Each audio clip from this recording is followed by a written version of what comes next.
Next on America's Day of the Races, 4th of July weekend festivities continue with a Sunday card from Belmont. Chad Brown sends out a trio of runners in today's Perfect Sting, a race he has won twice before. Technical Analysis leads the way for the barn. This multiple graded stakes winner will be tough to deny in her 5-year-old return. She's been first or second in 9 of 12 lifetime starts. We'll also look back at a breakthrough win for trainer Jason Cook and the John Nerud as a former claim brings a first graded stakes win to the barn.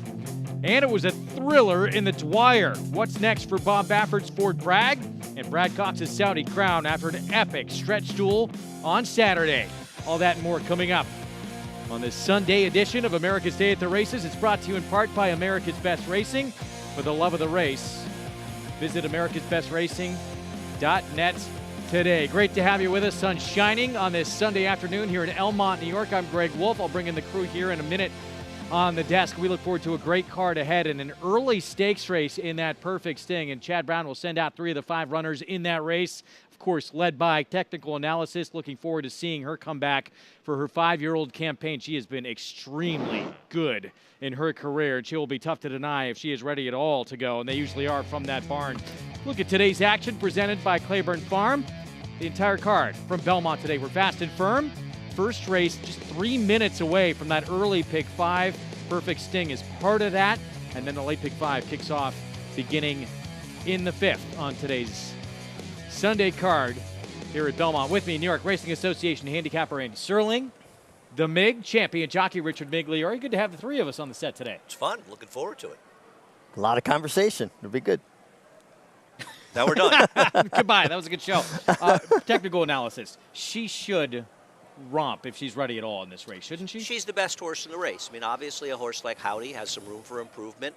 Customer List has never shown to be good enough, and Heavy Jess is a really cool hard knocker. But Technical Analysis, maybe the best race she ever ran was her 2nd place finish in Italia last year in the Diana. When she runs her best races, she's way too good for these. The only concern, I guess, would be whether or not you're worried that she might need a race off the layoff.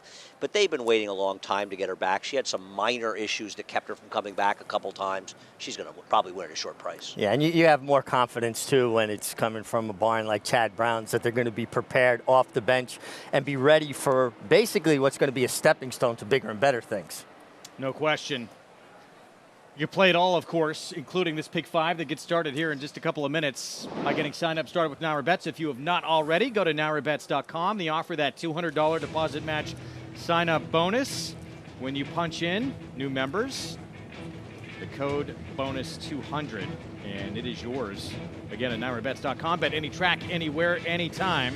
Going to kick things off in this pick 5. $40,000 maiden claiming mile and a 16th race over the inner turf, where Collect from Ike. Linda Rice, Jose Ortiz favored right now outside. Really interesting. Linda Rice does not have great numbers when she claims horses and puts them on the turf for the first time, but she was very smart, Richie, with Collect from Ike. Showed some speed, and I thought ran very well. And one concern I have is the 75 buyer, the horse that won the race, ran a 67 buyer the race before it and a 67 buyer after it. So maybe he's not as good as that figure looks, but still probably the horse to beat. Well, the horse to beat, but also has to deal with that outside post position. Not an easy task. And maybe a tougher field with horses dropping down like Rockstar Red. Let's check in with Maggie Wolfendale as we close in on the opener.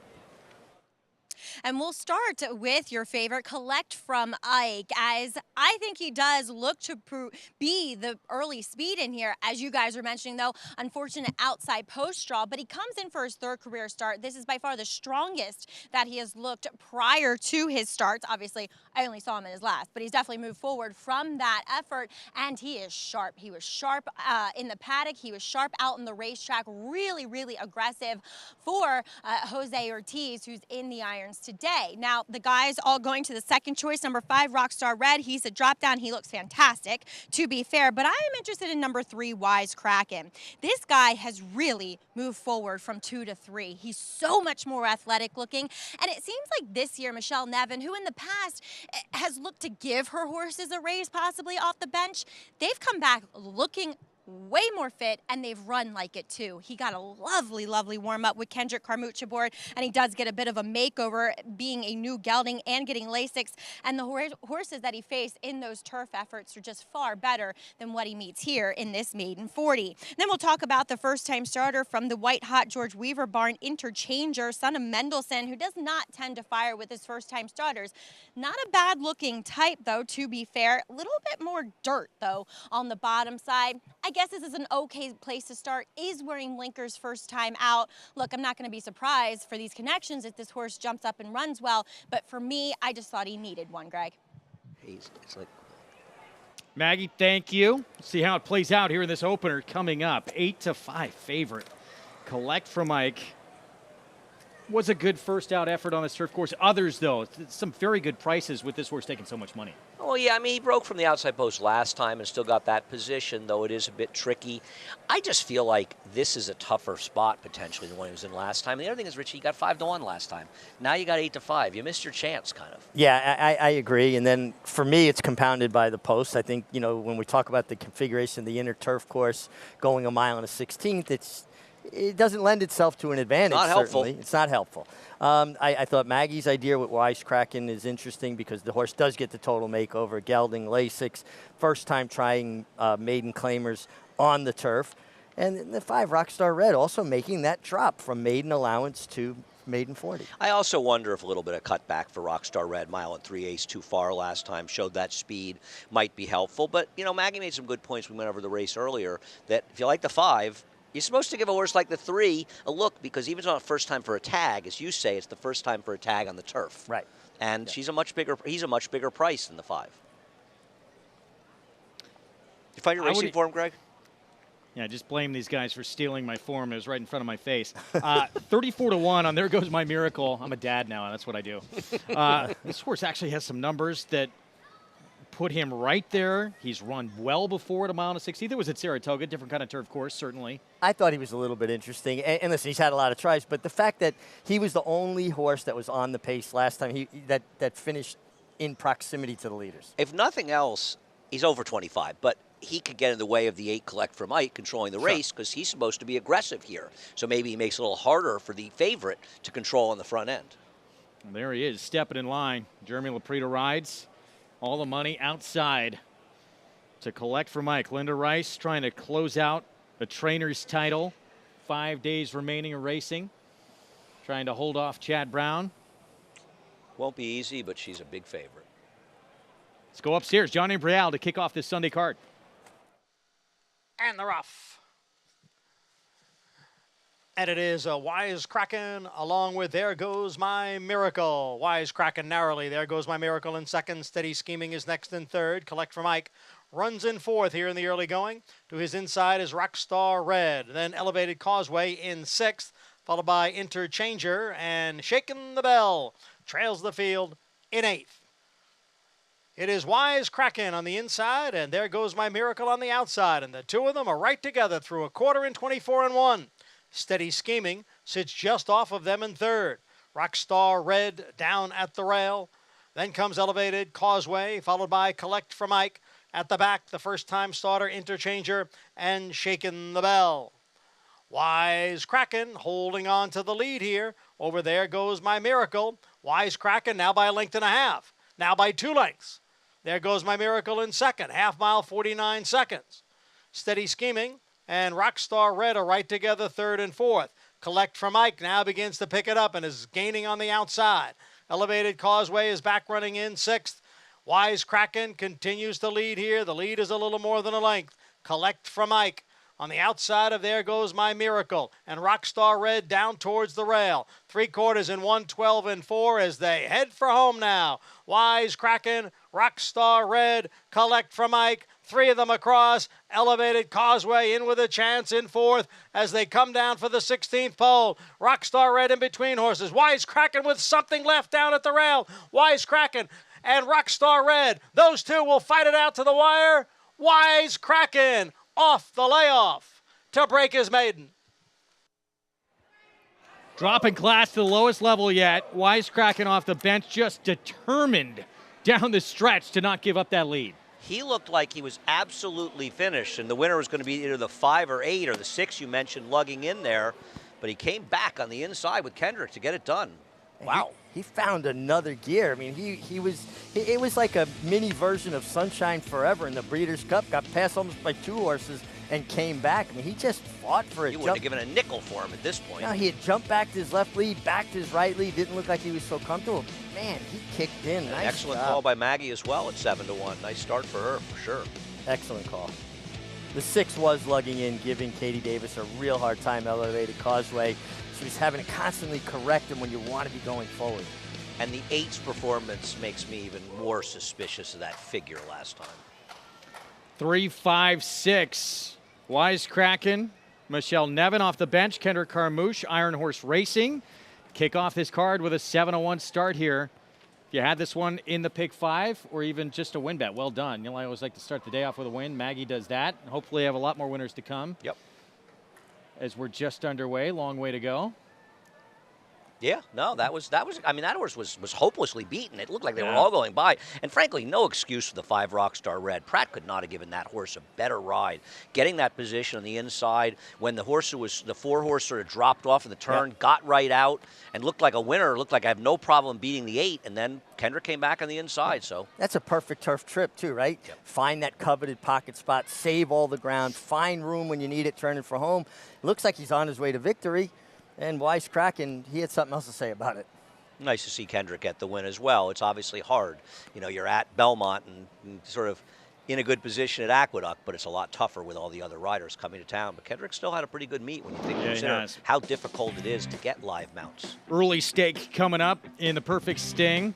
And with what happened in this opener, I'm sure Chad Brown liked what he saw with chances for technical analysis, who has the ability to be forward. Some other speed, though, in that race from his stable.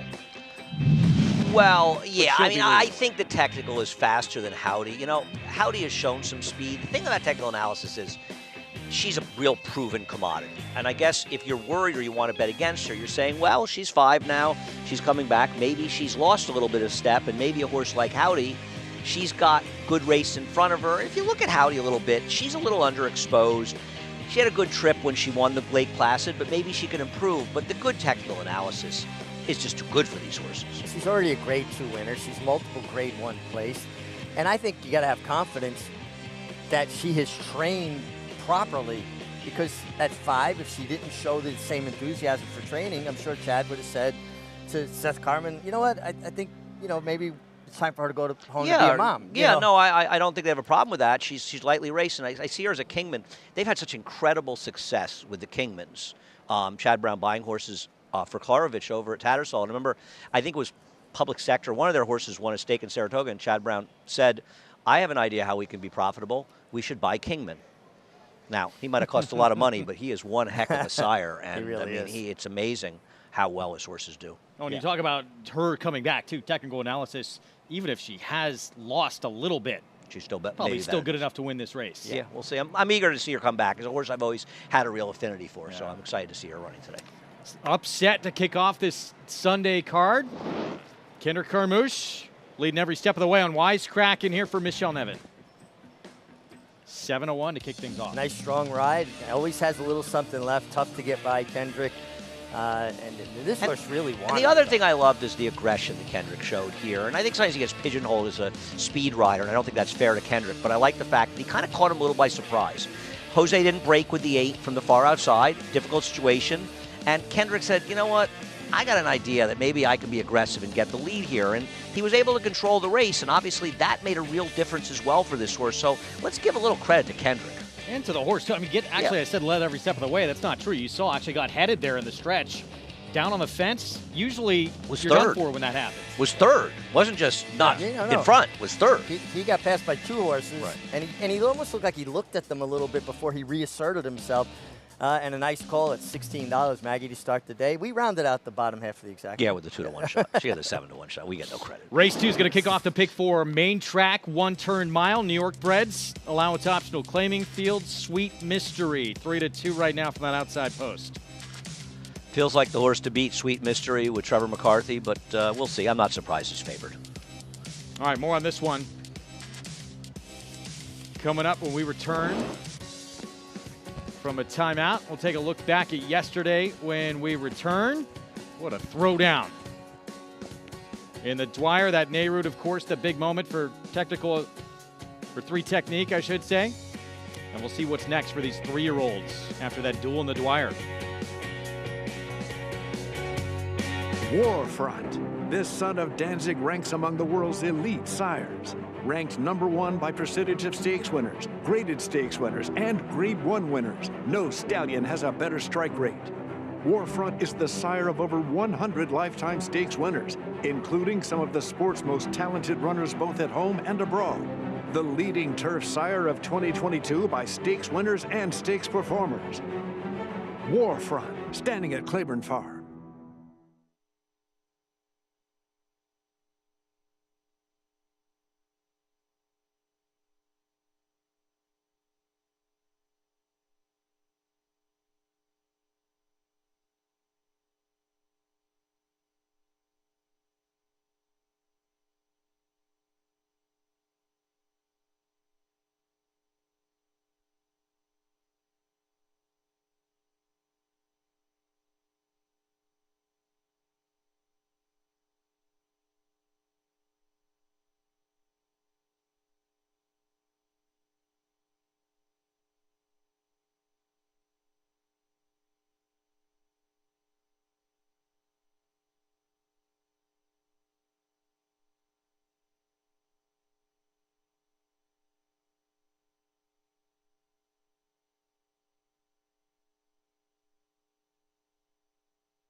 With Warfront being such a powerful sire of sires, I think people have a little more confidence in breeding to maybe War of Will right now, just because they know his sons produce really good offspring as well. So he won the Preakness. He's Warfront's only dirt classic winner, and then he came back at 4 and won a Grade 1 on the turf in a really fast time. And we love what we've seen. They're very consistent. They're like Warfront, just with more substance and leg. He's definitely throwing some size, and as we've seen with the foals today, you'd have to be excited for what the future holds for War of Will. His yearlings will be selling in July, August, and September this fall, so I'm not going to be surprised if he has a couple light up the board. Grade 1 winner on turf and dirt. Exciting prospect at stud. Legendary Claiborne Farm, 100 years of doing the usual unusually well. We had some very fun stakes races on the Saturday card here at Belmont. One of the particular great stories was a former claimer, 3 technique, picked up for $40,000 from Jason Cook and his ownership group. Won a stake for them, and then wins a graded stake. Not only the first win in New York for Jason Cook, first ever graded stakes win for him as well. I'm always happy when people ship in here and do well. I don't know why more people don't ship in to take a shot here. And a lot of credit to him. And one of the things when you claim a horse that has good back form, because I know you were there, and we all remember when this horse broke his maiden on closing day as a 2-year-old. I mean, we thought he could be a horse that could win the Champagne. Yeah. Bill Parcells owned him at the time, and he's a horse that always had ability, and Jason Cook's doing a great job of finally getting it to come to the fore. Yeah, when people claim horses that have that back class or back ability, right? At least you've got a place to work to get to, sure. Right? You know it's somewhere in there there's something. Now, listen, they get older, there are issues and things, but I mean, he seems to be as good as ever. How about the way he cruised up in behind horses? Javier gave him such a sweet ride, right? Cruised up into that pocket, waited, didn't force anything. The hole presented itself. Man, he had a ton of horses to kick Took through. a little while to switch leads, but Jason Cook had told Javier Castellano, no matter what you do, keep this horse outside when you get into the stretch. That's where he wants to be. Yeah, no, he's a big outside runner, and he's a horse that was born to run at Belmont Park. 7 furlong to a mile races. They're so perfectly suited for his running style. He could do it at Aqueduct as well, where we run the elongated one-turn miles, but he's really built for this place. And the other thing is, it wasn't a fast pace. It's not like he got some supersonic pace to close into. He closed into a very slow pace and got a great ride, you said, from Javier. Yeah. Back-to-back wins at Churchill. Now wins the Grade 2 Nerud. The goal, actually, for this horse. Jason Cook said it's a race he's always wanted to win. He wants to win the ACAC. Well, I think his connections are fans of Louisville. I could be wrong. Owner, actually, former quarterback in Louisville. There you have it. I'm really sharp that way. I'm on top of my game today. That Cardinal. How about this throwdown in the Dwyer Fort Bragg Saudi Crown? This was just so thrilling to watch. If you love the game, these are the kind of races that just really two good horses throwing it down like this. It transported me back to 12-year-old me watching good horses run. When you see two horses just give it their all and fight it out to the wire like this, two top riders, two good horses, it was just fun. This is, at the heart of it, we're fans of the game. This was a fun race to be a fan. Absolutely. A 106 buyer for both the first and second finishers. To put it in perspective, the horse who won, the older horse who won the Grade 1 Stephen Foster got a 102. These are very good horses that may well meet up again in the Alan Jerkins. We wanted to ask Richie something yesterday, right? What is it like as a rider to be in a situation like that? Oh, it's what you live for. You love that moment, you know, especially if you got a little bit more horse, right? But, you know, listen, I loved being in a stretch battle. And it was really at the heart of it what really incites you as a rider, right? You want that battle. You'd rather have that scenario and win than be on Secretariat in the Belmont? Oh, the shorter the margin of victory, the more fun it is.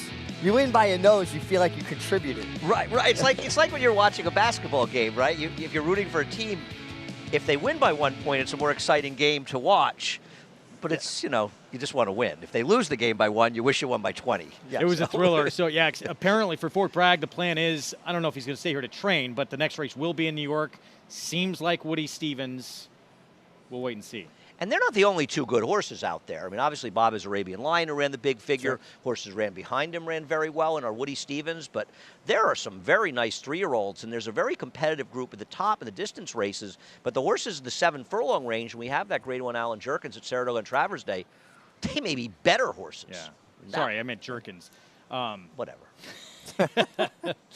I won't tell Alan, he's not around. I can't. It's interesting. I mean, both these two have ability to go low, so they got connections should be tempted at some longer distance races as well. But well, talking to Johnny Velasquez right after the race, he seemed pretty confident that 1 turn would be better for Fort Bragg than 2 turns. And you saw the way he was traveling down the backstretch. I mean, he was taking him there, and they were going fast. I think he's much better going 7 furlongs than a mile and an eighth. I agree, and that's the thing about that race. It was a very, very fast pace. Yeah. I mean, you compare that pace to the pace of the 7 furlong, the Sean Nerud, they were moving out there. It was a terrific effort by both those horses, and Saudi Crown may have lost, but he certainly doesn't come out of the race as any less of a racehorse, an even better racehorse. These were 2 extremely good horses putting on a show. Get to the second coming up. Race 2 again, 1 mile on the dirt. We'll have post-parade for you when we come back. A couple of claims out of that first race, by the way. Linda Rice taking Rockstar Red. Collect for Mike got claimed.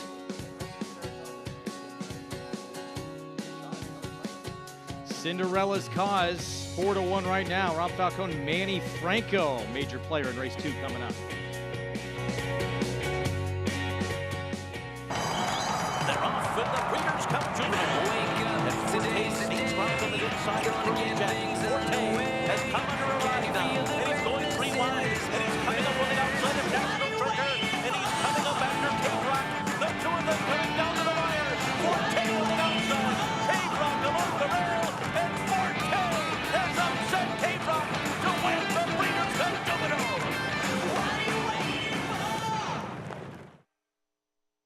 Experience the adrenaline-pumping, suspense-filled action of the Sport of Kings no matter where you are with Naira Bets. It's fast, easy, and secure. Download the app today and start winning with our lucrative weekly promotions, thrilling handicapping contests, and a one-of-a-kind VIP rewards program.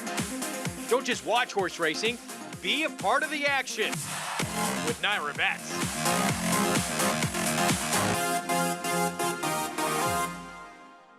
Introducing a stallion, as top class as they come. In 22 career starts, he won or placed in 12 graded stakes, competing in 15 grade ones, earning over $1.7 million. His undisputed speed is evidenced by 7 100-plus buyer speed figures, a 3-time grade 1 winner, Raging Bull.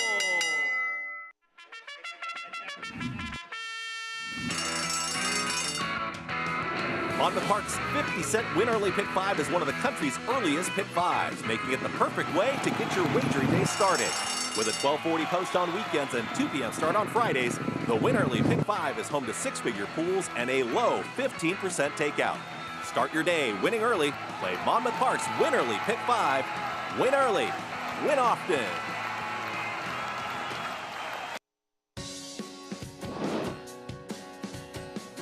Back with you on America's Day of the Races. On a long weekend, we got the 4th coming up, just a couple days away. We'll have coverage Monday and Tuesday as well. So we hope to see you over the next couple of days.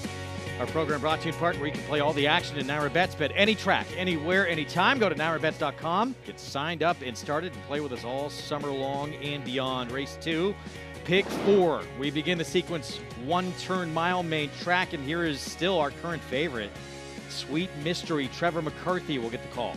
I think if you look at her versus the others, she's been running against some better fields, running competitively without winning. But you look at her speed figures, she's consistently running figures in the 70s. The other horses in here consistently run figures in the 60s. She's the most reliable and likeliest winner. Yeah. Nothing clever. Absolutely agree. Well posted, too. 6 of 6 going the 1-turn mile. I am of the opinion she's a little bit better going a little bit shorter, but I think she's certainly proficient enough at a mile that she's a very deserving favorite. She's 9 out of 10 times hitting the board. I mean, she doesn't win a lot, but she runs fast enough. She's the horse to beat. She doesn't have to win the race, but she's supposed to be favored again. Sort of as simple as that. 3-2 right now, almost $90,000 in that Pick 4 pool. None of these really in this field win a lot. Right. Well, that's why they're running in a non-winners of 2 optional. I once said years ago in a show, always runs well. I was on with Harvey Pack. Always runs well, but really rarely gets it done. And Harvey said, yes, that's why she's a maiden. I mean, I think that the one horse that I put second here was My First Love. I don't know necessarily she's the likeliest horse to run second, and her form has not been as great recently. She picks up Javier Castellano. Eric Cancel is out. Of course, they both have the same agent, PJ Campo, because she at least has figures in the 70s, figures that are fast enough to win. Yep. Whereas the other horses more have to hope that Sweet Mystery doesn't show up. Whereas if Sweet Mystery shows up with a race, somewhere in there, My First Love has the races fast enough to beat her. Like somebody like Amanda's Folly, who does Sport 3 Wins, has never run a buyer figure in the 70s. Exactly. Yeah, or look at Cinderella's Cause. She hasn't run one since back in November at Aqueduct. And the recent numbers, though she's run well, have been in the high 60s. So she's just a little bit slower. Not that far behind her, and certainly not impossible to win here. Amanda's Folly taking a lot of money for a horse that's a little on the slow side, huh? That's the 2 at 3-1 right now for Linda Rice, who's leading the way at this Belmont meeting and going to try and hang on and hold off Chad Brown with 5 days remaining in this Belmont meeting before we head to Saratoga. It's been a terrific meet for Linda Rice. She'll have Amanda's Folly here. She's got certainly a big chance with Fancy Azteca later on in the 4th. Got a couple in that race. Got Luna Loca as well. And then we'll send out in race 8. Or Scratch, sorry. Her horse risk profile Scratch in race 8. But the thing she's going to have overall over Chad Brown is the numbers. Yeah. I think it's pretty fair to guess that if you look at the remaining, let's say today, so 6 days of racing, I don't think it's inconceivable she runs twice as many horses as Chad Brown. Maybe even more. She has an army of horses to run, and she seems maybe more focused on winning these races where I imagine that Chad Brown would like to win the training title, but they're both thinking about Saratoga.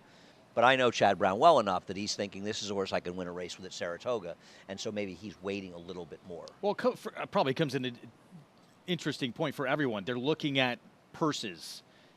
and what's coming up down the line at Saratoga, and if you have a horse that's ready for a lot more money, you're going to hold off, right? Yeah, I mean, the purses here are still very good. I think it's the prestige of Saratoga. It also depends on owners. Sure. And Linda's also involved in the ownership of a lot of horses. They want to be in that Linda's winner's very circle? happy to be in the winner's circle here and happy to collect the purse. Yeah. And Linda's always very shrewd. I've talked to her in the past. You know, there are times in Saratoga when she doesn't have that arsenal of horses where she say, I'm going to sort of lay back the first 2 to 3 weeks in Saratoga because everybody goes out guns a-blazing in Saratoga, and then you get that second condition book, and the races are a little bit thinner. Yep. Horses need time to regenerate to get their second start in, which is going to come in the 5th, 6th week or so of the meet. Yeah. And she's sort of ready and laying in wait when the spots get a little bit softer. You don't win races and like you lose Linda a without being winner out sharp. of that condition. And Yep, yeah, yep. I mean, it just kind of waters down a little bit. But I think what you're saying from the prestige standpoint, I know as a rider, I always felt like winning one race up there was like winning 2 anyplace else because people are paying attention. The owners see it. The owners are there more. The fans are there. I mean, it's a huge crowd there down front every time. Different. Right, Yeah. Absolutely. And the thing is, if you're embarrassing yourself at Belmont, maybe they're not noticing as much. But we've all embarrassed ourselves up in Saratoga. I certainly have as a handicapper, and people will notice in a way they may not notice elsewhere. Hopefully my poor picking lately will stop when we get to Saratoga. Little extra incentive to play the late pick 5s at Monmouth and at Belmont. Share a pool of some extra cash. Don't forget to opt in if you're playing, and hopefully get some of that money in your account at Naira Bets as they come through the tunnel with our post parade here coming up for this early pick 4. Even money now on Sweet Mystery. We'll kick things It's a little off. short, huh? A little bit. There's Maggie. Where's Wants Maggie? a lot of miles. doesn't Where's she? Maggie? She has picks a winner, and she takes like a race off? My up first with her? love will kick things off. Javier Castellano, Jimmy Ferraro. It seems like our better race at Aqueduct. Is it me or is Jimmy Ferraro's better race as trainer at Aqueduct? But I still think she's not impossible. Amanda's Folly, Linda Rice. This one had won 2 in a row before being beat last start. Yeah, strong connections. Jose Ortiz for Linda Rice, and you know they're going to take money just those two together. Manny Franco, Cinderella's Cause, Rob Falcone trains. Well, I didn't expect her to be favored. I didn't expect her to be 5-1. Is she a little chilly on the board? Her recent form's been pretty good. Mia Be a Star, Jamie Torres on a 6-year-old mare. Yeah, it's been beaten by several of these, and well beaten 2 back by Sweet Mystery, your favorite. Not exactly a win machine. Biggest price by a mile on the board here, and one who wants to be forward, Valorand. Claimed near the bottom level in her last start where she ran respectively, but going to have to improve to be effective here. And Sweet Mystery, outside even money favorite with Trevor McCarthy. She's hard knocking, consistent, shows up, well posted, nice homebred for Gallagher setup in Columbia County. I mean, maybe it's just a case of different horses now, but at Valorand, who's the biggest price on the board, she's at least been within striking distance of my first love. That was a couple of quite occasions. a while ago, though. Her recent form leaves something to be desired. I mean, the field she met last time, she was a half-length ahead of Gringotts, would be 50-1 here. 4-5 now on Sweet Mystery. Yeah, I'm shocked that she's this short a price. It's almost like she's getting bet, but it's almost like the others are just completely dead on the board, right? So she's short because the others aren't taking any money at all. Let's get back to Maggie's. We're 3 minutes to post. And guys, I think it's just because she's so much the horse to beat. She looks it physically out on the racetrack. Trevor McCarthy immediately taking her away from the pony, kind of abbreviated post parades that we're seeing today due to the fact that it is hot and steamy. I'm feeling the effects as well. But Sweet Mystery, she's third off of the layoff. She just looks really strong, you know, really solid here overall. I think Trevor McCarthy taking her to the assistant starter here for a possible saddle adjustment. As it looks as though that saddle may have slipped back a bit on her, to be quite honest. But I see no reasons not to like her, even though she is a very short price of 4-5. Moving on to number 3, Cinderella's Cause. A lot of times with what I do, it's kind of, it's a lot of the horse as an individual, but half of it is also how do they stack up against their competition. And the last time I saw her was in that winning effort back on May 11th, and she just looked so much better than the rest of her foes. Today, not necessarily the same. She looks great. I have no problems with her. But I think she's kind of shown us what she is, and what she is just isn't quite as good as your favorite in here, Sweet Mystery. And then Amanda's Folly. She's taking a lot of money. I mean, Linda does great work. And as I always say, Linda will put muscle mass, conditioning, weight on any horse that she gets her hands on. And she has done that with Amanda's Folly. Also, it's been a while since I'd seen her. I've only seen her, last time I saw her was back at Aqueduct. Her coat has totally gone the right way. That's always a good sign. But on form, I can't make her here, Greg. I just think she looks a bit slow overall. No. All right, Maggie, thanks. 4-1 on Amanda's Folly. So Linda wins first off the claim with her, then third for 40,000. But everybody all over Sweet 3-5. Mysteries. Yeah, 3-5 now. Maggie gives that one the check mark as well in terms of the way she looks on the track.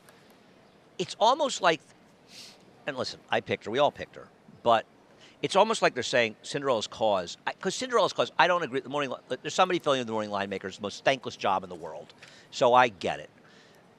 The 6 should have been the favorite, but I think even a morning line maker, if David Aragona was making the morning line, he would have made her not a gigantic favorite over the number 3 horse. And the 3 Cinderella's Cause, who's been running well in her recent races, the board is telling you that she's got no chance, right? I mean, she's not even the second choice. Amanda's Folly, who's second choice, is woefully slow, even for Linda Rice.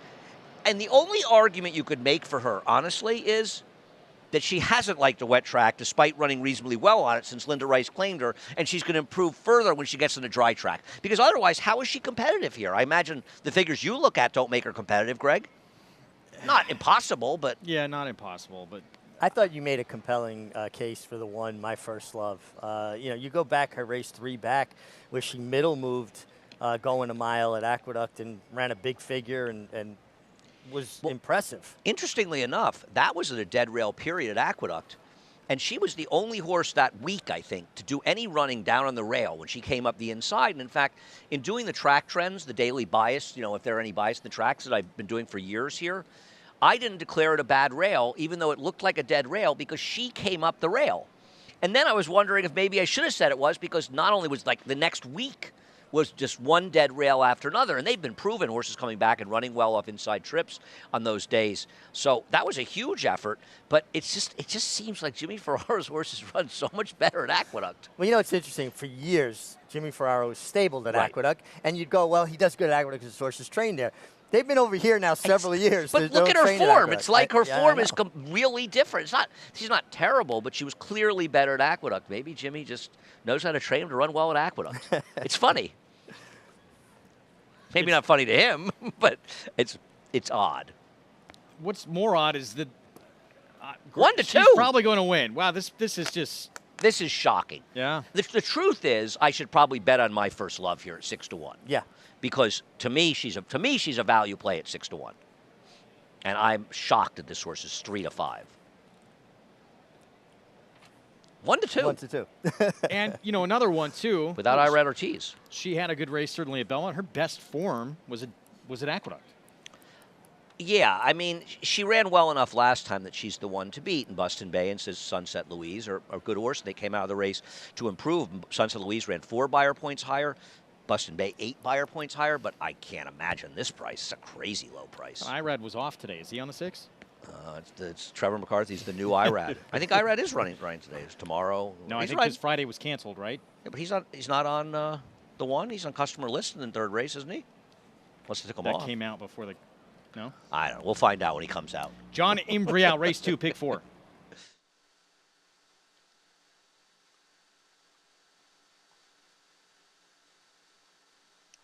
And they're off. And they all came away to a good beginning. It is Amanda's Folly and Cinderella's Cause. Those two go on with it and are heads apart for the early lead. My First Love gains at the rail and into 3rd. And then it's Mia Be a Star, Valorand, and the favorite, Sweet Mystery, is on the outside and in 6th as they move up the back stretch. Amanda's Folly leads by a half length. Cinderella's Cause, second by a length. My First Love is down at the rail. And then comes Sweet Mystery, Mia Be a Star, and Valorand through a quarter in 23 and 2/5 seconds. So Amanda's Folly continues to lead here, 3/4 of a length. Cinderella's Cause running in 2nd. Sweet Mystery has moved up on the outside. Down at the rail is My First Love. Then Mia Be a Star. Valorand has dropped back. They race midway around the far turn, the half in 46 and 3/5 seconds. Amanda's Folly still the leader, 3/4 of a length. Cinderella's Cause running in 2nd. Sweet Mystery is third, 3.5 lengths from the front. My First Love is in fourth. Amanda's Folly on top, with Cinderella's Cause being asked for more. Sweet Mystery is in third. My First Love is in fourth. They are at the head of the stretch. Amanda's Folly trying to take them wire to wire here. She ran 3/4 in 1:11 and 2.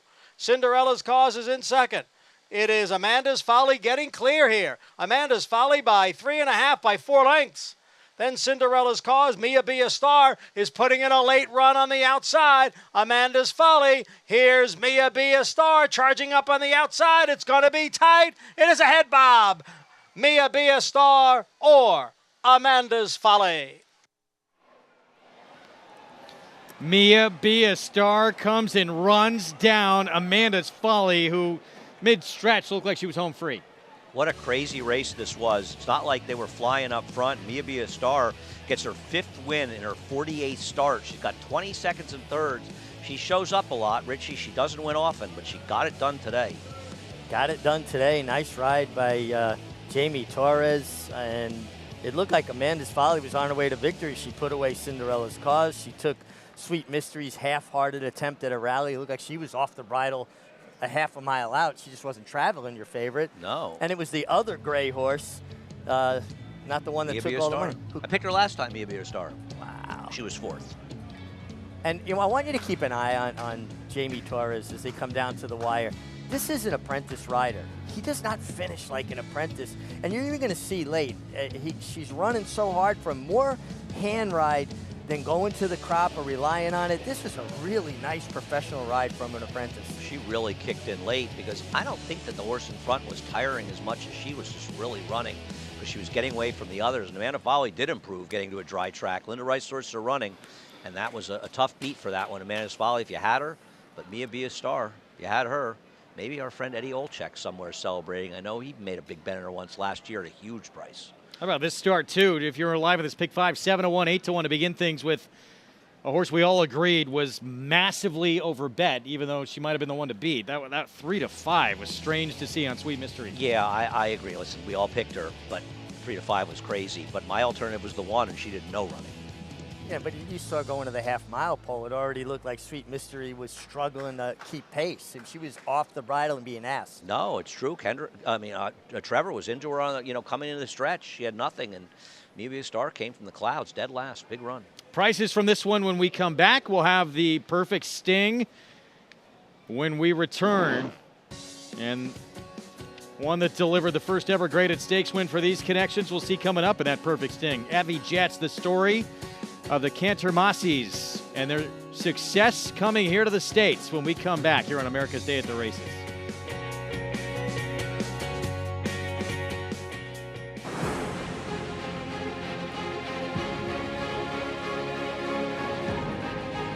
It will be good night to win it by a length and a half. It is all shotgun Hottie as she pleases. Disarm draws even. Disarm takes the Met win. But Echo Zulu opens up by 2, now by 3. Echo Zulu looking good. Geared down to win it by 4.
welcome back to America's Day at the Races on a summer July day here at beautiful Belmont Park, as we just saw an upset in race number 2. Mia Star guided to a perfectly timed ride by your apprentice Jamie Torres. And Jamie, you were the only one running late with the nearly white mare. Talk a little bit about how confident you were that you were going to get there.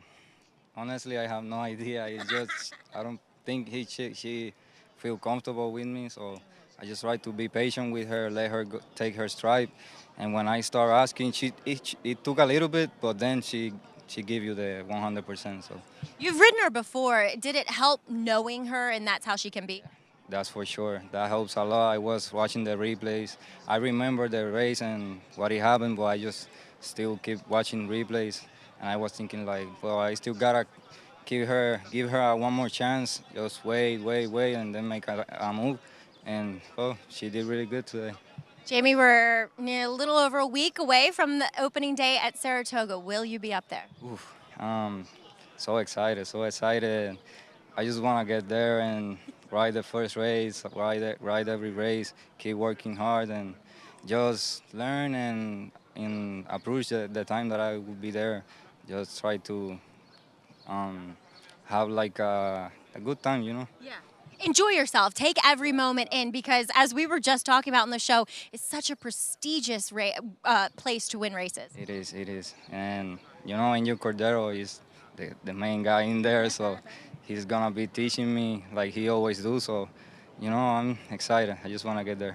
One day, maybe you'll be the mini Sultan of Saratoga. Jamie, congratulations here with Mia Star. Thank you. Thank you very much. And we were just talking about, guys, Jamie, actually, his bug ends in October. As he was saying, I was trying to slow it down, but I was just too good. No, I'm kidding. I said that instead of him, Greg. Never hurts to go to Saratoga with a little extra incentive to be used with a weight allowance. It's going to be hard for him. Yeah, But it's a tough place for everybody, but obviously for apprentices too, because you've gotten established riders with experience, and the owners are looking to, you know, the guys that they've had success with in the past. I remember my first day riding Saratoga. It was the opening day in 1981. It poured rain. I had 9 mounts. I rode every race, and I finally won the last race. I went 1 for 9 opening day, but I couldn't have been more thrilled on a horse named Hilarious for Walter Kelly. Remember Hilarious? Yeah. A lot of these owners, too, as we look at the prices here for Mia Star, it's great. It's part of the game. You want to usher in that next generation, and they want to give these young riders chances, but maybe not as much at Saratoga, right? You want to use more established. You want to be in that winner's circle. You want to give yourself every chance you can get. he's not going to get a ton of chances, but, you know, we'll run some races that are at the lower levels, and he'll get better chances in that. But it's part of a learning process. Richie, you know better than I do. Yeah, no, it is a part of the process, and that's why they get a weight allowance, to give owners and trainers an incentive to give them an opportunity. That's how we're going to develop the next generation of riders. And it's a funny balance in the jockeys room, too. The older riders want to help the younger riders get better because it makes the racing safer, but you don't want to make them get so much better that they wind up taking your mounts from you. It's a funny balance. Up next, early stakes, perfect sting, and Chad Brown's going to send out 3 in here. I think he has a very good chance to win this race. Go out on a limb here. How about you, Richie? Yeah, you know what? I think that limb will hold both of our weight. They'll send out customer list, technical analysis, Hottie, 4 to 5 right now. That price probably going to get shorter. Jose Ortiz will have the Clyde, that 4-win day yesterday, closing in on his brother Irad, who we will see later in this card. Also in this race, Evie Jets to the outside in here, and while their father was a very successful trainer in Turkey, it was his push for his sons to make the move to the States, dreaming of even bigger goals for them, that landed Matcan and Ilkay here in New York. And the move, little by little, has started to pay very big dividends with their success here on the New York circuit. Matcan and Ilkay Cantarmasi grew up in Istanbul, Turkey, watching their father, Tuncay, one of the country's top trainers, win big race after big race. He was always telling us, I want you guys in the better spot. So he made United States his goal for our future. Oh, you know what? Gallop. Same, back up to wire, same. It worked out pretty good, and then we start with 1 horse. This Bird Can Sing. Length and a half at the end. This Bird Can Sing, owned by Cantarmasi Racing. 5 horse, 10, 15. Now we have to win it, 3 horses. More than financial, we are doing this with our heart. I think this is what makes us different than the others. One hand means anything, but 2 hands make the world, so this is what we're trying to do. 2022 marks the 5th summer the Cantarmasi brothers have had a stable at Saratoga. Hey, good morning. Good morning, good morning, good morning, Raj. Their good fortunes and long journey is not forgotten. Beautiful morning in Saratoga. But we worked really hard for these days, you know. This one, she's more calm and going nicer for the rider in the mornings. But whatever happens, teaches you something, so you find your way. I believe we are improving every year better and better. So we see from our mistakes and from the faults to do the better things. Good, Tyson? Very good. Okay. Be careful. It's happy. Yeah. Very happy. Every horse different and they all want different things. And you have to do what they gonna be good with. Only him and Sierra? Not yet. Most fun part is the afternoons, of course. When you see the horse you are with every day, you feed them, you train them. Waiting now for Evie Jets. And they're off. The duo of High Opinion and Evie Jets from the outside. Evie Jets is now coming on quickly.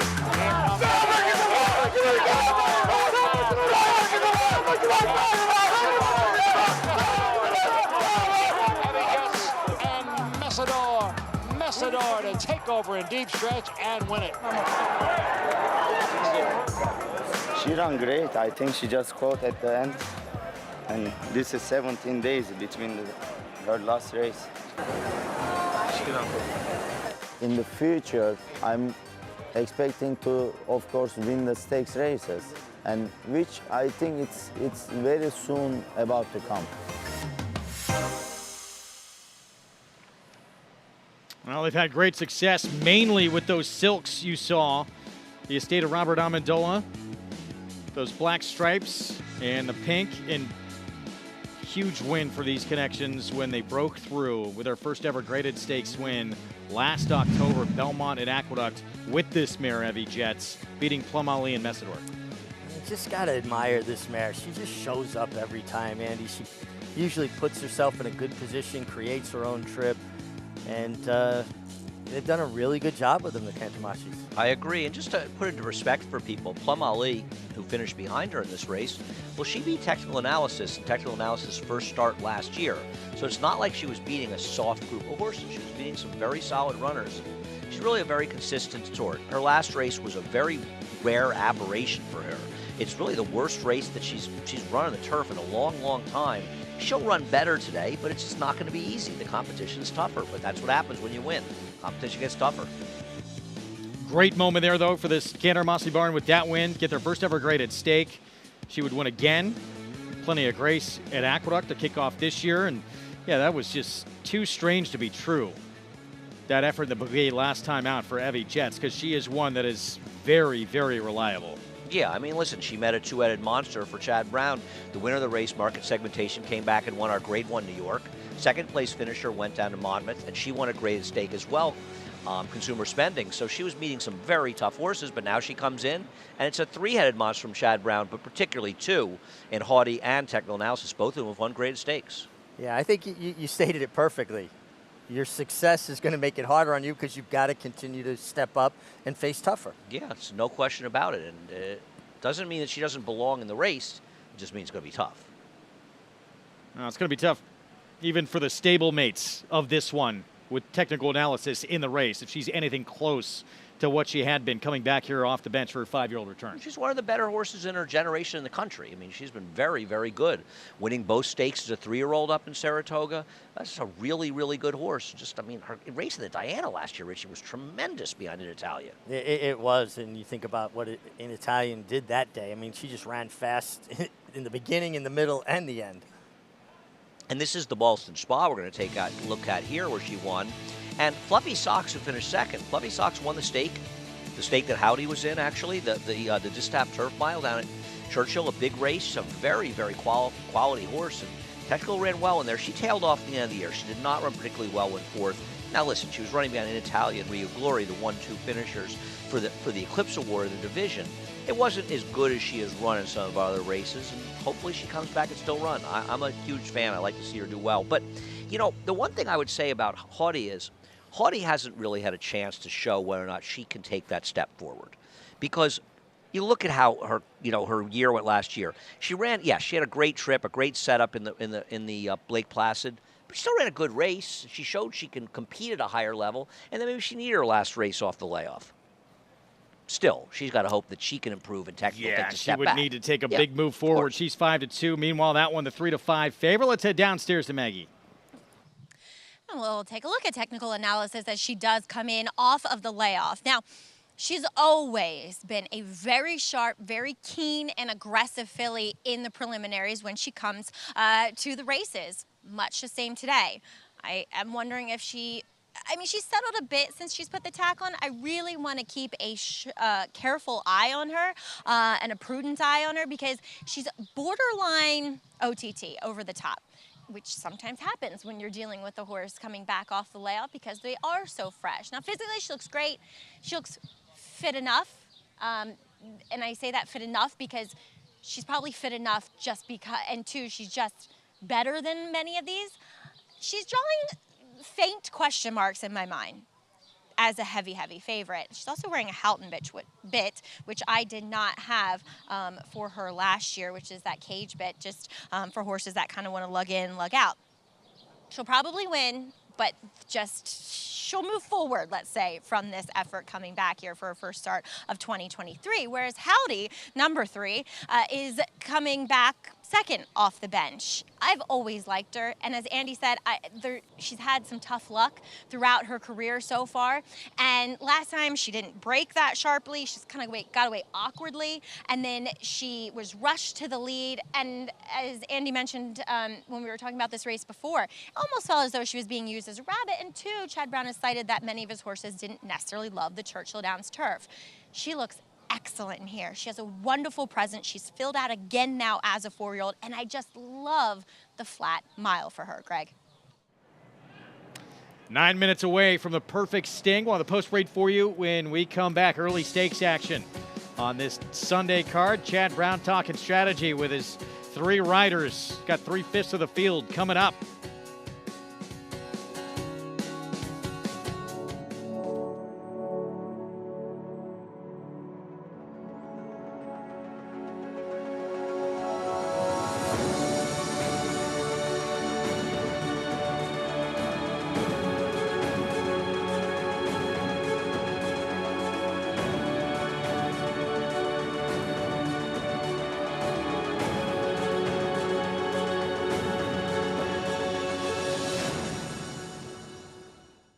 RaceLens is the most in-depth product in horse racing, with unique features found nowhere else. True odds, predictive analysis, and pace projection. RaceLens. It will change the way you follow horse racing and take your game to the next level. The Cross Country Pick 5 combines the best racing from New York with top races from around the country in one bet.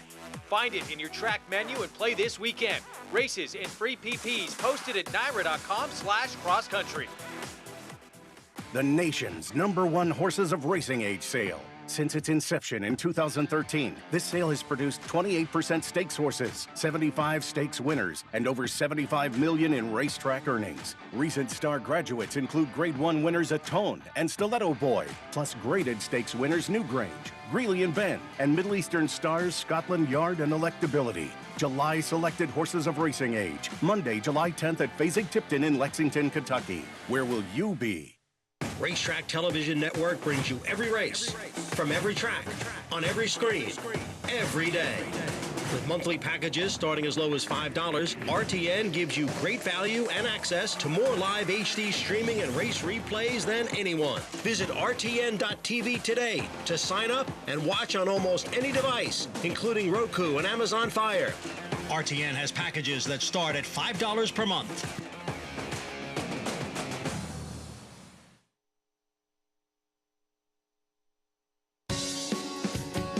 Back on America's Day at the Races on our FS2 coverage.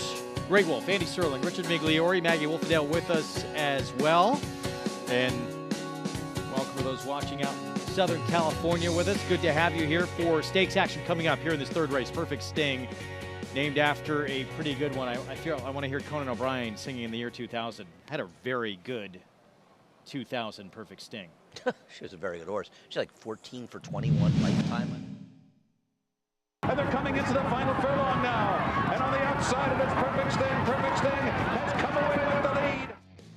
Cup filly and mare turf race. Good horse, Frank Stronach stable. Joe Orsino trainer. Bailey aboard, had won the Diana, the New York, just a game, the Bogey prior to this. Only defeat was a runner-up finish that year at Keeneland. And the Galaxy capped off the year with this performance.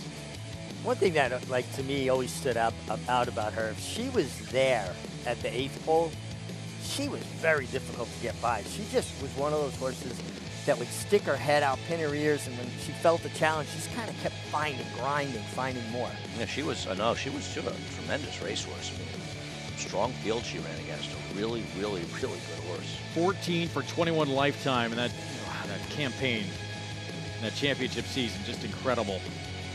10-time graded stakes winner. So this year's edition of the Perfect Sting, we're going to see a very heavy odds-on favorite coming up. One of three in here for Chad Brown. That's technical analysis, who you would expect coming in fresh as well with the pace ability she has to be aggressive and be forward, right? I don't think you want to take anything away from technical analysis. I mean, she has stalked behind horses, but she's a horse that's very comfortable forward, so I don't think you're ever looking to take things away from horses. You've got the best horse in the race. Why would you want to ride her in a way that's not most beneficial?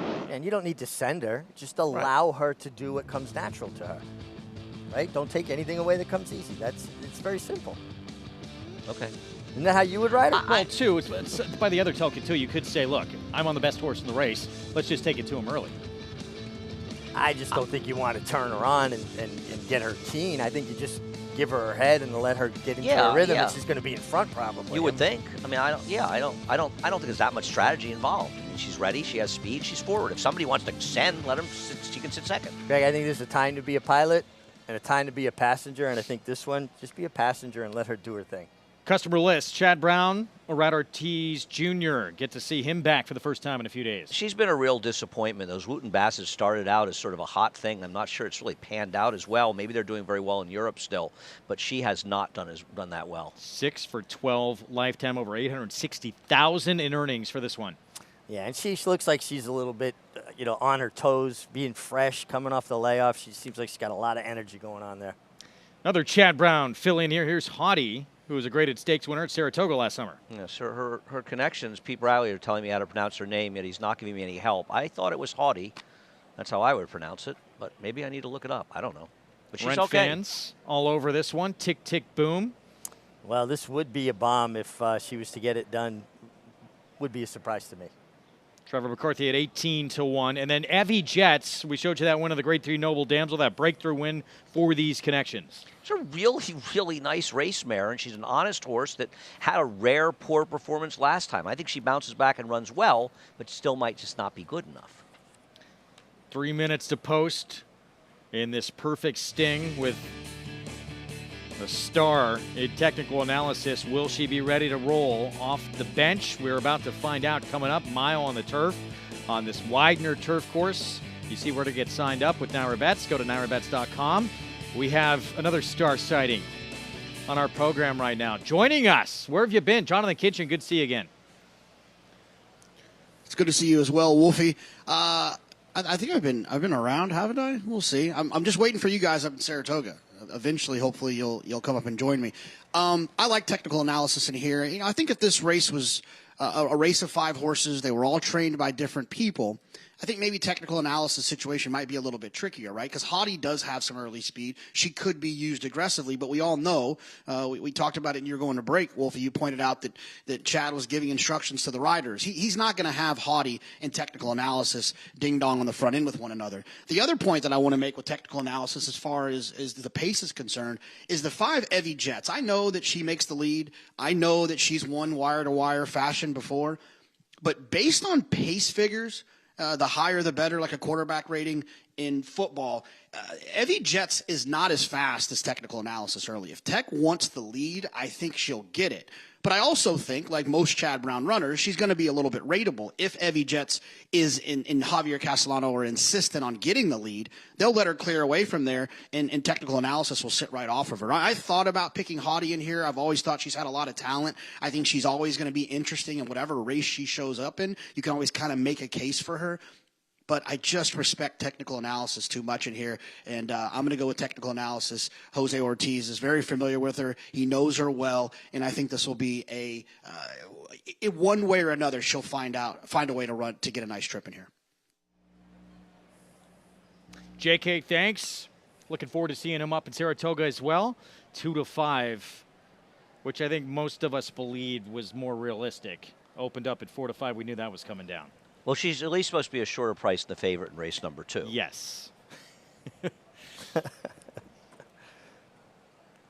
So Jose Ortiz, see what he does early on in this race with the 1 to beat. Let's go back to Maggie. I'll take the L here, guys, as I'm the only one who picked Hottie. I just really love what I saw from Hottie in the paddock. Now, going back to your favorite technical analysis, I like what Jose Ortiz has done with her. He's taken her away from the pony to expend some of that kind of pent-up, nervous, I'm back at the races for the first time in a long time energy. And that's a good thing. She's definitely, there's been a little bit of a argument about, or just a discussion about the pace. She looks fastest. She's acting like she's going to be the sharpest out of there. She'll probably lead these horses on a merry chase, but I just couldn't get over how well Howdy was turned out today, and I'm just going to roll the dice and just be the contrarian and take a shot at 7-2 versus 2-5. See how it plays out for these 3 Chad Brown fillies, and obviously Evie Jets in the mix as well. Technical analysis could maybe run a C race here with the races the others have run and still win. The concern for her is that it's her first race off a layoff. Now, Chad Brown's numbers are sensational off of layoffs, and the fact that he's waited as patiently as he has suggests that she's ready to run. I spoke to him yesterday. He said that he's confident that she'll run well. But also, you worry a little bit. Richie and I talk about this quite a bit. They get to be 5 years old, especially the fillies or mares. It goes from a filly to a mare. Sometimes they come back even from 2 to 3 or 3 to 4. They don't have that same verve that they had before it. So maybe she's not the same horse, but if she's the same horse, she's going to win. Well, again, I'll put confidence in Chad Brown watching her train. Now, you can go back, and I like this work pattern, right? Go back to May 7th. She has that bullet 5-furlong work on the turf.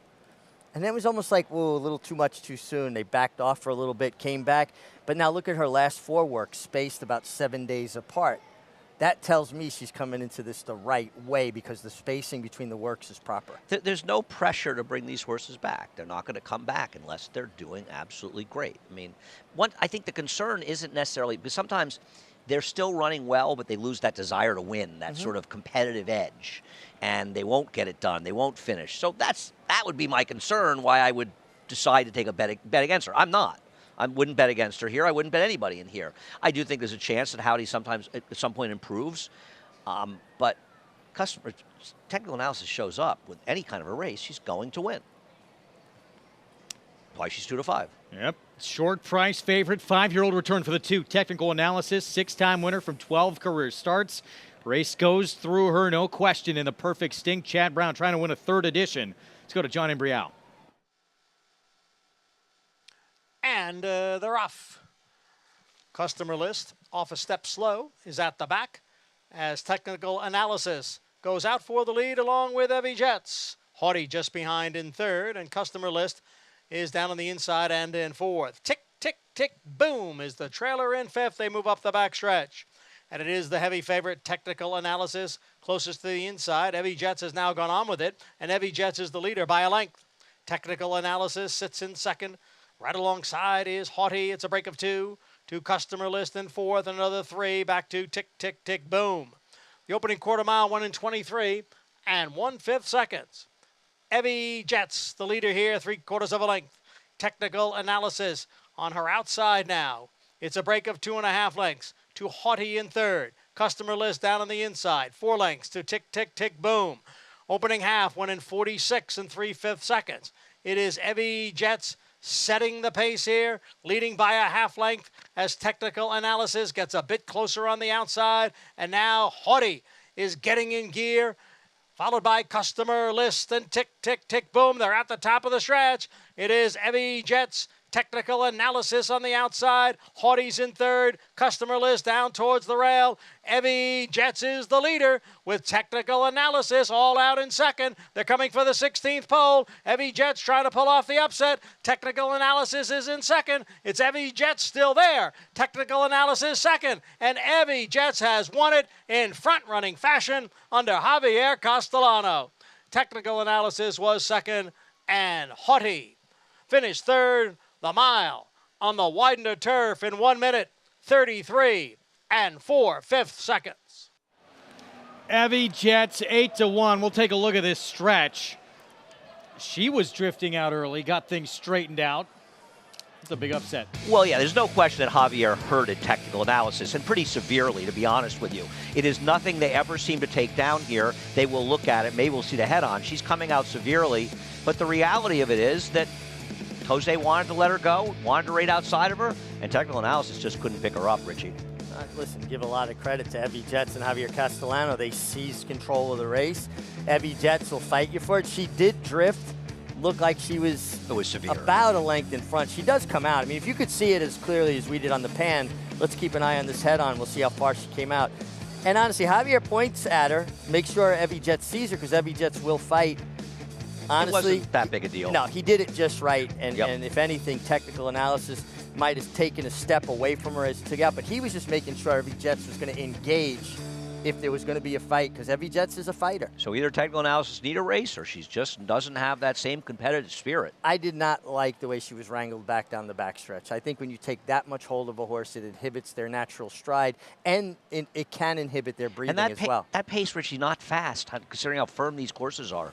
No, but listen, a lot of credit to the Cantarmasis, Evie Jets, and Javier Castellano. She ran a mile in 1:33.99. And a lot of people say, oh, I'm not running against Chad Brown. He's running all these horses. Well, they weren't afraid, and they beat him. I know one thing. You can't beat him if you don't try to beat him.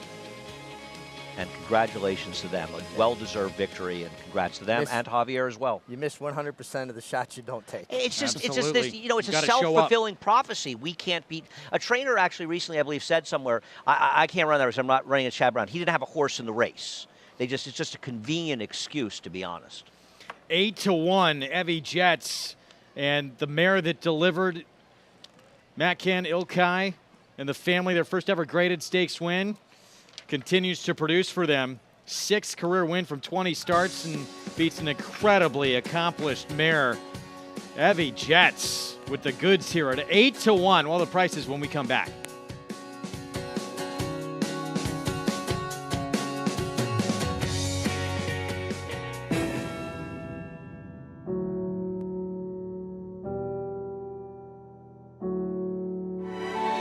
Independence Hall is hands down one of the most impressive horses I've ever seen physically. Independence Hall is pouring it on here in the Nashua Stakes. Won by maybe a dozen lengths. Independence Hall wins the Hagyard Fayette.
We are back on America's Day of the Races on our Sunday coverage on 4th of July weekend. It's brought to you in part by Naira Bets, where you can play all the action. What a year it continues to be for that man right there. Javier Castellano, 2/3 of the Triple Crown. Big stakes win yesterday, and he takes the early stake today on Heavy Jets. 2 straight stakes wins for Javier, and he just rode this horse so well. And it's almost like he knew that Jose wanted to take back Technical Analysis, and I think if he didn't, Technical Analysis probably wins. 3 wins the last 5 starts for Heavy Jets, all of them stakes wins. Let's go downstairs to Maggie. I can just say we're trying to make him famous because we keep showing his feature, but it worked. It worked today. Heavy Jets. She's just been a stable star for you guys. Talk a little bit about the evolution that we've seen with her and getting another stakes victory today. Yeah, big time. She changed big time since we have her. She got more mature, and she had her tactical in the race settled right now. And Javier see that he just made his early move and then more settled her on the rail. And just after the turn, you know, she's making her stretch run, home run. I think how critical was it for Javier to make that decision when he saw that the favorite was a little bit more willing to take back? Exactly, yeah. He see the Jose little bit like trying to like hang on in there. And our filly like little bit like green all the time. Like she's too fresh. She wants to get and then settle. I think he did the right move. And it was going to be very slow pace and they were going to kill each other. So this was the right move, I believe. We won the race with that move. Exactly. And 2, she's tough to get by when she gets her head in front. Talk about her tenacity and just her will to win. Yeah, she does her job. So we do our job in the morning. She does her job here. And I'm very happy for Mr. Bob, you know, since he passed. She keeps winning for the family. Last 2 horses with me, and she's winning stakes races. So it looks like the whole family was out here today, too. How excited are they? Yeah, they are very excited. But, you know, Mr. Bob was like more, he leave it to us. But the family asking like how we are today in the good way. So, and we always make them like, okay, we are ready. If we are not ready, we are never going to run the horse. So it worked out good. Oh, congratulations. Huge performance from a very honest mare. Thank you so much. Mac and Cantarmasi, conditioner of Heavy Jets. They have just done wonderful work since claiming her a few years ago, Greg. And this has to mean so much more, too, not just what this mare has given these connections, but the late Robert Amendola was the man who gave these guys a shot here, really the first one to do it here in the U.S. Yeah. No, I agree, and I'm sure he's an owner that you rode quite a bit for when he had Butch Lenzini as his trainer back in the day with Cedar Valley Stable. Going back to the 80s, riding for Bob Amendola with Butch Lenzini. Then he was with Alan Iwinski for a while, won a bunch of races for them there. Really nice old horse, Maracaibo. You know, just somebody that was a part of the fabric of New York racing for so many years. And it's unfortunate that the last 2 horses they have with the Cantarmasis, the family, you would hope that they maybe would want to stay in. But at least we can enjoy Heavy Jets right now. Yeah, she's been terrific. Big upset in this pick 3, by the way. Give you some idea, if you're still alive in the pick 5, just shot $799 for a $1 pick 3. So if you're alive in this pick 5, wow. 2 odds-on horses getting defeated. 4th at Belmont, 6 furlongs, $40,000 claiming race. And Fancy Azteca, this would be a big one for Linda Rice to try and seal up this trainer title. Yeah, I actually prefer her other horse, Luna Loca. But I'm going to try to beat the favorites in this race, so it'll probably chalk out, Richie. Well, I like Tribal Queen. We've had some upsets so far today, so I listen, I'm always open to your ideas. You usually have good reasoning for picking against the favorites. Just hope it works out. Countdown is on. Opening day, Saratoga, Thursday, July 13th. I hope you guys have a place to stay for the summer. I'm staying with you, Greg. I'm pitching a tent. You're always Laura welcome. didn't tell you? You're always welcome. I'm pitching a tent. I have a place. Got plenty of room in the backyard for I have Andy. a place. I love my place. Some of the main events you'll see on Fox on Saturdays. Coaching Club American Oaks, the first of those. That Travers Prep of the Jim Dandy, July 29th. Whitney Day, 4-Star Dave. I mean, it's tough to if you had to pick a week to go, it's tough to choose from this list. Well, but I mean, any luckily, time in you Saratoga won't miss any of the action because we'll bring it to you. Yeah, Whitney Week's always a great week, but any time in Saratoga is a great time. Going to be a fantastic summer. We hope you join us on Fox throughout it. We're going to have all of it for you all summer long. as we've continued to expand our coverage. Going to be a lot of fun, and tweak the schedule with some things at Saratoga. Yeah, move some stakes to Friday, and it seems like a lot of people come up early for the weekends and are there on the Friday cards, leave early on Sundays, to try to make some small changes to accommodate that as well. Well, that was always one of the beauties of Saratoga, that if you couldn't get there on a weekend, even a weekday, you're going to see a good race. Usually it was a stake a day. 2-year-olds running in the maiden races. It's such a magical place, and really any time you're there is really fun to be there. We're going to take a timeout. We'll be back. More coming up when we return. We'll get into the pick six. We'll have the story of a place that's so important in horse racing and to this racetrack right across the street, making sure all our equine athletes are in perfect health and tip-top shape. We'll be back.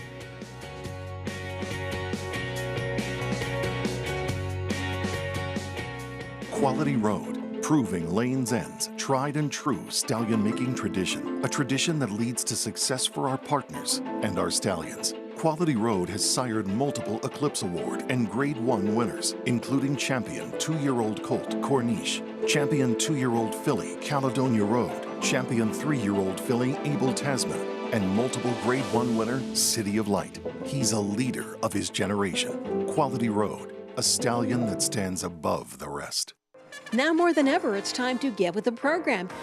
When shopping for your next race prospect, consider that New York breds start with an advantage. Our New York breds run for serious green. At Saratoga Race Meet, New York bred maidens run for up to $88,000. New York bred allowance horses run for up to $100,000. And New York bred owners can collect awards of up to $20,000 per horse per race. So get back with the program. Seriously.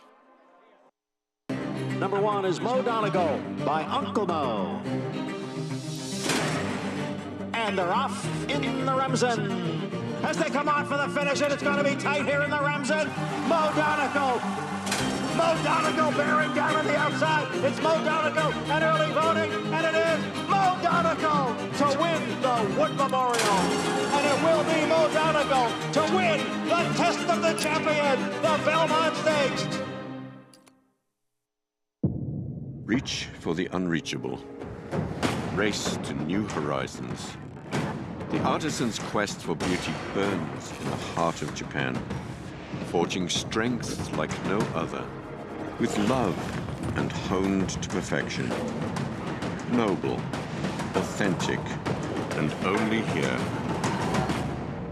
The legacy of strength.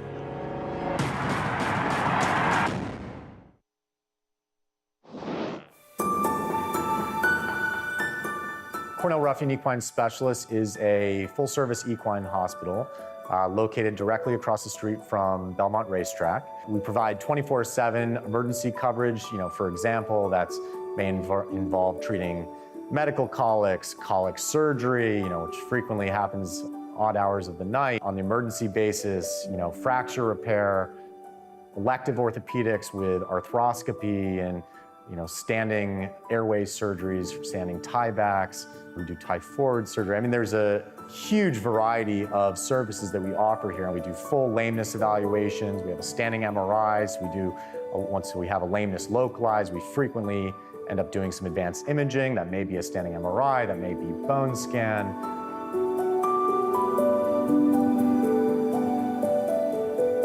We try to target every aspect of the equine need as much as possible, both from a surgical and a medical standpoint. So having that kind of access in this caliber of facility in that kind of proximity to the track is incredibly important. Having fast access to advanced veterinary care is paramount to making sure that these horses get the treatment they need quickly so we can get them on the road to recovery. We have a high-speed treadmill at Ruffian. On the treadmill, we can exercise a horse at speed in their regular gait. It allows us to put a dynamic scope up their nose and actually evaluate the function of their airway while they're moving. And there are a lot of issues that only manifest at speed. One of the research focuses at Cornell Ruffian is looking at different ways that we can promote equine safety, thoroughbred safety, and prevention of more significant injuries or breakdown injuries in thoroughbreds. Cornell Ruffian is part of Cornell University. The mission that we are trying to achieve is clinical excellence, day in and day out, providing, the most top-level care to our local patients every single day. And we're constantly looking at newer imaging modalities too, to make sure that we continue to offer the most cutting-edge and innovative ways to diagnose equine and thoroughbred ailments.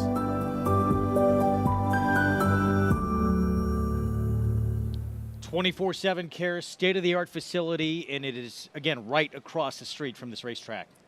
Well, that's what's so critical, the access to it. Not if a horse does have an issue, whether it's illness or an injury, they don't have to ship to New Bolton or Rood and Riddle. They can just go right across the street. There's a gate actually right between barn 46 and 47 that they bring the horses directly across. And that was old Dr. Reed's place.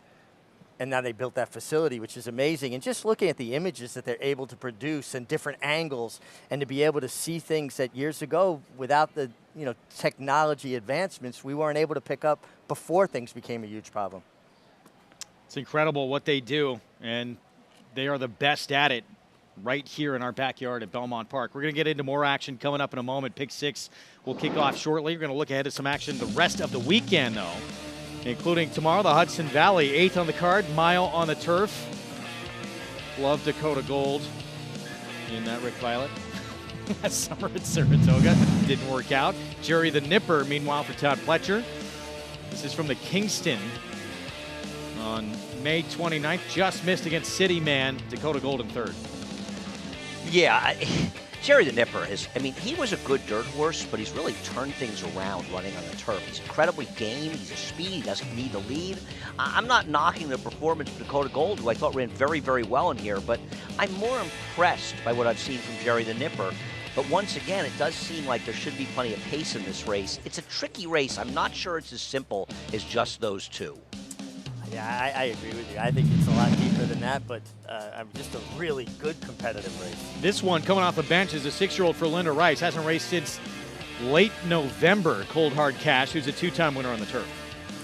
Yeah, and he's coming out of the Red Smith here, a 1 3/8 last fall. Now the question will be, off the layoff, but he's a consistent sort. He ran well off the bench last year. He finished 3rd with his first start. Hard trying, nice horse. Good news for a lot of these in this field. They don't have to see City Man. Yeah, I'm sure people are happy, and maybe they'll actually will try the Grade 1 4-star Dave, which they didn't try last year. It'll be interesting. These New York breds, they're a very hard-hitting group. Cold Hard Cash, I worry about the layoff. Linda Rice does not have good numbers with her turf horses off of layoffs, turf routers. That concerns me. He may need a race, but he's a good, honest racehorse. Well, that's race 8 tomorrow, 4:48 Eastern time. We'll have live coverage back to today, and the Pick 6 coming up in this 40,000 6-furlong sprint. Coming up is get a look at Candy Caramel. Chris Engelhardt taking over training duties. Was with Peter Miller. Javier Castellano will ride. Let's go downstairs to Maggie. Well, Greg, as the board would indicate, this does feel like a pretty wide open and competitive race, as we'll begin with that new face you were just mentioning in number 6, Candy Caramel. She, as a 3-year-old, has already made 12 starts in her career, which, albeit, did start a year ago. She looks like it, too. Chris Engelhardt is a trainer whose horses typically do carry a lot of weight and conditioning, and that is not what I'm seeing from Candy Caramel. She has the numbers, she has the credentials to be effective here, but if I was purely picking horses on appearances, she might be bottom of the list. As we'll move on to a horse I know Andy's interested in, and rightfully so. If you pick apart number 3, Tribal Queen's form, there's reason to like her. And while I was definitely adamant that she was a turf sprinter, we're going to try going back to dirt sprinting, albeit she was facing a tougher field last time out in that comeback race at Monmouth, and she drops in for a tag for the first time. She fits quite nicely with this grouping. She's fit, she's strong, and other than I'd love to see her on the turf again, but that's neither here nor there. I think this is what she wants to do. She gets a fast dirt track, and she gets to sprint. And she's just built like an out-and-out sprinter. So I can definitely see taking a shot with number 3 in here. Greg? Maggie, thanks. Post-parade coming up in a moment as we get set for the pick 6 ahead, and it is a wide-open board. This one, 8-1 right now. Anthony Dutrow, Dylan Davis, and had a maiden win on a race that was meant to be on the grass, Belmont and Aqueduct, back in October. Okay, I'm going to make my case for this horse. Ran a respectable race, all things considered, first time out. Then was on a dead rail at Saratoga on August 7th. The horse Raging Sea that won the race is a graded stakes horse. Comes back, wins the subsequent start. 61 buyer, not going to set the world on fire, but relatively competitive for a horse that was making that figure 8 months ago, more than 8 months ago.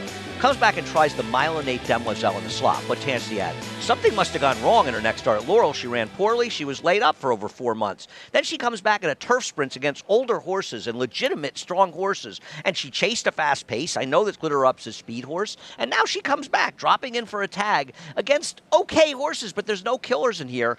I think today is the day to take a shot with her at least, at a price. I like the reasoning.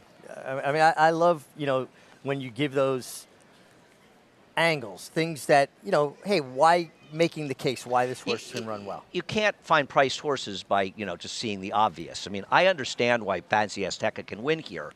I actually prefer Linda Rice's other horse, Luna Loca, who's on a dead rail last time out. But Fancy Azteca is run against some better horses, so she can win. So can Candy Caramel. We should mention who is back. Rad Ortiz Jr. sighting coming up for the first time today. What? His horse is not impossible in here. She's 7-1. She looks slow. She ran against some decent horses at Tampa. Could be Irad's back, and he's a big price. Maybe he'll win. There he is, and his brother made up significant ground on him while Irad was away serving a suspension. And I'm sure he told him. 4-win day for his brother, More than Jose, once. the other day.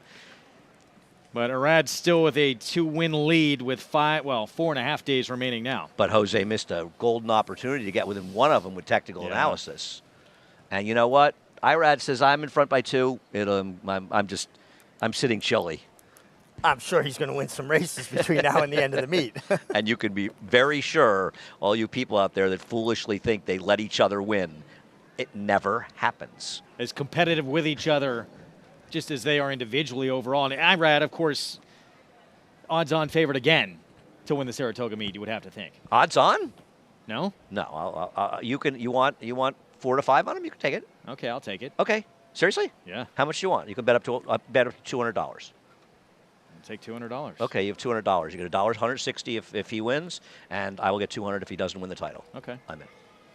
Wow, how did I get left out of this? You can have half. Greg, do you want to have a question, though. This would be kind of interesting if you had to make a morning line favorite or a morning line for the jockey colony there. Who would be leading rider? Oh, he's the favorite. No, I know he's but the favorite. But I don't think he's over 50% to win it. You don't think that Luis Saez coming in, who's done very well, and he has a lot of Churchill horses with trainers coming in? You don't think Jose has a chance behind him? I don't know. Outside of those 3. Well, I don't know. I mean, guys have been competitive. Joel Rosario's been close before. Flavia and doesn't Pratt. have the numbers, though. We'll see. Interesting argument. Tyler Gaffleone coming in from Churchill? He'll have trouble winning the meet. I'm very happy with our bet. Richie, if you want, you can have half. I can't speak for Greg. If you want half of my action, you can have it. Let me think about it. He is he's my sucker, but I'm going to. Mig's going to tell you at the halfway point, maybe August. Here's our post-parade Luna Loca. This is the other Linda Rice horse that Andy likes. Yeah, people will prefer the 7 to her. Some people are not the betters. She was on a dead rail last time. I think she's a very interesting horse off Linda's claim. Here's Irad. First time we've seen him in a few days. Back from suspension. Girl Afraid. Yeah, on a horse that Andy talked about. Has run with some very tough foes. Tribal Queen, 7-1, Anthony Dutrow and Dylan Davis. I made my case for her. I think she's a very interesting horse, dropping in for a tag first time. Baby Sox went gate to wire for a soft win for 20 maiden claiming last out. Yeah, wins for 20, moves up to 40, probably a part of the pace. That's there for sure. She is for Rudy Rodriguez. Was an even money favorite against that lower level group as well. And here's the favorite, the other Linda Rice runner, the more highly regarded one, Fancy Azteca. Yeah, I mean, she's run against some better horses, and she's run figures that make her a major player here. She's sort of logical. I just prefer others. Candy Caramel moving to a new barn. Chris Engelhart taking over. Yeah, first start at Belmont Park for Candy Carmel. Closing sprinter. Would like to see some pace on here. Javier Castellano looking to go back-to-back. And then Vax on the outside, Mike Maker. Win came at Aqueduct, forwardly placed back in January. She improved her speed figure dramatically last time for previous effort. Has she improved as a racehorse, or was she helped by her trip on a sloppy sealed track? We'll find out. Two Sharp Azteca fillies who are taking the majority, well, at least one of them taking the majority of attention in this field. Vax is a Sharp Azteca as well. Let's bring in JK again for this fourth race. What are you thinking here, Jonathan? Yeah, look, I thought this was kind of a tough spot. I thought a lot of horses could win. I leaned towards the outside, like you mentioned, Wolfie, the two Sharp Aztecas. I thought the 7 Vax made a lot of sense. Had a lot of early pace figures drawn towards the outside. A lot of times when you can get a horse drawn towards the outside that has tactical speed, that has a paced figure edge, but also is right in line from a final speed figure number, you project to get a great trip. And they'll be finishing. So this horse is going to be in the clear, hopefully find a way to get into the 2 path and be able to just to track a leader. And if they decide to take the lead, that's fine as well. I just think from a trip standpoint, Vax projects to get the best trip, and that's why I went there. The 5 Fancy Azteca, nothing crazy here. A horse that has competitive numbers. But if you look back at that race on January 22nd, one of the best races of the career came off of a little bit of a break. And so I'm just hopeful that coming in fresh for Linda Rice, Fancy Azteca should run well as the other Sharp Azteca, Vax, to the outside. Mags? Yeah, JK, I'm digging both Sharp Aztecas, but let's check in with a daughter of Malibu Moon to start things off. She's one of 2 of the Linda Rice horses. Luna Loca, as you heard Andy say, not on an ideal part of the racetrack last time in the slop. And she's one that connections were somewhat insistent on going shorter with. Longer. Because I remember Kendrick Carmouche, after her win at 6, said she'd be better going longer. I completely disagree with him, because while she is a little bit of a scopier type, she runs downhill. She runs toward the ground, and for me, that's always hinted at being a sprinter. So I like the fact that Linda picks her up and enters her immediately in a 6 furlong race. I think she makes a good deal of sense here.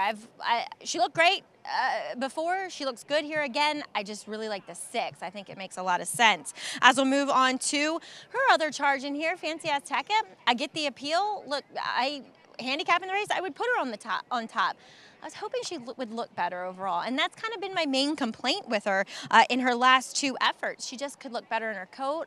As I've said many times, I feel like because Linda runs a lot of horses, Linda's horses tend to look a certain way, and Fancy Azteca just doesn't look as good as she could, considering she's 2-1. I'll look elsewhere. The horse that looked best is on the outside, number 7. Sorry, I'm piggybacking a little bit there, JK, but I like the fact she ran an improved effort off of a layoff. And for me, at least through this kind of winter, spring into summer, the Mike Maker horses have just appeared to need a race to move forward from.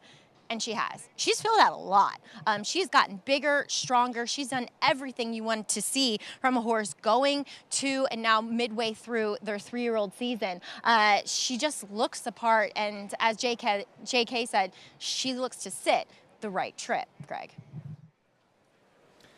4-1 from an outside post for Vax, Jose Lezcano.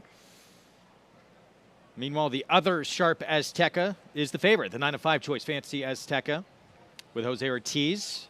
4 Linda Rice, big drop down in class, obviously. Yeah, it is. I mean, she's not running huge figures, but she's a very logical type horse. Was a horse, though, that Linda Rice claimed for $20,000, and she actually has made some money with her. So it's not really a drop for Linda. I mean, she'll be very fortunate to get the horse claimed, win or lose, frankly. If she wins, she gets the purse and loses the horse for twice she paid. And if the horse doesn't win here and it gets claimed, then she's even more fortunate. If you could do that for an owner with every claim, you'd be... Even about a third of them, you'd be fine. Exactly.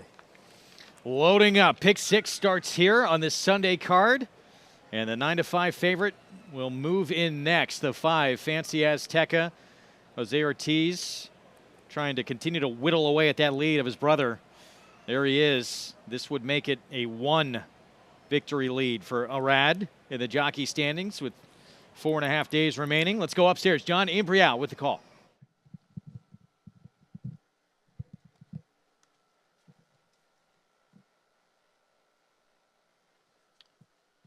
ready for the start of race 4.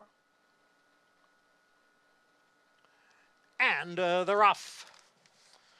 Luna Loca, Girl Afraid. As they race up the backstretch, it is Girl Afraid, and then it is Baby Socks, followed by Fancy Azteca. Luna Loca down at the rail, back running in 4th. Vax moves up on the outside, then Tribal Queen. Candy Caramel is the early trailer in 7th. Up front, Girl Afraid on the inside and Baby Socks on the outside, and the two of them are heads apart for the lead. Fancy Azteca sits just off of them in 3rd, the quarter 22 and 2. Vax is on the extreme outside in 4th.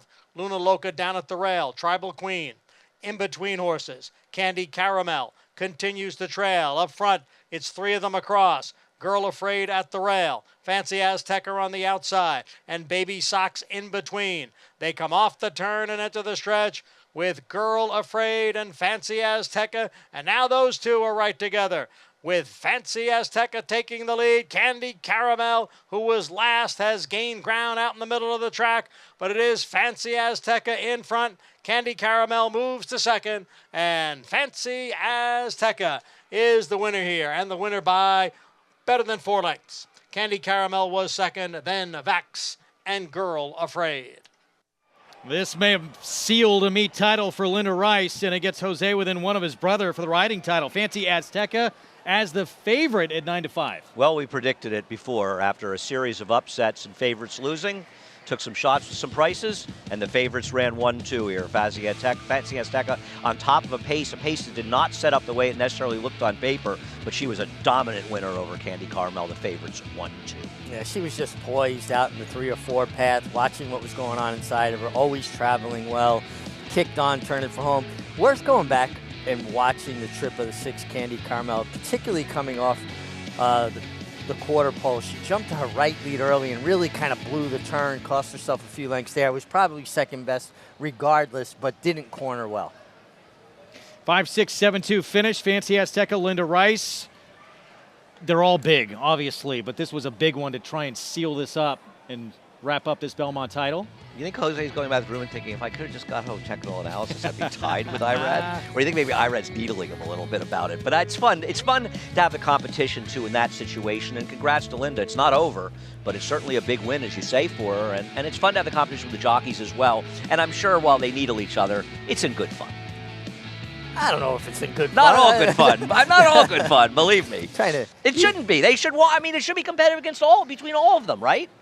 And it is. And the trainers as well. To. You take so much pride in what you do, and listen, it lasts for 2 days. You were leading rider, and it starts a clean slate opening day of Saratoga, but you want that on your resume. You feel good about it. And the battles between Todd Pletcher and Chad Brown up in Saratoga, it's more entertaining when they're close. Yeah. And, you'll see it with the other one. It's happened with both trainers. One of them is leading, and the other one is emptying his barn out on the last few days. You can't blame them. They're trying to win. That's how important it really is. And it just makes the game more fun, and it also gives us more to talk about. Certain times, too, obviously, when you were an apprentice, and there's Linda Rice, who's on her way to wrapping up this title. When you were an apprentice and nearly won that Saratoga meeting, obviously that's going to help your business an incredible amount when you're an apprentice coming up. But it's still, when you win meets like this, does the phone ring more? Oh, absolutely. Everybody wants the hot commodity, whether it's a trainer or a jockey. Well, it's another way. When you're going to Saratoga in the first week or 10 days, you're not winning, your phone doesn't ring at all. That's the problem. No, I mean, you feel like your number got disconnected. You got to keep winning to keep it ringing. I like that. 9-5, and it is true. We'll look ahead to next weekend at Belmont. When we come back, a rematch from the top 3 from that Pennine Ridge will line up in one of the big ones still remaining, Belmont Derby on the turf. We'll be back. DeMarchelier offers breeders a rare opportunity as the only son of Dubois standing in Kentucky. Dubois, one of the world's most celebrated stallions, is now a sire of sires. With a picture-perfect pedigree, this son of Dubois brings one of the world's most potent bloodlines to America.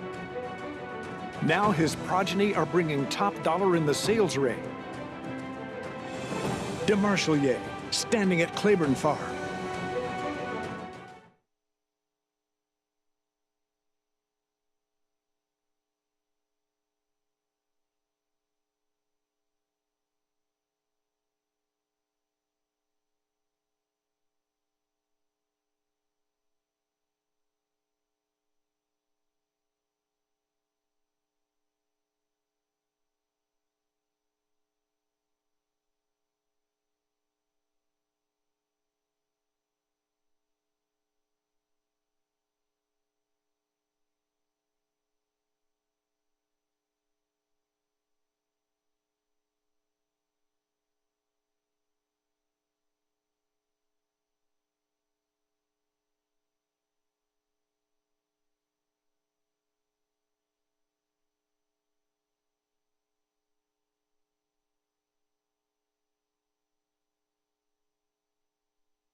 Welcome back to America's Day at the Races here on Fox Sports 2. We are proudly brought to you by America's Best Racing. For the love of the race, check out americasbestracing.net today. Here in the winner's circle, it's a familiar place for Linda Rice. As Linda, we were just discussing, you've won 3 consecutive NYRA meet titles, and I'm not going to jinx you, I'm not going to wood. Well on your way to a 4th here. Talk a little bit about that accomplishment. Well, it's just been a wonderful year so far. We were able to win the fall meet, the winter meet, the spring meet. So if we could get a Belmont meet, I've only ever tied once at the Belmont meet with Todd Pletcher. Yeah. So, but there's quite a bit of racing left, and certainly we're going to have to win a few more races to get it done.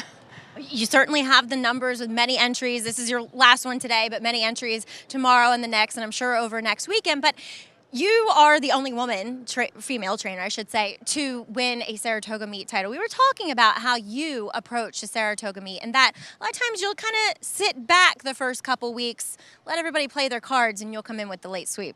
Yeah, I find the conditions the first 2 weeks are extremely tough. Everybody's so anxious to run and so excited about running that I'll lay back a little.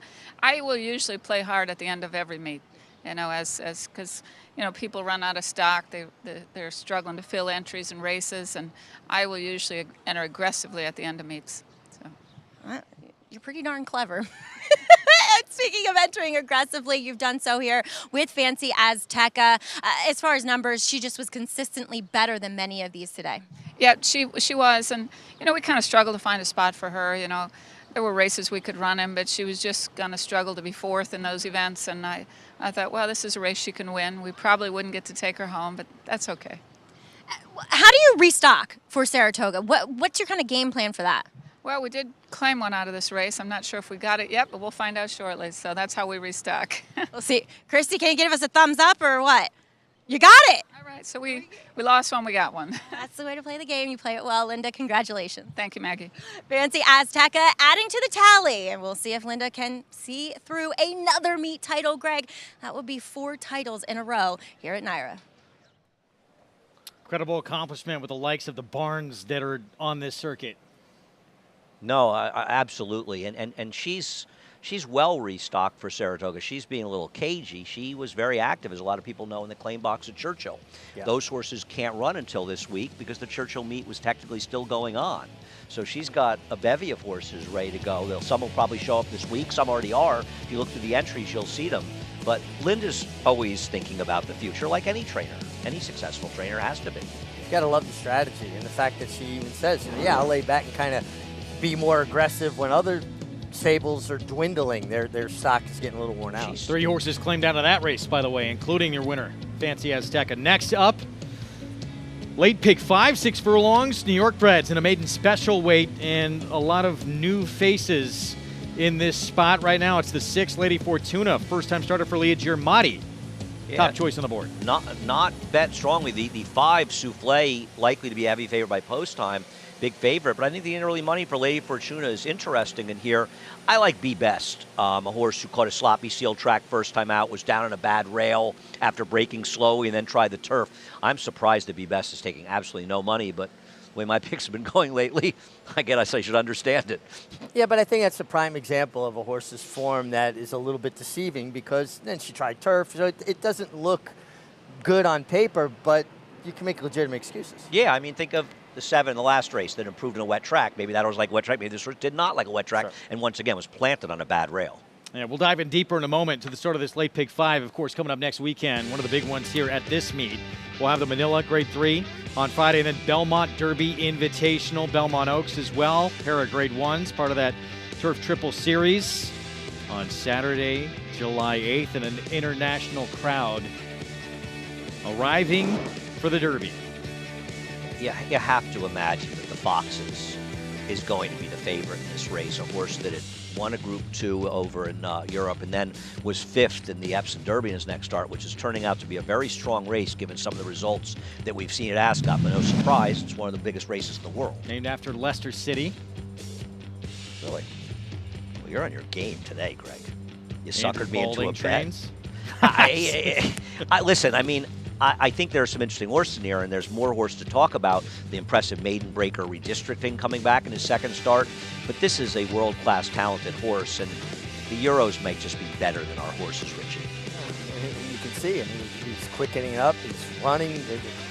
I love the way the rider had him in between horses, and he was in close, but this horse kind of burst through, drifted right the last part, but I just love that we get this European participation.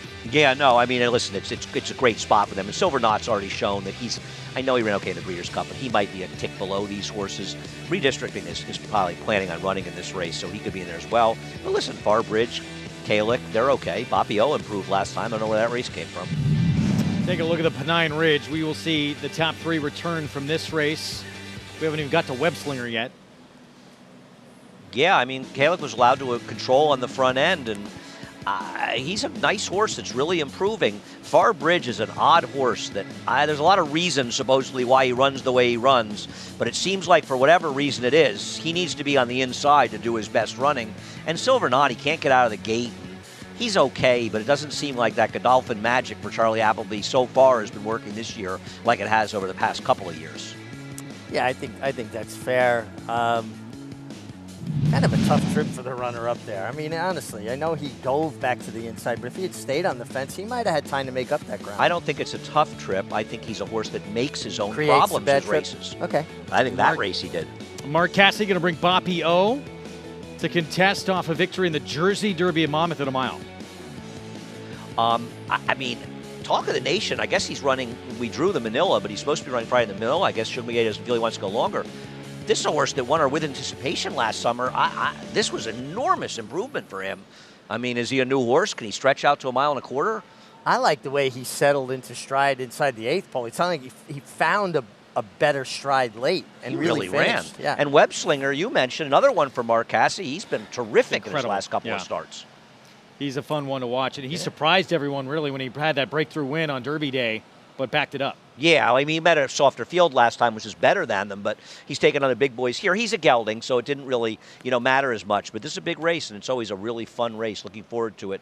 But the Europeans could hold an edge. The Foxes might just be a better horse than these. We'll see, and we'll see what redistricting does, taking a very ambitious move in his second start. We have 87 Beyer in his debut? 89.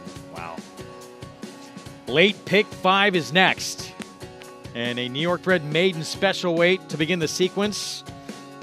Lady Fortuna at 6. Still the favorite here, early money. With the debut coming up, Javier Castellano will be aboard. Stay with us. Good Magic's gonna win his first race, and he's gonna do it in the Breeders' Cup Juvenile. Here's Mage coming struggling down the outside. Angel of Empire is putting in his run, and there's 1 furlong to run. 2 Bills on the inside. Right a hold of Mage. Mage has taken the lead here as they come into the final 16, and it is going to be Mage to win the Kentucky Derby. The classic sire. Experience the adrenaline-pumping, suspense-filled action of the Sport of Kings no matter where you are with Naira Bets. It's fast, easy, and secure. Download the app today and start winning with our lucrative weekly promotions, thrilling handicapping contests, and a one-of-a-kind VIP rewards program. Don't just watch horse racing, be a part of the action with Naira Bets.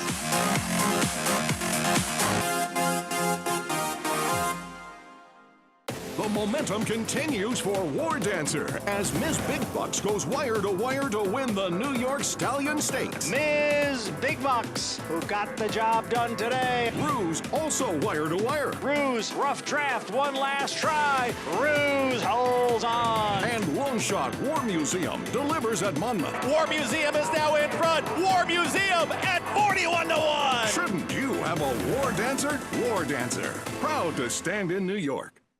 Racetrack Television Network brings you every race, from every track, on every screen, every day.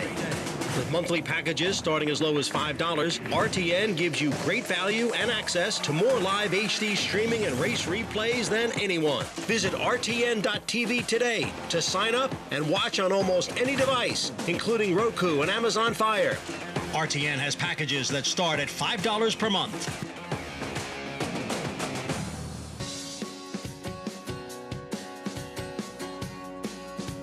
We're back on America's Day of the Races on our FS2 coverage. Regional networks out in Southern California with us as well as we get set for the Late Pick 5 coming up on this Sunday card.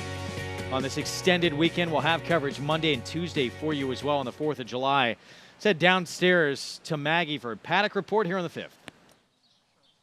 We have a favorite that's trying something new for the first time. That's number 5, Souffle, the daughter of Candy Ride, who, I mean, has a little bit of dirt pedigree.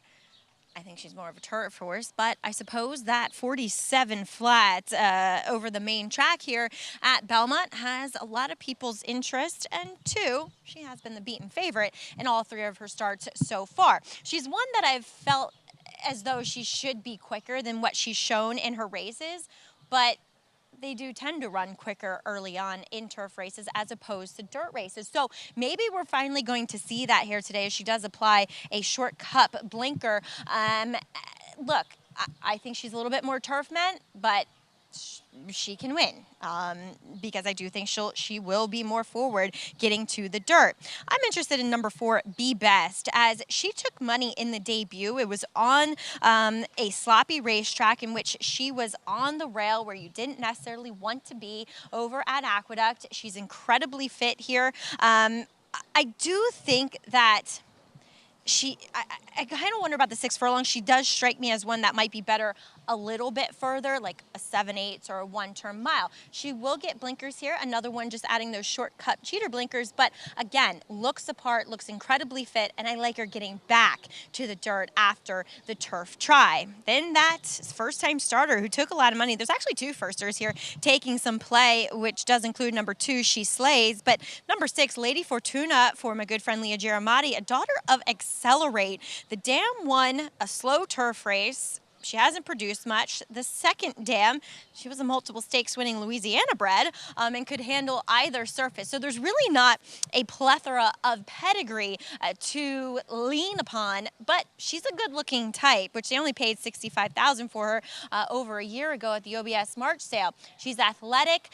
Leah does have her looking incredibly fit for this first start. So where I think the 6 furlongs is fine, she's one that probably could be effective going a bit further too. She's been professional. We'll see. Does she run to that money, Greg? Yeah, we will find out for the debut coming up and that quick 3 furlong drill, probably to try and accentuate the speed that this one may have. You don't expect to see Leah Giramati horses, first-time starters, take money. And when they have in the past, they've been runners. And to ignore, especially in this field where there's very little form to go on, and ultimately Souffle, who's mediocre and probably not a dirt horse, is going to be the favorite, I don't think you can ignore this money, Richie. No, you can't. Very meaningful. And Leah Giammatti's barn has been good at Belmont. She's 3 for 11 with 4 seconds, so she's winning at 27%, but the horses are running well if they're not winning. And this horse last year, where 2-year-old sale worked a really, I mean, it's like over a year ago. I'm not saying it means a lot, but this horse didn't work well at all. And I think it's very interesting because I feel like in the past when Leah's had her firsters get bet, they show up. Doesn't have to win, but they show up. Well, Bill Mott going to send out Shotgun Patsy. We've been saying it for weeks now, really all year long, just how incredibly strong this Hall of Fame trainer, one of the all-time greats in this sport, how strong his barn is, probably the strongest barn he has ever had in his career. I talked about it with him yesterday, and he was saying, you know, back to the time, the period of time when he's training for the Paulsons, 95, 96 cigar, he hasn't had the depth of a barn that he has since then that he has now. I mean, he's just strong. No, I mean, you go through these, Art Collector. He's legitimately, he's probably going to be in the Whitney. I mean, we just took it off, so I can't go through them, but there's grade 1 stakes quality in that field going through, and a champion and elite power as well. You go, you know, Cody's Wish, obviously, favored to be horse of the year at this point. Casa Creta, 3 grade 1s, elite power, a champion last year. Frank's Rocket, who's been in career form, is like a 6-year-old, I think, at this point. Frost Point, who's been improving. We'll see what he can do with Rich Strike. Obviously, he's got a lot of breeding. Warlike Goddess, she disappointed last time. She had a terrible trip in her last start. She's a better horse than that. Adding depth to an already deep barn, he gets a former Kentucky Derby winner, right? The Kentucky Derby winner, Rich Strike, but now he's training. Obviously, headline there with 2 champs. One who's won 7 in a row, in Elite Power, the sprint champ, and is still the clear leader of that division. Sure. And Cody's Wish, who has won 6 in a row, all, at the highest level, and now is looking at maybe the leading contender in the Classic division if they wind up going that route, which looks like for now they're thinking. No, I agree. He's not a champion, Cody's Wish. I don't think he won one last year, but nonetheless, he looks like he could be one this year. I mean, he could win Horse of the Year. He could be older handicap Horse of the Year. I mean, listen, a lot can change, but right now, I don't think anyone's going to have a big argument that he's not the best horse in the country. And I love the fact that Bill has given Joey Martinez an opportunity here. Joey's been working a lot of horses from the morning, working hard. And Bill's always been a guy that gives people a chance that work hard. He definitely rewards hard work. Joey Martinez, he's out here every day trying hard. So why did he never ride you, Richie? I'm just confused here. No, I did ride. No, actually, I rode a lot for him. I never rode them back. I'd win on them and not ride them back. Listen, I'm not getting in the middle between you and Bill. Apparently I am, actually. No, I like Bill, but there was, a horse like Feasibility Study, won 2 stakes on her, never sat on her again. Took a lot of satisfaction like you two need to have beating a her sit-down. nose. Yeah, I think there's something going on here. I think we got to get to the bottom of this. Hey, and meanwhile, Joey Martinez, very accomplished as a boxer as well, was on the 2012 Olympic team, made the boxing roster that right? of the Olympic team, yeah. Wow. Golden Gloves. So everybody think twice before you have a little scuffle Well, with him in the jocks I know room. that I would hesitate to shut him off. So we found the one guy Richie could be afraid of. We finally found the one guy that Mig might be a little afraid of. I didn't say I was afraid. Just said I would think twice. Hey, I don't blame you. You get a little older, Richie. I know you still feel you got it in it, but be careful of the young guys. I'm brittle. There is Joey Martinez on Mott's first-time starter. Just left the picture on the 3-shotgun Patsy. Be best. There's definitely some things to like with this horse. Yeah, Equipment changed, got off to a slow start in the debut, took a lot of money first time out, and oftentimes put a line through the debut. Well, I mean, also broke slowly and was on a dead rail. I mean, I'm going to give that horse a massive excuse first time out. And then, for whatever reason, they decided to run on the turf. Well, that didn't work out. I guess it's a hard spun. Now, Lovely Isle. See, you'll remember Lovely Isle, the dam, when I remind you. Gary Contessa trained her, and she broke her maid at Aqueduct, I believe, with a 105 buyer figure, winning by like 21 lengths or maybe even 17 and a half lengths. I'll go with that. And she was bought by Bobby Frankel. Now, she did not go on to run those kind of races, but she may have won one graded stake. She placed, I think, in the Prioress, perhaps, but she was an interesting horse. I remember thinking, why would they buy her off that inflated, I think it was a gold rail win, but I got covered, right? 105 buyer her day when she won her 101 buyer, won by 16 almost 17 lengths. 101 buyer, right? okay, I got a little wrong. No, but Frankel had her after that, and did she run second in the Prioress by any chance? Or did she run in California Stakes most of the time? California. She ran second in the Flanders in Saratoga. Well, the Flanders. What happened to Flanders? What happened to it? I don't know. We just forgot about her.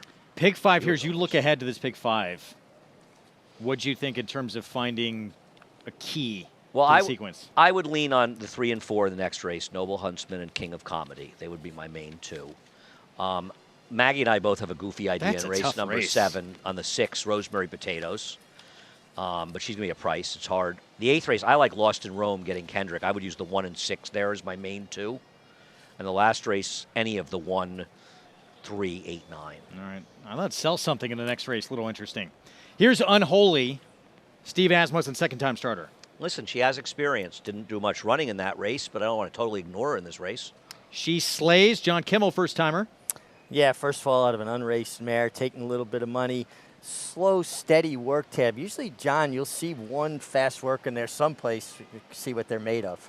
There's the fighter, Joey Martinez for Bill Mott. The dam was a solid enough runner, 8 of 43, but she has not produced runners. But this one is a gun runner and sold awfully cheaply as one. 6-1. We've seen Jamie Torres win already today, teaming up with John Terranova. Be best. I think Andy made a compelling thought about this horse form being a little dirtied up. Souffle, 3 starts on grass. Dan produced Dairy Nane as well. This is on dirt. I have to believe she's going to be favored. She's heavily favored in the other pools, and we'll see if she handles the surface. She's been a disappointment on grass. Big dirt work as well. Bullet work quick as a 63. And then Lady Fortuna, still favored. First time out for Leah Giramati. Yeah, must have really pointed herself out in the morning. She get Javier Castellano, who's been riding in great form. The mare has had one other foal race, a 2-year-old that actually ran here at the Belmont meeting. Sun and Wind finished third, beaten a neck, ran okay on debut. 3 minutes to post here in the start of this late pick 5. Let's get JK's take on the sequence.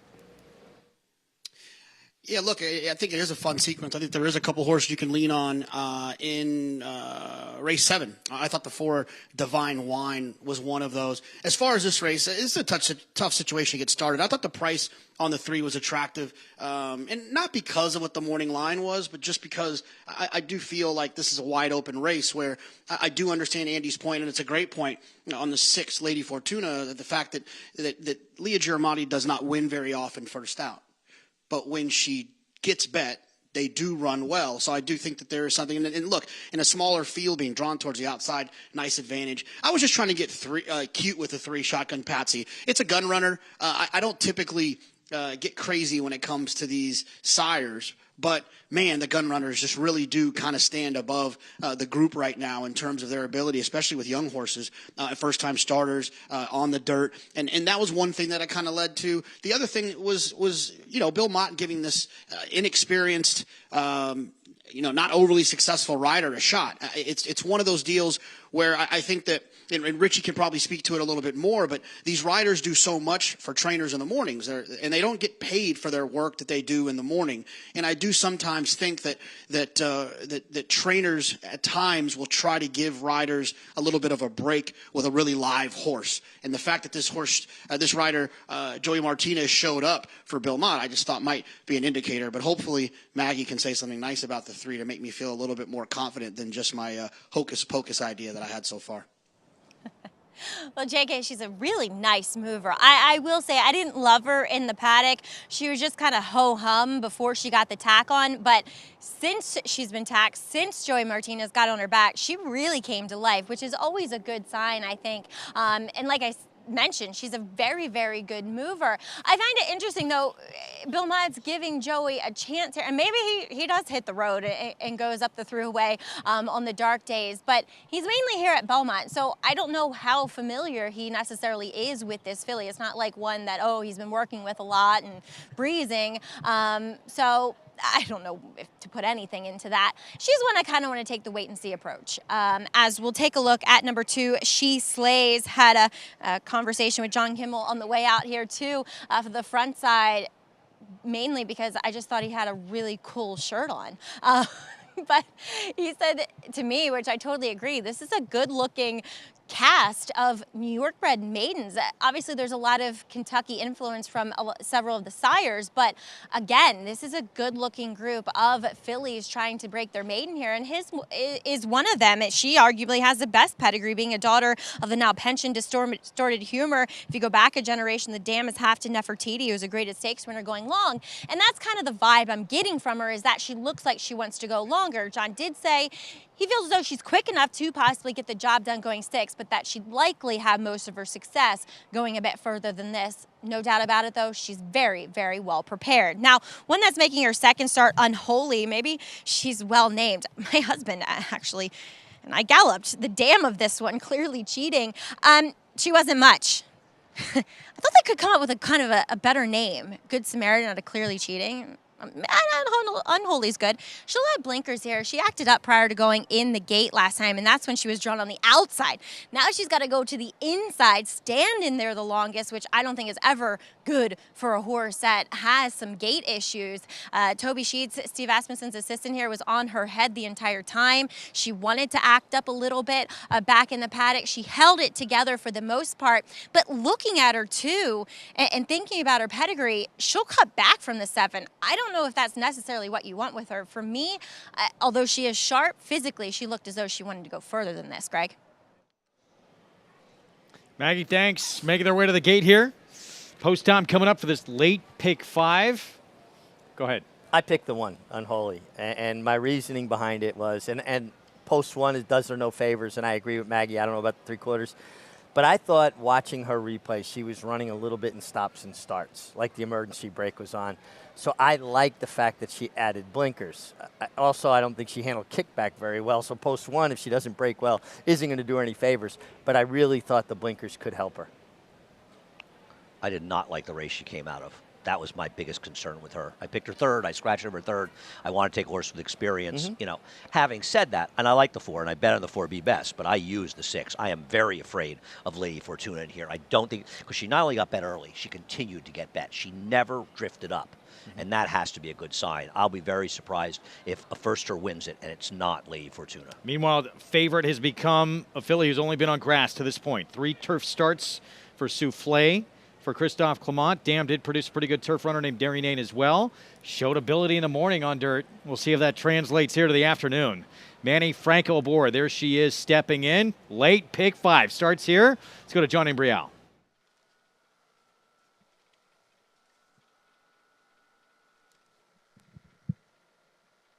They're in the gate.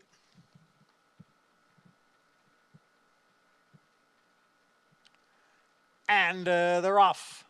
From the inside, it is Unholy. And now moving up is Be Best. Be Best to the front.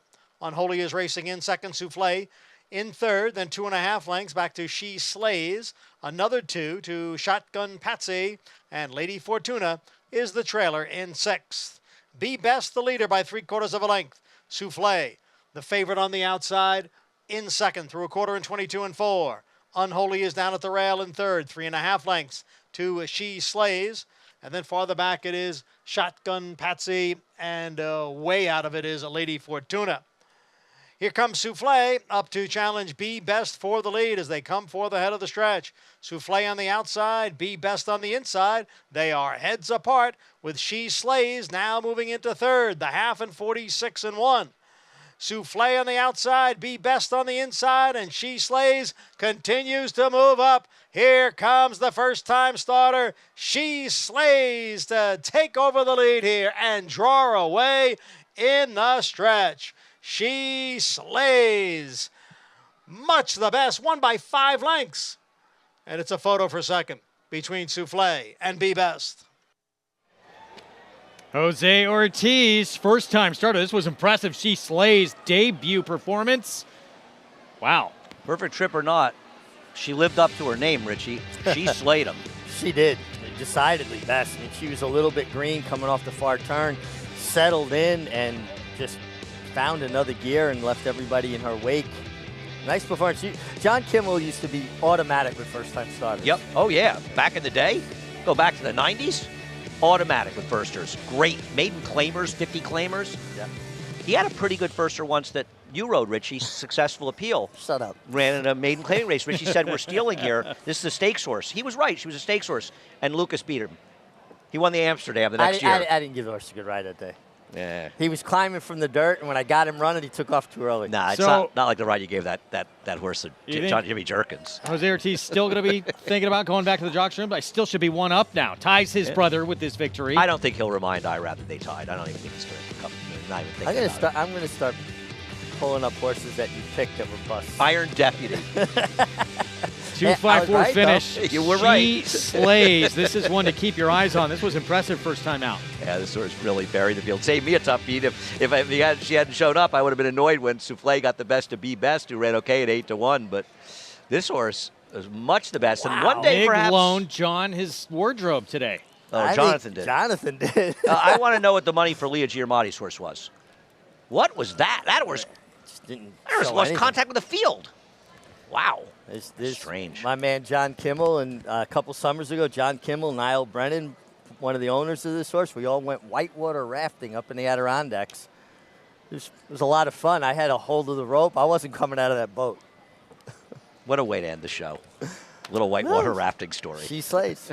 She Slays did slay, and John Kimmel should be excited with that performance first time out. This was fun with the three of us. Early shift. A lot more still to come. Late pick 4 ahead, and the next crew will bring it to you. We're going to sign off for the afternoon, but a lot more coming up, so don't even think about going away. She Slays, very impressive in debut here, and it's tied to the jockey standings. John Kimmel, your winner.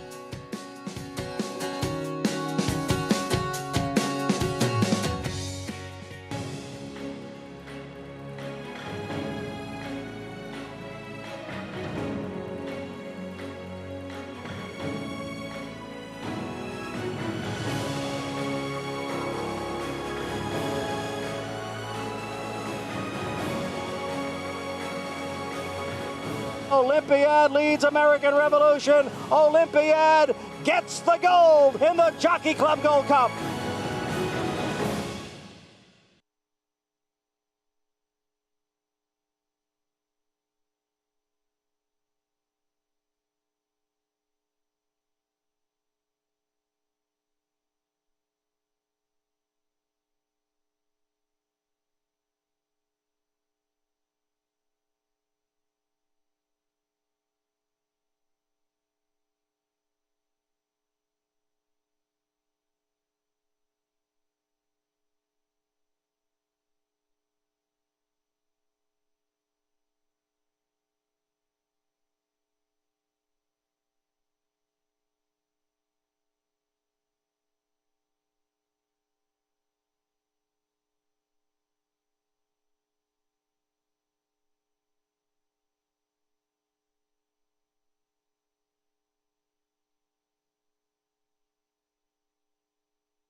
Thanks for spending your Sunday afternoon with us here on America's Day at the Races on Fox Sports 2. Well, we have the feature angle. We saw it work out with the Cantarmasis. I'm working on a new one. It's a shirt angle here as John Kimmel with by far the best shirt today. As you said, it was a birthday present. Yeah, it was my birthday and my wife's birthday and our anniversary all on one day last Sunday. And I thought it appropriate to at least bring it to the races, and now I can't wash it.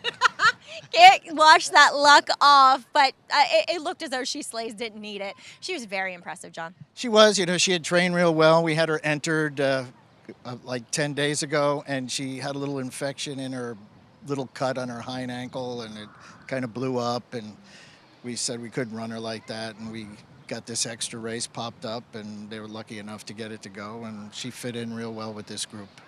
And we were talking, on the way out here, that you said you thought she was quick enough for the 6 furlongs. Pedigree, though, would suggest that she can handle more ground. Well, I think she will. I mean, she looks very rateable. She didn't have to deal with much kickback. Jose got her out of the kickback pretty quick and took her to the outside. But, yeah, the one that comes up first at the book in Saratoga was 7, and I was a little nervous, rutted 7 the first time. But this worked out well, and, we'll see where we go next. I was going to say, now you have a winner to take up to Saratoga. But talking about her pedigree, we were just discussing Distorted Humor and the legacy that he has had on this game. A remarkable stallion. As I said, he was a throw-in in the purchase of Madden's farm, and what he's done as a stallion has just been incredible. And now he's up in the late 20s and has been pensioned, and he's a good broodmare sire as well, so he works on the top and the bottom. Well, it's good to see a nice filly as She Slays carrying his banner. Congratulations, big win today. Thanks, and thank you for the owners to send this horse my way. I've been watching her for a couple of years. Well, we'll have to say thanks to Nala Brennan and crew, but we have to say hello to a new crew on our show, Acacia Clement and Paul LaDuca. Hey, guys, welcome to America's Day at the Races. Glad to be here, Maggie, and I have to say, I'm feeling like we are not up to par, given the fashion here, Paul, with what we saw from John Kimmel in the winner's circle. Wow, channeling his inner Jimmy Buffett. But you know what? He's got himself a nice little filly. Yeah. She finished up nice in this race. Jose Ortiz is on fire. Filly by Distorted Humor, like they were talking about, the Ghost Zapper mare. And wow, we are talking about this off air. She was really running to the wire. Now, Soufflé, she kind of runs like a souffle. You got to order her a little bit early before the meal, and she shows up a little late. But she ran second. If you had that pick 5, man, $16,000. Leave the $9 at the teller if you hit it. please? Tip a little bit. Tip a little bit, yeah. I think if you hit Yeah. 16,000, we'll leave a little bit more than $9. But anyway, a little bit earlier today, we had our feature of the day, the featured Perfect Sting, earlier on the card for the 2000 champion Grass Mare. And what a fun race this turned out to be. Aggressive ride on Evie Jets, as we've seen her just be so good for the Cantarmasi brothers. And she was able to hold off technical analysis. She really dug in, Paul. Yeah, she did. What ended up happening here, technical analysis didn't break, I guess, the best. And, you know, Jose Ortiz decided, okay, I'm going to track off Evie Jets, who has a lot of speed. You didn't really know who was going to go to the front end. And Evie Jets just got very, very courageous and just kept on going. And we've seen some races like this out of her when she gets to the front end and she gets clear and she doesn't get a ton of pressure on the racetrack. She can get brave, and she got brave today. She was part of the big payoff because there were 3 Chad Brown horses in that race, and she trumped them all.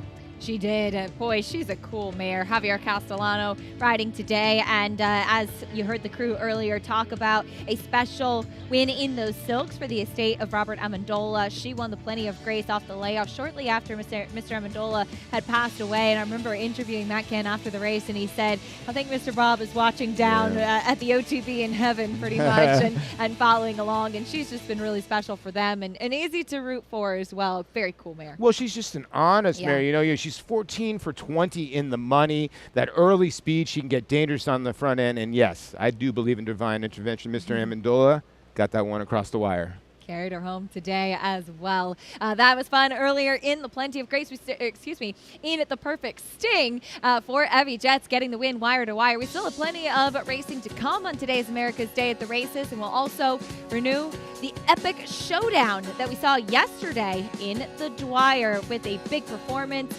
from Fort Bragg over Saudi Crown. Talk more about it after this.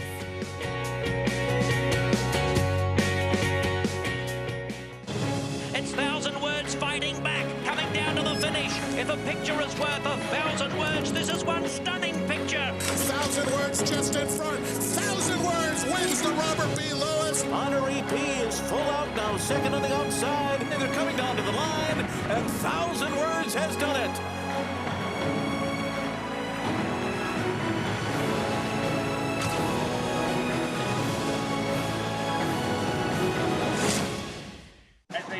When it comes to horse racing, you can never have too much information. With Twin Spires, you can place your bets with confidence, whether you use handicapping insights like our Brisnet speed ratings, prime power and past performances, the guidance of our experts' top picks, or just choose a name that catches your eye. Yes! No matter how you pick your horse, bet with Twin Spires. Start earning your $200 sign-up bonus when you sign up with offer code GET200. Every sire hopes to have a son to follow in his footsteps. An impressive debut. For Munnings, that son is Jack Christopher. Jack Christopher to win the Champagne. Unbeaten Grade 1 winner at 2. Dual Grade 1 winner at 3. And he is pouring it on here. It is Jack Christopher winning the Grade 1 H. Allen Jerkins Memorial. Jack Christopher, new to Coolmore, America, home of champions. Monmouth Park's summer season rolls on with live racing action Friday through Sunday. Fridays features a 2 p.m. first post, while weekend action begins at 12:40, kicking off the win early pick 5. Home to full, competitive fields and big paydays, Monmouth Park continues to prove itself as a place to profit. Joining us on site, be sure to lock in your odds with fixed odds wagering at Monmouth Park Racetrack.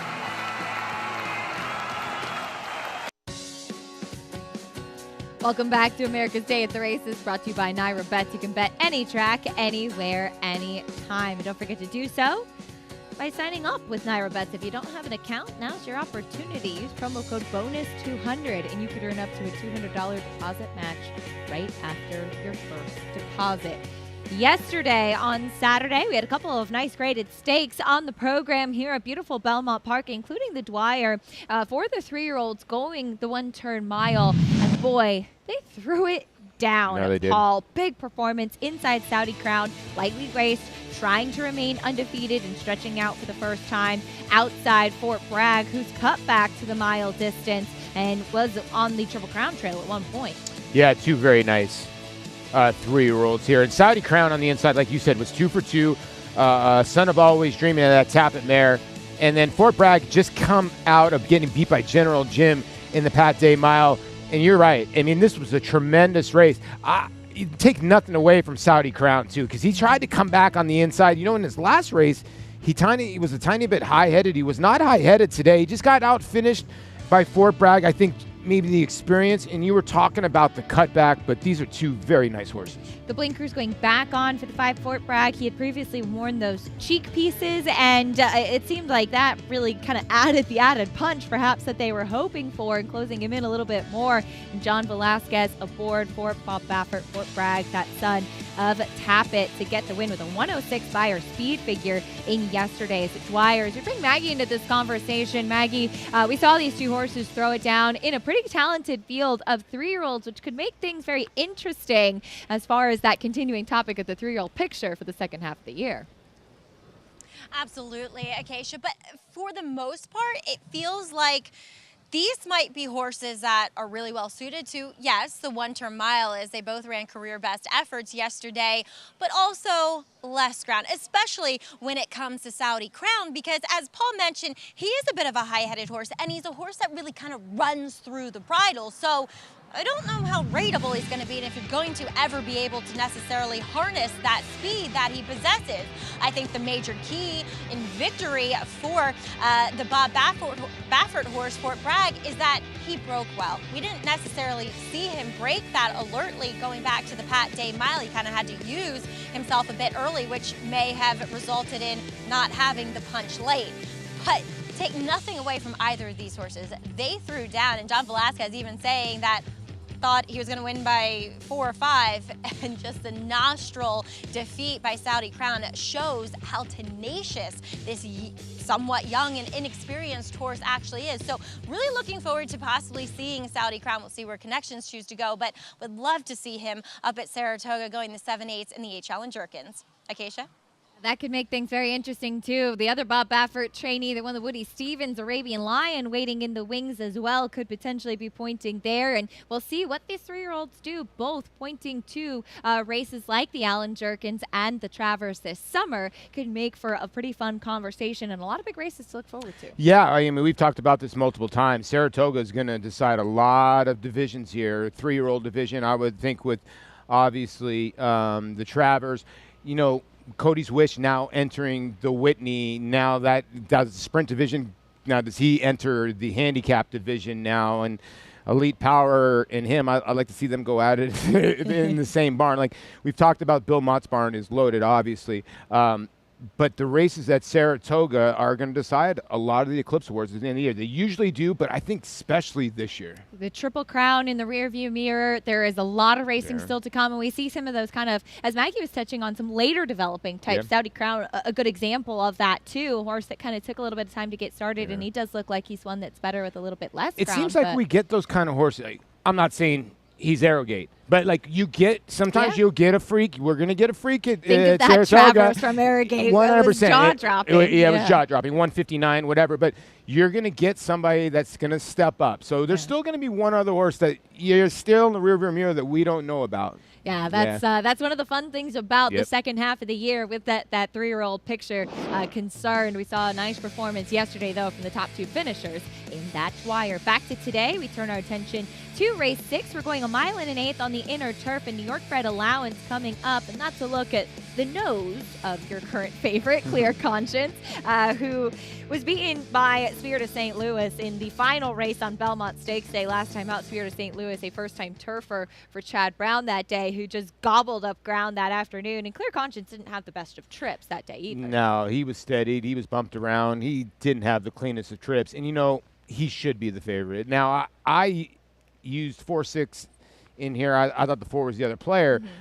But the 6, you know, this horse won 2 back into a slow pace. And it has not caught a fast pace at all. And I would think in a 9-horse field with the 1A scratch, there's got to be a little bit more pace for him today, I would think. And that's only going to help him. He's the horse to beat in here. I do think the 4 King of Comedy has been running well and is in good form. Mike Maker had a winner earlier in the card. King of Comedy very close behind Clear Conscience in that race last time out. Let's head down, get a paddock report from Maggie.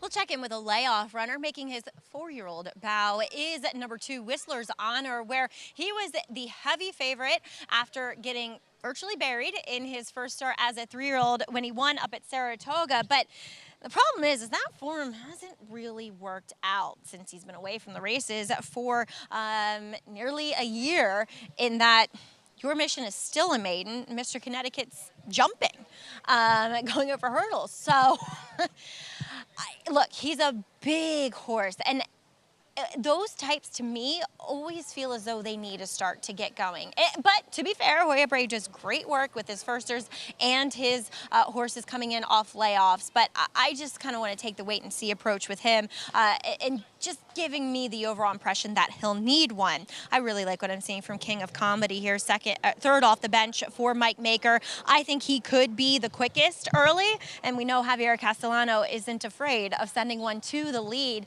to take that advantage. And physically, he looks best here. He looks fit, he looks strong, he has matured so well physically, and to boot, he's matured mentally. He was one that was a bad actor going back to some of his early races as a 2-year-old. So really love what I'm seeing from King of Comedy today. As a horse that's taking some play for only a second turf start is number 9 on the outside, Blame It on Daddy. Now, granted, I've been romanced by this horse in many of his previous efforts. He's just a very good-looking son of Claiborne stallion Blame. That being said, I think the stretch out from the 7 to the 1 1/8, honestly, I think he can handle it. And it'll put him into the race more, whereas at the 7 last time, he was just too far behind and had too much ground to make up. Now he gets Lasix for the first time. He paints such a lovely picture here in the Paddock Acacia. And you can definitely see that there is turf looking at this horse. He has that massive pie dish foot to him. And I think this is now going to be his new preferred surface. 5-1 off that 15-1 morning line. Maggie, thank you for Blame It on Daddy by Claiborne Stallion Blame. We know that he and his progeny always such handsome, handsome horses, and this guy is no exception. But I thought what Maggie said about the distance could be very interesting to see if he can get his feet underneath of him, get into the race a little bit more. He's a player in here.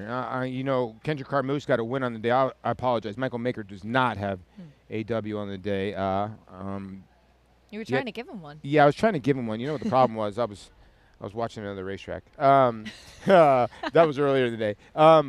This horse last time, obviously broke a tiny bit flat-footed, then kind of ran in spots. The field was completely bunched up. I want to say 11 horses were within 5, lengths of each other, and he got kind of bunched up. And I can see where he's going to like the distance. Now they're going 1 1/8. Probably want 1 1/16 right now, but maybe he'll enjoy, the 1 1/8. That's why I think the 4, King of Comedy, when you look at King of Comedy, a lot of people will see speed and go, okay, this horse is not going to be able to go maybe the 1 1/8.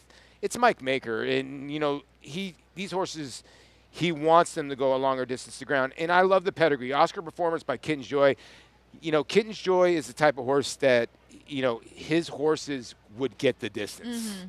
Yeah, and Oscar Performance has been a great stallion and a fun one to follow so far. There's a look at the one Provision. First off, the claim for Natalia Lynch. She got the win last time out. Now, this was in a $30,000 claiming race when taking a big drop in class and off of a layoff as well. So she claims him off of this win.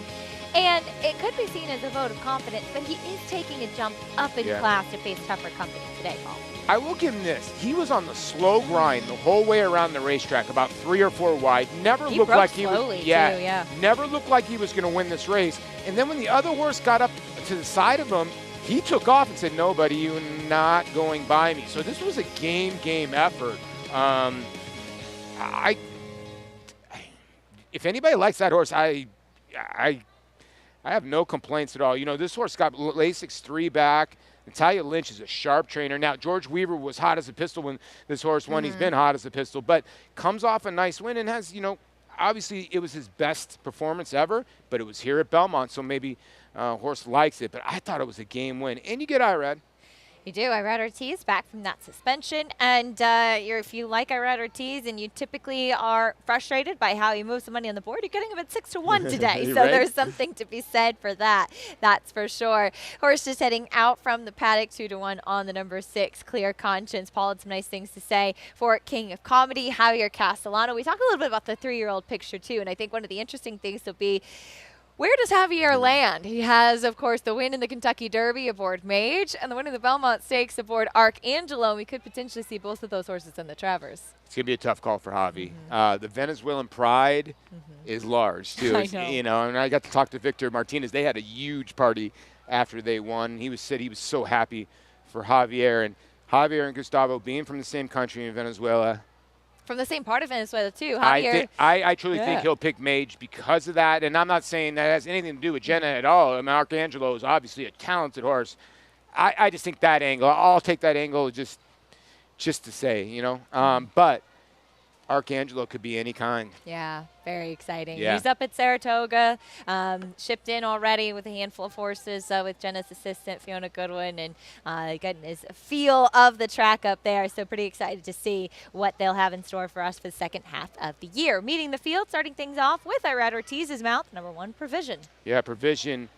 Winner last time by a nose. Something you never want to do on a golf course. You never want to hit a provisional. Fair enough. There's the number 2, Whistler's Honor off the layoff. Yeah, a horse that won in Saratoga, but hasn't been seen in almost a year for Jorge Abreu. He can get him ready with Jose Ortiz. You get Irad Ortiz at 6-1 and Jose at 11-1 today. 7-1 on Jose Lascano. There's Noble Huntsman. You know, Blinkers went on Noble Huntsman last time. It didn't really get him involved, but I thought he ran on okay. He was super wide in the stretch. Was not beaten by a lot last time. There's Javier Castellano's charge, King of Comedy. Yeah, I think this horse gets pushed at least forward with Javier. He's been aggressive of late, and, you know, last time in the 11 hole got hung out a little wide. I think this horse can make a really good account of himself today.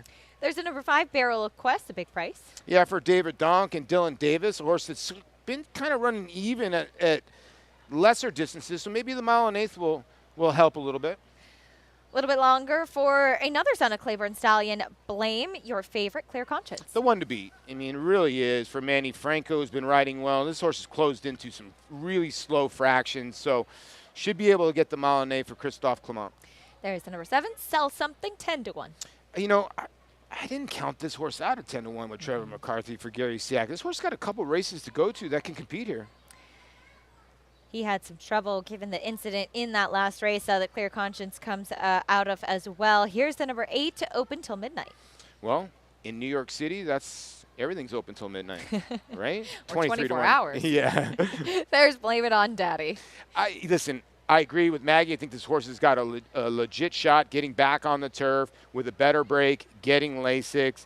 You know, 15-1 down to 5-1. I would think the horse will float up to like 7-8-1. But if you like, still good price. Not the easiest to handle in that warm-up for the number 9, Blame It On Daddy. Vakincha Carmouche getting his legs underneath of him. There's Open Till Midnight.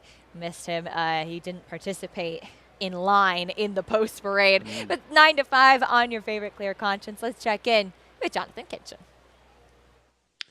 Thanks, Acacia. Yeah, look, I like the 6 Clear Conscience, but as I kind of dug a little bit deeper, it led me to the 2 Whistler's Honor, where Whistler's Honor, as a 3-year-old last summer, ran races that were competitive in the same arena from a speed figure standpoint of the short price favorite here. Now, the horse does have to battle coming in off of a layoff, but does come in for Jorge Abreu, who worked with Chad Brown for so long. And Jorge also is one that has okay numbers first time off of a layoff. So I'm not overly concerned that this horse isn't going to be fit. The biggest concern I have now is I thought this was a very cute, clever opinion that could have a little bit of money behind it. But this horse is pretty cold on the board, and that makes me a little bit concerned. I'd like to see – I know it sounds crazy, like you like a higher-priced horse, but the horse is too high of a price. You want it to be a little bit lower. What I'm saying is that if this horse was ready to fire first off, I think the price would be a little bit shorter. I'm going to stick with it. I'm just kind of married to the opinion at this point with the 2 Whistler's Honor, but I will caution. I do feel like this horse is maybe a tad bit cold on the board.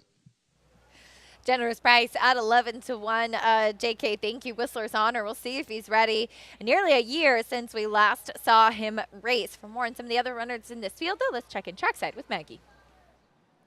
And Acacia, I'll move one stall out from number 2, Whistler's Honor, to a horse who is taking some money, and that is number 3, Noble Huntsman. He's a little bit of an anomaly, right? Because what distance is best for this horse? I was pretty much against him when he debuted going the 5.5. Oh, he'll need a race for fitness. Oh, he'll need more ground to work with. And then boom, he wins by 4.5 lengths last year, going 5.5 furlongs. And then he's run okay going longer. This is the longest to date, going the 9. But his fastest race came last time going 7, which he did have trouble that day. Didn't get away that cleanly. He was very wide throughout the running of that race. And then he just kind of didn't do himself any favors, probably because he was tired from having to cover so much more ground than anybody else and lingering on his inside lead, kind of lugging in a little bit. So I am going to be on the positive end with this 9 furlongs, because I have always thought that longer will be better for Noble Huntsman. I know that contradicts his form completely, but he is very long, very leggy, scopy type of horse, and I just think that going the 9 furlongs, it puts him in a better position. But granted, maybe he is one that really just wants pace to close into. Again, Acacia, like I said, a bit of an anomaly horse. He doesn't really fit the box that he's proven to be best at, and maybe with the right trip, he will prove to be best at the 9 furlongs. Yeah, he's one of those tricky ones, Maggie. Let's see how he handles it today, stretching out from the 7 furlongs where, as Paul, you mentioned, they put the blinkers on for the first time. He was 36 to 1 that day. As we'll take a look at what happened here, and typically when you see him add blinkers, like you said, you want them to get into the race a little bit more. Now, he's also going 7 furlongs, so you have some quick kind of sprinter types. So I think to what Maggie's saying, you can also understand he might have been run off his feet a little bit there, and maybe second time blinkers, and physically looks like you should get the distance. We'll see. He's so tough to read. Here's the deal. His last 3 races since he's come back in 2023, he's broken dead last almost in every race. He just, I don't know what it is. He had a little speed, or he showed a little speed a little bit earlier, but so far this year, and against Stakes Company, because he was actually running out of Stakes Company.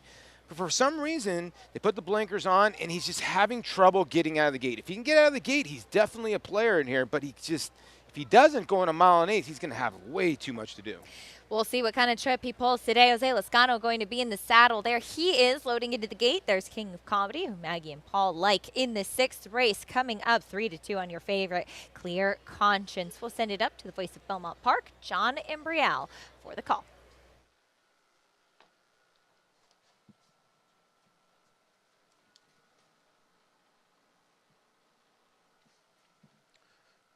They're all in.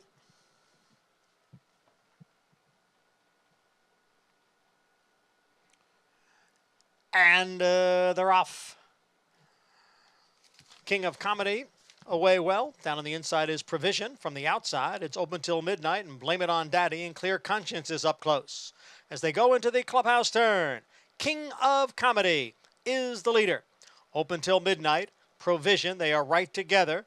Clear Conscience had a steady there just a bit, passed on the outside by Blame It on Daddy. Then Barrel of Quest, who was running in 6th, followed by Sell Something in 7th. A break of 5 back to Whistler's Honor, 3 more to Noble Huntsman, who trails the field in 9th. First quarter, 23-2. King of Comedy, the leader here by a length. Open Till Midnight, runs in 2nd. Then it's the duo of Blame It on Daddy and Provision. They're right together, 3rd and 4th. The favorite, Clear Conscience, is in 5th, 5 lengths from the lead. Followed by Barrel of Quest, and then Sell Something. And the 2 trailers are still Whistler's Honor and Noble Huntsman. Half mile, 49-1. And now King of Comedy gets away to lead here by 4 lengths. Open Till Midnight, Provision, Blame It on Daddy. Those 3 are all together as they go for the turn. King of Comedy leads by 2.5 lengths. Open till midnight in second. Provision is down at the rail in third. Then Blame It On Daddy in fourth. Sell Something in the yellow blinkers on the outside of Clear Conscience. Then comes Barrel of Quest. Whistler's Honor is getting closer. And Noble Huntsman at the back. 3/4 in 1:13 and 3. King of Comedy, still the one to catch. King of Comedy by 2.5 lengths. Then Blame It On Daddy, Open Till Midnight, and Provision. Barrel of Quest looking for a way through down at the rail. But it is King of Comedy who has opened up on the field here. King of Comedy, a wire-to-wire winner. Whistler's Honor comes from far back to complete the exacta. King of Comedy wiring the field. And Paul, as you and I were commenting, he said, I'm not mad at this ride. Javier Castellano said, all right, I'm loose on the lead. I'm going to put some separation. You didn't know I was a forecaster. I said Michael Maker won a race on this card. That's it. There you go. Now, listen, Javier just making all the right calls, being aggressive. And I looked at you and I said, you know, no one else wants to be forward right now besides Javier Castellano, Flavian Pratt, or Jose Ortiz right now. And it's just the bottom line. Pratt was trying with a long shot to stay close, and he was battling for second. Good call by JK. You know, the two ran a bang-up race here at 11-1, but the four just, you know, we've seen two horses already on the turf. Re-rally gate to wire with Kendrick Carmouche. I don't know what's going on in the jocks room, but if you're going to let a horse walk around the racetrack at 49, you're going to lose.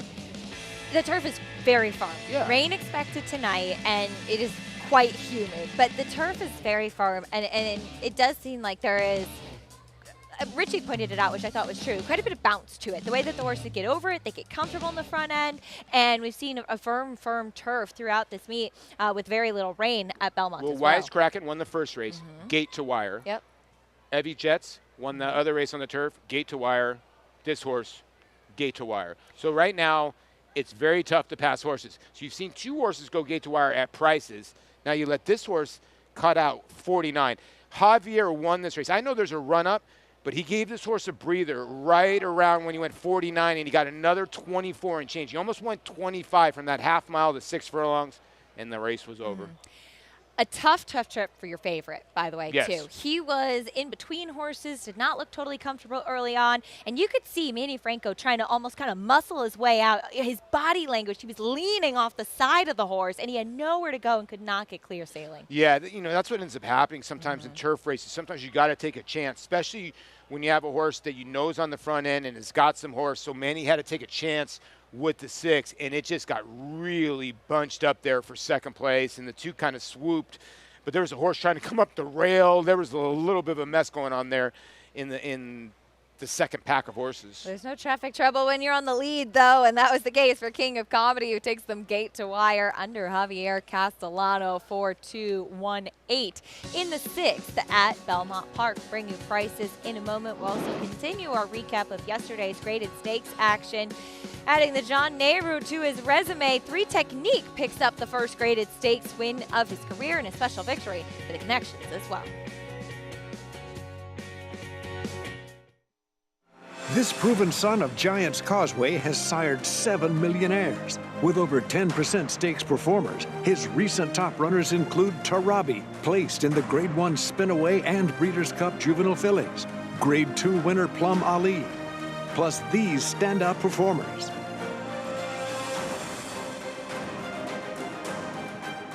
A proven value sire, First Samurai, standing at Claiborne Farm.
Welcome back to America's Day at the Races, brought to you by Hill & Dale at Alapa, where the obscure becomes obvious. As we saw, wire-to-wire winner, King of Comedy, get the victory. This Winner's Circle lead-in is brought to you by the Fasig-Tipton July sale of selected yearlings and horses of racing age, July 10th and 11th in Lexington, Kentucky. Where will you be? Javier Castellano, he's in the Winner's Circle, and he certainly knows his way there as he's standing by with Maggie. That's straight to the lead today, at least Acacia. Javi, we've seen you deliver 2 masterful rides, getting your horses to the front end today, including winning today's stake and feature. But talk a little bit about King of Comedy.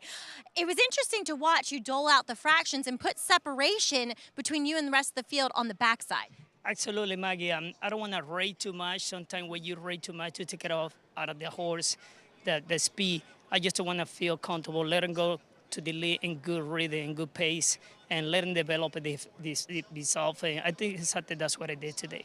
Well, talk about the tactics going back to today's perfect sting, too, with Evie Jets.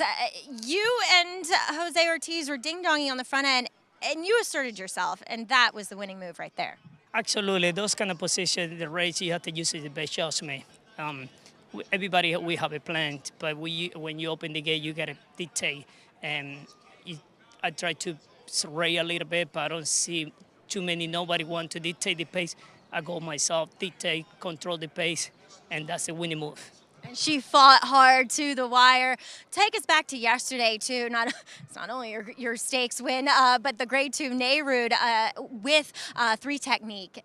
I was screaming at you. I said, have it go with him! But you're waiting and biding your time because he's such a horse that needs that outside run. Absolutely. That's exactly what he told me. The training, cover up as soon as you can, come from behind horse. But in the meantime, when you make the move, you got to step up our horses. He's not going to split horse. He's not going to go through.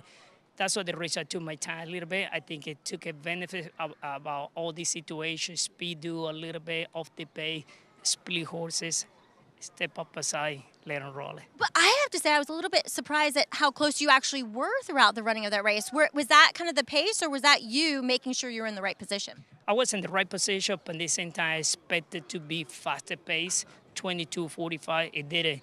It went kind of slow, and that's why I ended up a little close to the pace. But I don't want to take it away anything consistent. It was in good spot, good rhythm, good position. Take it from there. Javi, congratulations on what has been a great weekend so far. You ready for the spa? Absolutely. I'm looking forward big time. Looking for another Travers win? Absolutely. 7. He knows. I was going to say, what number would that be? He's already ready, Acacia.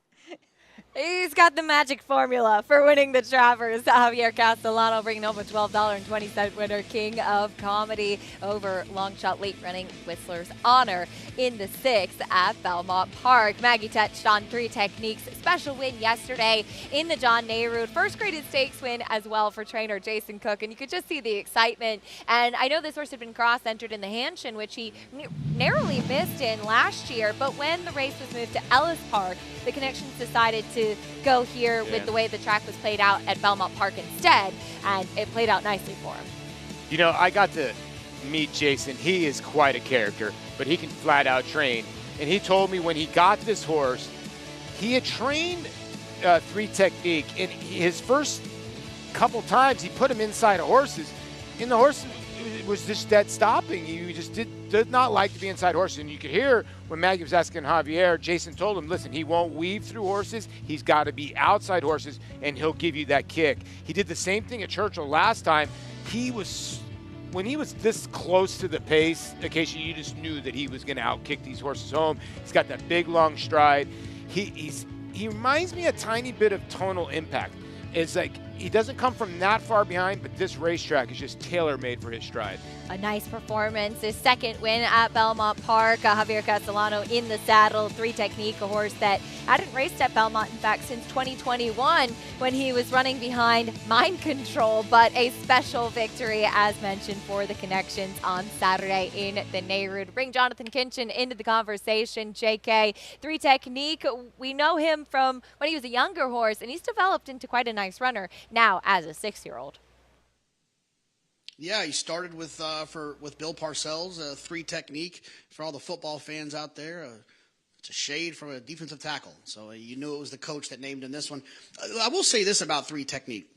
The thing about him is that if he, which I believe it is true, I'm not saying it isn't, but to Paul's point, if he doesn't like being inside, you need to kind of upgrade his performance yesterday, right? Because he was in between horses. He was stuck down inside for a while, and then he ended up finishing in the clear, but he was in an uncomfortable position. So to run as well as he did, considering the fact that he wasn't getting an ideal trip, I think it is something that you want to take into consideration. The biggest issue I see for 3 Technique in terms of moving forward throughout the summer and some of the bigger races is the big monster standing over in Bill Mott's barn, Elite Power, who is going to also be kind of getting that outside trip, just the way that he runs, the way that he closes. He's always going to kind of be towards the outside. So the biggest issue is any setup that 3 Technique gets where he can kind of get into the clear. Man, you got to think Elite Power is going to be getting the same one. But I don't want to take anything away from what he accomplished yesterday. And moving forward, there's nothing wrong with having a horse going in the right direction when we're all heading north. Or I'm already north, but you guys are coming. Yeah, peaking at the right time for 3 Technique. Jonathan, it'll be fun to watch and see how he does match up with some of those other top contenders in the division. But special victory, like we mentioned, for Jason Cook, David Miller, former quarterback for the Cardinals as well. So pretty cool to see him involved with this horse, and looks like they're having a great time with him. Yeah, they are. Like I said, Jason, I got to sit down with him. He is a character, a funny human being. He's really good friends with Mark Sims, who's a very, very good trainer, too, as well in the Midwest, and they kind of like go back and forth with each other and joke around. But talking to Jason about this horse, he doesn't have a ton of horses. And I remember when he got 3 Technique, he kept on telling me, he's like, I got this horse going in the right direction.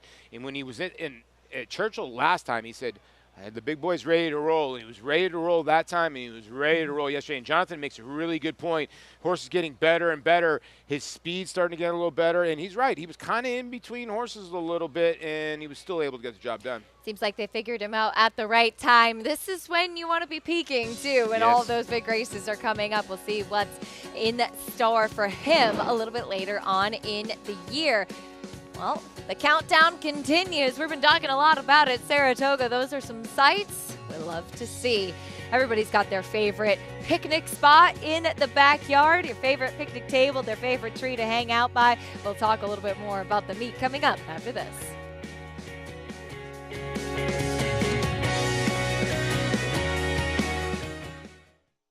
Flight line is in full flight. Flight line turns it on at the top of the stretch, and he's in cruise control. And Flight line takes off. Take a good look at this, because you're not going to see this too often, maybe never again. Flight line, 20 lengths clear. World-class racehorse, world-class performance at a world championship event.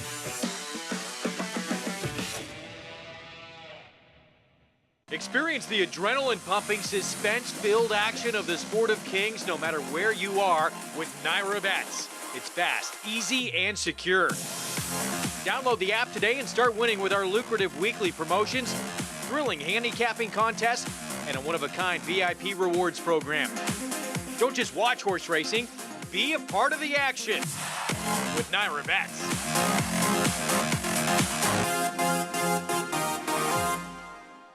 I'm very bullish on it.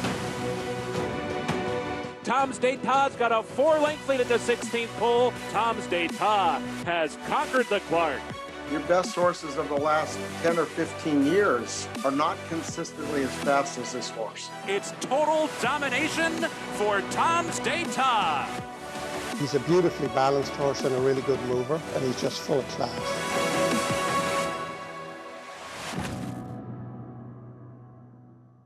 Racetrack Television Network brings you every race, from every track, on every screen, every day. With monthly packages starting as low as $5, RTN gives you great value and access to more live HD streaming and race replays than anyone. Visit RTN.tv today to sign up and watch on almost any device, including Roku and Amazon Fire. RTN has packages that start at $5 per month.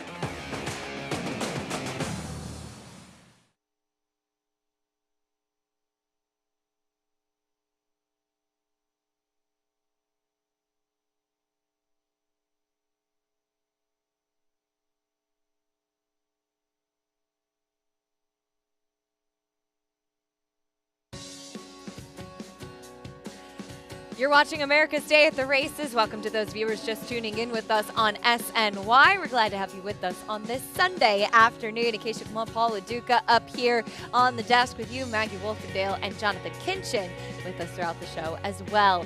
We are just a few days away, 11 days in fact, from opening day at Saratoga Racecourse. Boy, those are some sights for sore eyes, Paulie. Yeah, they are. 11 more days till opening day, and by that time, hopefully the Mets will have to be on an 11-game win streak because they need it. They're 9 games under 500 for all you SNY viewers. They got a big game against San Francisco. They need to step it up or something's going to happen here. But, yeah, we're all looking forward.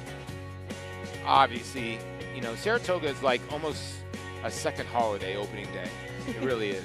Here's the schedule for Fox at Saratoga Saturday. These are the 6 Saturdays you'll have the opportunity to watch on Big Fox. We're so excited for this opportunity and to showcase some of the best racing in the country, particularly some of those big grade ones for the dirt horses, the 3-year-olds in the Travers, and the older horses in the Whitney. And the Whitney, which could be a really, really fun rendition, especially given some of the horses that we see peaking at the right time. Yeah. Yesterday in the Stephen Foster, West Will Power, absolutely dominant, and a horse that has really become very, very good for Brad Cox.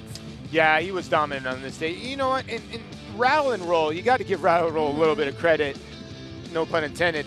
He's been on a roll. When he won the St. Louis Derby, I was like, whatever. But he's gotten better and better and better. But West Will Power just put this field away at the top of the lane with his speed. Rattle and Roll was able to swallow up second. Stiletto Boy was the kind of the disappointment in here. He just really didn't fire his best shot. What to do with West Will Power, it's really hard to discern. I just think he's a nice horse. I don't know if he's the quality of some of the better horses that we have in the older handicap division. Yeah, the likes of Cody's Wish yes. pointing to the Whitney, going to stretch out after that dominant victory in the Met Mile on Belmont Stakes Day, a horse that has been going a little bit shorter. He's already won the Breeders' Cup Dirt Mile, so the next logical point would be to schedule backwards from the Breeders' Cup Classic and try to win that. Sure. And to go backwards from that, a race like the Whitney makes perfect sense. And right now, you would say Cody's Wish is arguably the leader for Horse of the Year. Yeah, I would agree. It doesn't matter if he stays sprinting or not. Mm-hmm. Obviously, he's going in the Whitney. And I think he's going to make a great account of himself. But if he was not able to make a good account of himself and he flops, where does he go there? Does he go back to the sprint division? Probably. And he's maybe have to face a stablemate in Elite Power. But I just have a feeling that Cody's Wish, the way he's rolling right now and how efficient his stride has become and the confidence that Junior and Bill Mott have that now is the time he's ready to go the distance. And usually Bill's not wrong. Do you have a favorite spot in the backyard at Saratoga? Putting you on the spot here. Yeah, I'll tell you right now. When you go by the Oklahoma track, that's very tranquil. Yeah. It's so beautiful. That's where you usually find me in the mornings. I like being back by the big. But here's another thing: if you go up there and you're a newbie, you gotta do the breakfast at the racetrack. It's a must. You get to see the horses train in the morning. It's breakfast at Saratoga. It is a cool thing. Can't recommend it enough. Hope you come and join us, at least for part of the meet this summer up at the Spa. Race 7 coming up next at Belmont Park. A mile and a 16th on the turf. $50,000 claiming race. Non-winners of 2 in life. This is for the fillies and mares. We have only a few more days left of the Belmont spring summer meet here, and the Ortiz brothers are battling it out down to the wire. Irad Ortiz and Jose Ortiz in play for the riding title. The rumblings started early and only intensified, with performances that sent shockwaves across the nation.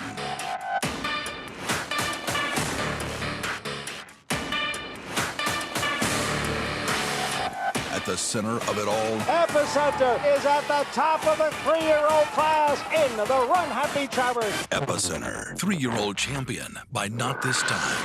Coolmore America, home of champions.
We're back on America's Day at the Races, brought to you by America's Best Racing. For the love of the race, visit americasbestracing.net today. Getting ready for the 7th race coming up here. You have a short price favorite, the number 4, Divine Wine, dropping in from Starter Allowance Company down to the non-winners of 2 condition. And if you were worried that you were not getting the short price Irad Ortiz favorites, your wish has been granted.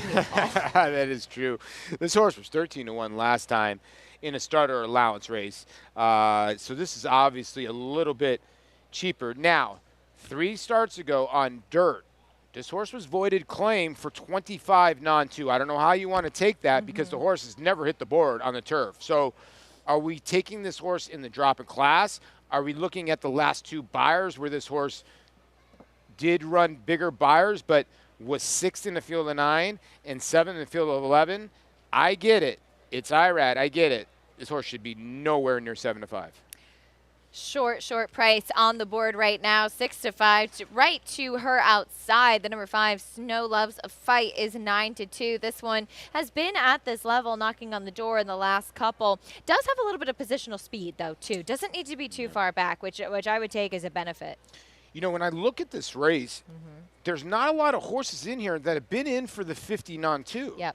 There's a lot of horses here that have been in cheap, and Snow Loves a Fight was in for 20, was in for 30, keeps bumping up in class. You know, Divine Wine was in for 25, for 40, but not on the turf. The 3's been in for 20, 30. You know, the 2 just broke her maiden. So it's such a wide open race. That's why the 1, Frosty Invasion, was in that 50 non-2 after winning at 43-1. I can't believe the 1 is 9-1 in this spot. She's a big price, 1 of 2 for Dom Scatino, who also sends out the number 2, Burnt Again, who was a last out maiden winner. That one's facing winners for the first time and is 9-2. And then you have Frosty Invasion, second time against winners, who's 9-1. If you like her, that filly by Normandy Invasion will kick off the post parade. Yeah, Jacqueline Davis aboard gave this horse tremendous ride, 2 back. You know, last time that was a loaded 50 non-2. Way better. This is actually a drop in class compared to what she ran to. Yeah, that was a tougher race versus what she's finding here. Sticking with the Davis family, here's Dylan Davis aboard Burnt Again. Like you said, ever since they put the blinkers on this filly, she's really improved. 2 second-place finishes and finally broke through in her 9th career start. Big price on the number 3, Susie's Savor. Yeah, 1 for 11 lifetime and 0 for 5 over the turf. Does have a second-place finish. Short price on your favorite, the number 4, Divine Wine. I get it. It's IRAD. It's Gustavo Rodriguez. Good connections here. I just have my reservations at 7-5. Snow Loves a Fight coming up next. 4-1 with Joel Rosario in the saddle. Snow Loves a Fight. Snowball fights are never fun unless you're winning them. I don't know why this horse is 4-1. This horse has had 1, 2, 3, 4, 5, 6, 7 different jockeys. Yeah, musical jockeys. The latest will be Joel Rosario. Big warm-up for Rosemary Potato. She does have a little bit of speed. Yeah, she does have a little bit of speed from Marcelo Arenas, Trevor McCarthy aboard. Maybe she pushes from the outset. And Sister Nell. First off, a little bit of a freshening. Interesting horse. This horse was claimed 3 back from Todd Pletcher by Jose Jimenez, who's a very sharp trainer. He's brought some horses in here that have been running. Gets Castellano, who's on fire. This horse could fire a big shot here at 5-1. And if you're confused about who she faced last time, that's not the musical romance that we know from history. That was actually a horse that was bred in Great Britain. It just was kind of sad that the musical romance is running for 20,000 at Gulf Street. Still, a lot of people. I always tell everybody when musical romance won the Breeders' Cup, Juan Leyva gave that horse such an unbelievable ride. I remember telling myself, you know what? These jockeys can ride when they got the horse right up the rail at about 40-1. I want to say. Big price she was. Yeah, big price. That's for sure. Well, let's get a little bit more insight on race 7. Check in with Jonathan Kinchin. Thanks, Acacia. Yeah, look, I like the favorite in here as well. It has nothing to do with IRAD. I mean, that's a bonus. I think, you know, when IRAD is on, he's arguably one of the greatest in the game. It's more about the drop in class. This horse has been running productive numbers for this group, for this level, in Starter Allowance Company. Starter allowance are protected horses where they can't be claimed. They have to do something usually to qualify to run in those races, maybe to run for a claiming price at a certain point of their career, but they're protected. It's a higher level race to me than this race. Now dropping in for the tag, I think this horse has an edge. You got Irad, was last time the race, might not look that great on paper, 7th, but the pace was extremely slow. This horse is trying to close into that slow pace. One of my favorite angles in racing, closing into slow paces in turf races. I just think the 4 Divine Wine is going to be tough for this level. I understand that not one that loves to get their picture taken, but I would say a picture is likely here in a few minutes. Maggie? Okay. I don't particularly like her. She can win, number 4, Divine Wine, and certainly it opened it up for her to become favorite when we saw the scratch of Caironi earlier this morning, who would have been a prohibitive favorite with the drop-in class that she was taking. But Divine Wine has been in levels like this before and has been unable to get the job done. Mile and an eighth behind a gate-to-wire winner, I get it. And she was really on the muscle early, and as I always say, you're expending too much energy doing that rather than letting them go a bit. She comes in here, she looks fine. She's a little bit lighter. She's a little bit more quiet than what I saw from her going back to June 11th, which was only 3 weeks ago. So a relatively short rest, and I just am not in love with her, to be honest, given that. I do like Rosemary Potatoes. I gotta try her one more time here. I like the rider switch to Trevor McCarthy. Last time out, I thought she had improved greatly with having that one race under her belt from a fitness perspective. And then there was a runoff leader early on, and it was a hot pace. And she was the first one to move into that pace, which completely collapsed. I mean, Miss Christie, the winner, who drew away by 2 that day, was 17 back on the backside. So she was totally up against it in that effort. Now she's third off. She by far looks the best in the paddock, and I want to try to take a shot with her again. I know she's moving up in class, but she's a generous 9-1. As we'll take a look at the new face, that's number 8, Sister Nell. Jose Jimenez has shipped in here with success.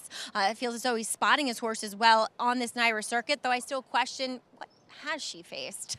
Don't worry, Acacia, I didn't think it was the musical romance of stellar performances.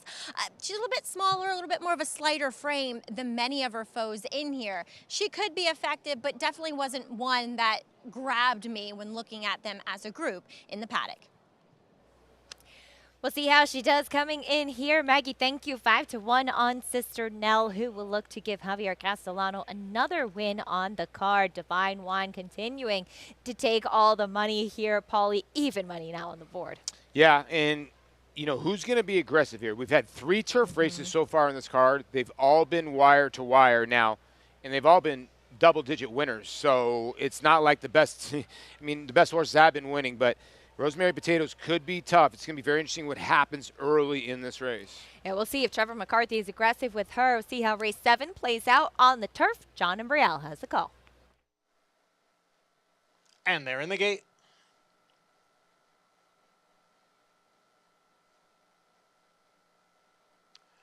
And they're off.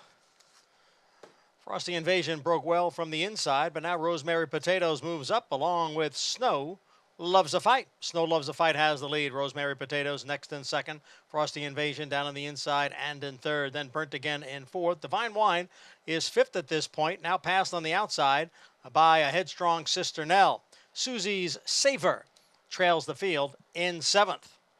And there goes Sister Nell now. Sister Nell goes on with it to take over the lead after a quarter in 24-4. Snow Loves a Fight and Rosemary Potatoes. Those two are heads apart, second and third. Then the trio of the favorite Divine Wine, along with Burnt Again and Frosty Invasion. Susie Savor is the trailer. It's Sister Nell by a long neck.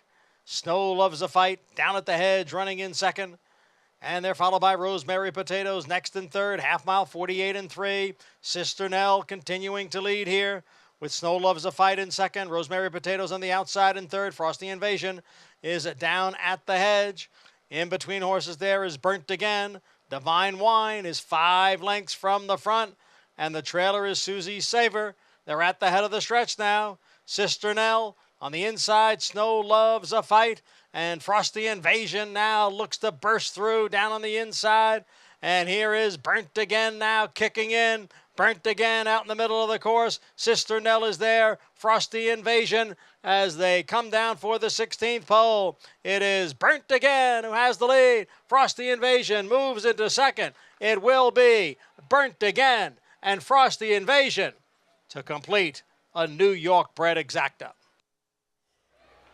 New York bred exacta, Dom Scatino exacta, Davis siblings exacta. Dylan Davis aboard Burnt Again with the outside trip with Jackie Davis tight on the rail with the one Frosty Invasion. Joel Rosario playing a little bully ball with Jackie Davis, and Jackie was having none of it. I give her credit here with the one. She didn't know where to go with the one, inside or outside. And watch Joel Rosario point his 5. He's almost trying to put her, not trying to put her over, but he's being aggressive here, not letting Jackie go through. And I got to give Jackie some credit. She switched to the left hand and got some extra out of the one. But by that time, the two had already gotten the slip. And you're right, Dominic Scatino, 1-2 in here. And this is going to be a nice exacta. But yeah, listen, Joelle was playing no games, and you got to give Jackie credit. She got through that hole. She did. In the pink blinkers on the rail, and props to you, Paul. You liked this horse quite a bit at 11-1. Coming up the inside, right there, the gray horse, the number 5, Snow Loves a Fight. It was hard in the pace. It does get tight, and he played it perfectly, though, Joel. Yep, he did, and that's what you do when you have horse. You don't really want to let one that's coming up the inside, but she held her ground, switched to the left-handed crop, but the winner, the number 2, with Dylan Davis aboard Burnt Again, just had that clear sailing and better momentum outside. No, you're right. And listen, I think the 2 might have still won the race because when Jackie did get through, the more you look at that head-on, the horse did kick on, but Burnt Again was able, and Dylan Davis been riding well, and Jackie gave the horse a great ride. And how about that? Scatino 1-2, and like you said, the Davis is 1-2, and that's going to be a heck of an exacta. The Davis family, the riding Davises, they all are so talented out on the racetrack, from father Robbie Davis, Dylan, of course, you know, on the circuit, Katie Davis back riding and doing so well, Jackie Davis, we love seeing her at Belmont, and Eddie Davis, who was training too and involved in many aspects of the world of racing too. You know what I love about Jackie? Yeah. She loves coming up the rail. I'll take her anytime. I told you when she get on the tail, I was like, Jackie loves coming up the rail. Come up the rail, Jackie, and she did. Listen, there's a lot of riders out there, let's be honest. They don't want to go up the rail. But Jacqueline Davis, she's not scared one bit, and she gave the one a heck of a ride. She just got bested by her stablemate. And by your brother, Dylan Davis gets the win today, 4-1 on the number 2, Burnt Again. It makes it 2 wins in a row. This filly by Honorable Dylan. Remember him? Yeah, Honorable Dylan. He was like a closing kind of sprinter, yeah, wasn't he? I think he was, right? Yeah. Gets the victory. This filly Burnt Again. Ricky Price is in a moment. We'll also talk about looking after our equine athletes after their racing days are over. The Thoroughbred Retirement Foundation does just that. We'll have a wonderful success story of a happy ending. They're off, and the breeders come to them. And Forte sneaks round on the inside of Ruffian. Forte has come under a ride now, and he's going 3 wide, and he's coming up on the outside of National Treasure, and he's coming up after Cape Rock. The 2 of them coming down to the wire. Forte on the outside, Cape Rock along the rail, and Forte has upset Cape Rock to win the Breeders' Cup Domino.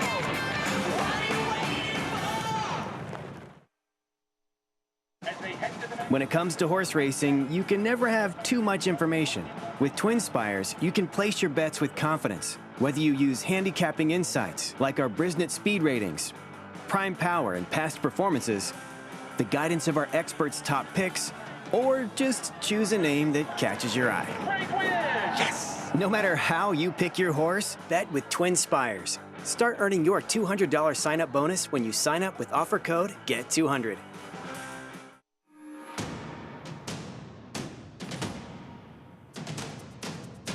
Drain the Clock will win and win by as much as he wants. He'll win by 6 in the end.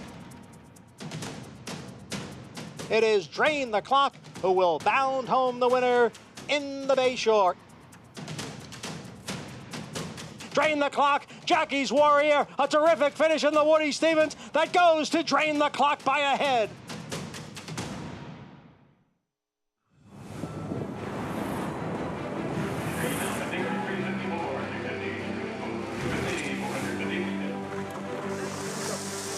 last September broke records. It brought the energy, the magic, the momentum. And this year, it all returns. Only at the World's Yearling Sale. Keeneland, September. We're back on America's Day at the Races. Glad to have you with us on this warm and toasty Sunday afternoon. Burnt again. Filly by Honorable Dylan makes it 2 wins in a row. Broke her maiden last time out, and trainer Dom Scatino has her in a good groove right now. Dylan Davis is also in a groove, and he's standing by with Maggie. I gotta ask him, what's up with beating your sister on the line? Oh, you're now? Yeah. Oh, definitely. I love beating everybody, but. Yes, we're on air, Dylan. I love beating everyone, especially my siblings. Yeah, they're tough competition, but I can't have them beat me on the track. I gotta say, she was brave. We were showing the head on coming up the rail there. But talk a little bit about Burnt again. Actually, your first time on this horse for Dominic Scatino, who's actually had several horses run well and outrun their odds on the turf as of late. Dominic does a great job. He gives me a great opportunity when he thinks the time is right.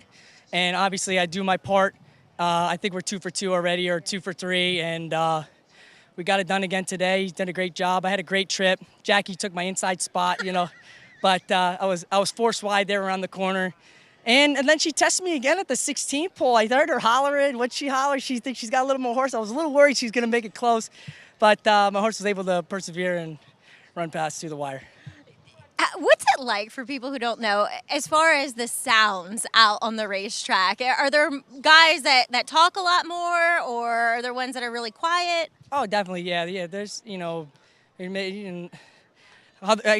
of the time I used to make mistakes. When I was on a deep close, I used to holler and scream, help my horse finish. And I noticed that riders were listening to me, and I would almost catch them sleeping, but then when they heard me hollering, then they'd get back to riding again. But I still wouldn't be able to beat them, but now I was able to learn from that and be quiet, and so then I could sneak up on them.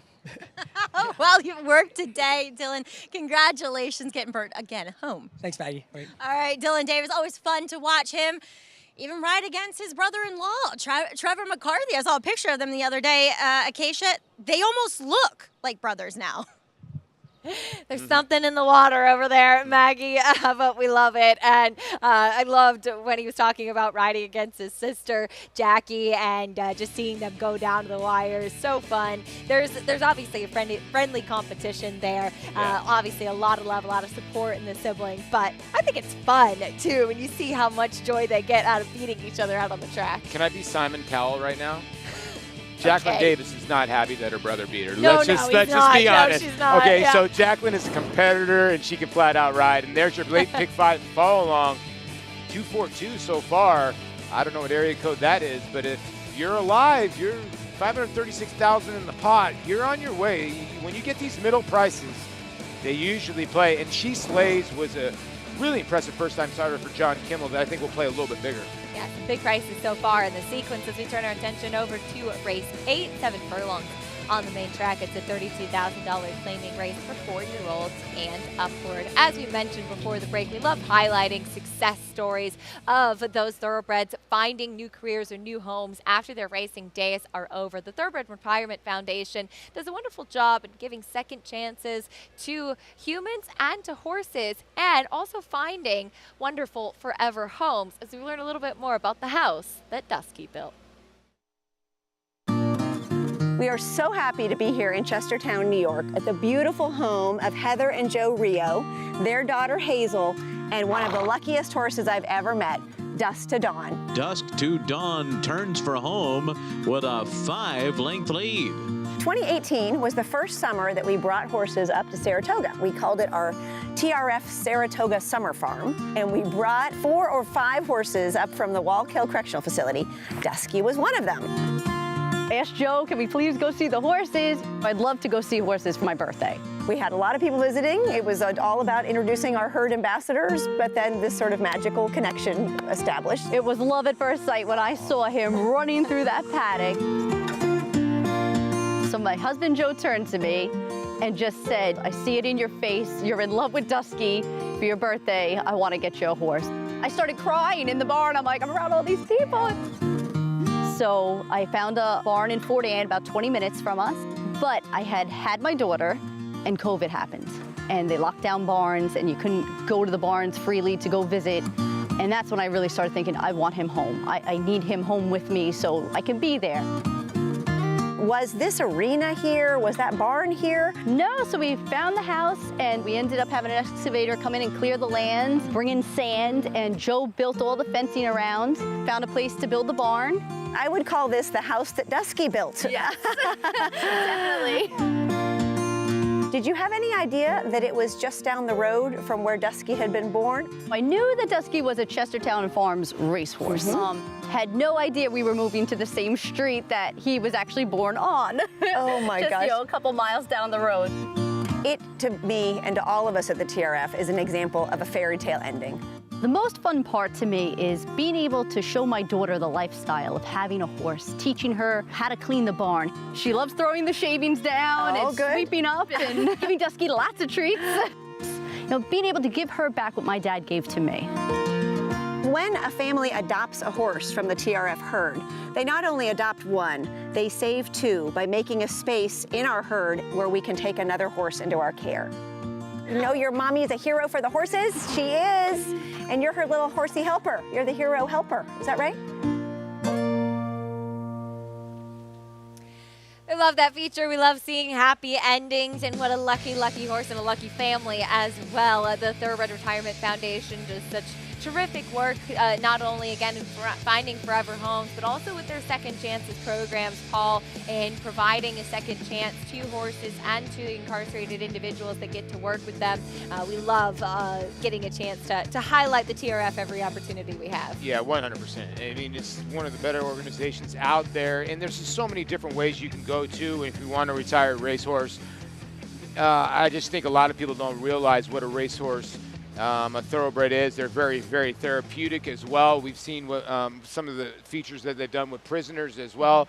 And they're also just, they're animals and they're friends. You saw in that piece right there, they centered a whole barn around one horse. And I always talk about Dusty. I'm wondering if Dusty ever sneaks out late at night and goes back home to his place and checks out his old room and his posters on the wall, and then it goes back home a little bit. But that's what horse racing is about. Listen, I owned horses at one time in my career when I was playing professional baseball, in 15 to 20 horses at one time, and I always felt it was my obligation, if my horse was not going in the right direction, take that horse off the racetrack and get this horse into a nice home, get him into a second career. And to be honest with you, I've sold like 3 or 4, and that was more satisfying for me to see those horses have more homes than when I won races. Yeah, you love to see the success stories. Very involved with aftercare myself, and it's a labor of love, that's for sure. But when you see one, thank you. But when you see one that has a wonderful home and a happy ending, you just say, that's what we do it. Yep. That's why we do it. That's for sure. When we come back, we'll talk more a little bit about live racing. Race 8 coming up. There's a look at your favorite in the paddock, the number 6 Ragtime Blues. Red Ortiz strikes again with the short price on the board.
Albert the Great still there, leading by a length and a half.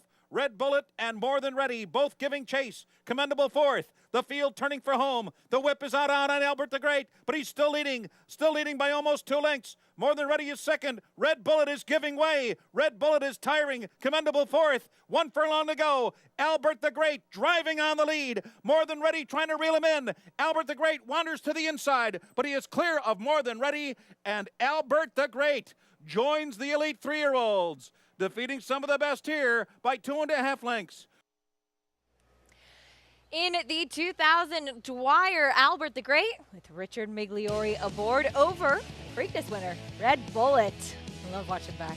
Yeah, More Than Ready. There is a nice little race. And you can see Mig. You know what, Johnny V? Get out of my way. I'm crossing over. Johnny V actually claimed foul on Mig that day. And I think Mig He's is still not over it. Yeah, Mig's a tiny bit salty. I would be salty over it as well, Mig. There was nothing there. Absolutely. The good thing about it is that Richard Migliori, he doesn't hold grudges. He's with us here. Richie, I know you have a special segment planned here because you talk a little bit about some of the preparation that goes into it for the jockeys. It's not just walking out and getting on the horse. Yeah, guys, and just so everybody knows, the jockey's room is situated in the basement at Belmont Park. So you're down 2 flights of steps. We couldn't go down there with the camera because we would have lost, our signal with you guys. But the 2 flights of stairs down to the locker room. If you rode the last race, you'll run back up this tunnel after conferring with your owner and/or trainer.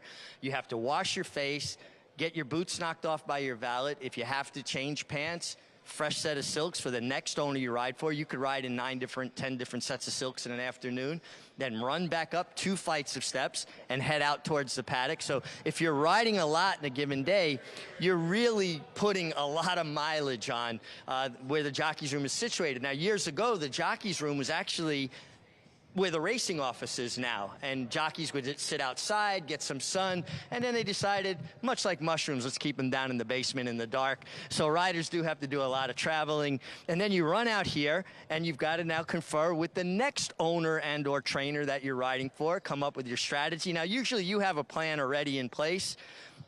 Trainer's plan might be a bit different than yours. Later in my career, I didn't listen to trainers. I did what I thought was right in the moment, because at least if I lost my way, and I can go home and I could live with that. But you have to build a certain amount of credibility. Come out here, confer, get ready, get your leg up. Now you're riding back to the tunnel and start it all over again. Again, you're putting a lot of steps in on any given day, guys. Something I would ask you, and obviously when you're riding 7 to 8 races, now you have to make weight to start the day. Now you're on 7 horses. How do you hydrate yourself through these races, obviously?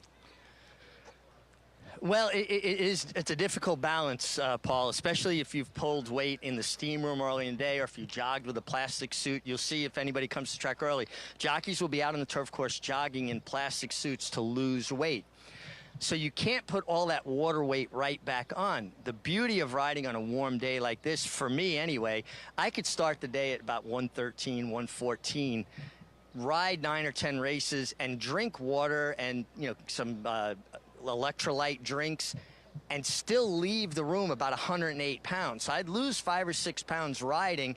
It's very physical. You're dealing with the heat, as well as in the starting gate. It's so much hotter. The heat from the horse on the grass, it holds like 10 degrees more heat. That heat comes off, and then the physical exertion of being on a 1,000-pound animal that doesn't always want to cooperate with what you want to do.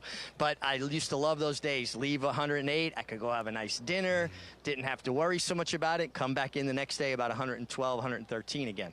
And Richie, each jockey has his or her own tack in the room as well. And there's a special process for bringing that tack out to the saddling area before you can put it on the saddle. A lot of it has to do with weight, but also you'll see different valets picking up that tack to bring it out to the paddock for that particular horse that you'll be riding in that race. Yeah, so you have a personal valet down there. He's not necessarily the valet that saddles your horse. That goes in a community. It's drawn by pills, right? So if you've got to do 115 pounds, let's say, your valet knows you intimately, and he knows, okay, I got to put up the 2-pound saddle for Mig for 115. Oh, this one's 118. I'll put out the 4-pound saddle, so on and so forth. So they'll have your equipment laid out. They take care of it. They'll, make sure that you're in the right. And then you got to weigh. And then if you're under the weight, they'll add weight to the saddle. There's lead pockets. If you're over the weight, you've got to either, drop a little weight quick or go to a smaller saddle. I actually had a 1.5 pound saddle. And Acacia, in fact, when I retired, I brought all my equipment home, and they're still up in trunks up in my hayloft at home. I've got 14 saddles. I've never opened the trunks since the day I retired. Wow. Well, Mig, I got to admit, I have a catcher's mitt in my trunk all the time in case a baseball game breaks out. You never know. But I have to ask you, because we all had it, what was your craziest superstition? And some of the guys that you rode against, what was one of their crazy superstitions that's actually pretty funny? Well, I mean, if I used a certain equipment on a horse, whether it was a crop or certain boots, certain helmet, and I won with that horse, I always had to wear it. And if I was in a slump, I would start wearing my socks and underwear inside out, just trying to change something up. Most of the time, I'm sure it didn't work. The best way to break out of a slump, Paul, for a rider, and I'm sure like as a hitter, right, relaxing more, is I would start riding horses to be third. Not so much concerning myself with winning, because what would happen in essence is you turn for home, not have used your horse so much and be in the right position, and they'd have more to finish with. It's when you start pressing and trying to make things happen and create is when you use your horses too much, and I'm sure it's a lot like gripping the bat a little too tight. Yeah, wow, that's a great point. Sort of like slowing everything down. He's telling himself, okay, I got to wait a little bit longer. And sometimes you get in that trouble, too, as a baseball player. And a lot of people will always say, oh, he's in a slump. He's not swinging the bat well. Well, you're not swinging the bat well because you're making bad decisions and you're swinging at bad pitches. And, Mig's basically referring to that. But, yeah, that's crazy superstition. I had one superstition was if I really had a bad game, I would do the exact same thing. I would eat at the same place. I would drive the same route, not wear the same clothes, obviously. I'm not there yet. And then I would just do the exact same thing during the day because 2 negatives made a positive. It paid off a little bit for me. All right. When I was dancing, I had a very strict routine before going on stage. You had to do everything the same. Had to sew the point shoes, tie left foot first, tie them the same way. Like, I had a strict routine of things I had to do and the warm-up and everything before going on stage. Yeah, but if I didn't do something, I'm like, oh, my God, I didn't do this. I can't go out. Yeah. Preparation, I think, is the ultimate key. And Mig and I have talked about this. Being professional athletes, I always used to tell myself, listen, physically, I'm not the biggest guy in the league. So I have to be mentally prepared to play this game. And I would check every single box if I had to get there at 2 because I was not going to go home going 0 for 4 and telling myself I didn't put in the work. At least I put in the work. I put in the study. Hey, I didn't have a good game. But if I had a bad game and I came late and didn't do my regular routine, I would be upset. As long as I stayed on my routine, I'd be fine and keep on going. Sometimes when you change up your routine, that's when you get in slumps. Stick to your same routine and stick to what makes you best. So much that goes into it physically, Richie, but also such a big piece of it is the mental aspect, like Paul was touching on. Oh, 100%. And it really is. It's such a mental game. And just being able, like Paul said, to slow things down, to see it. And when you're not riding well, everything's happening much faster. When you're riding well, it's happening in slow motion. Terrific insight, as always, from our champion jockey, Richard Migliori. We'll meet the field for this 8th race coming up, starting things off with the one lost in Rome. Yeah, a horse that is 0 for 10 this year, but getting played a little bit. Kendrick Carmouche aboard. Number 2, Alfio Peter Walder. Just the other day, notched career win number 1,000. He gets Javier Castellano, but Anthony Cordarolo owns this horse. He used to train horses down there at Monmouth Park. Here's the number 3, Flamingo Hawk. Yeah, Flamingo Hawk for Rob Altrus. He trained this one, or claimed this one last time out. Manny Franco in the irons. First off the claim as well for the 4 first deputy. Yeah, not a bad finish last time out. 7 for 39 lifetime. One of the players in here not getting bet on the board at all, though. There's your favorite, the number 6, Ragtime Blues. Gustavo Rodriguez, Irad Ortiz Jr. taking that money. But he comes out of a live race. But here's the deal.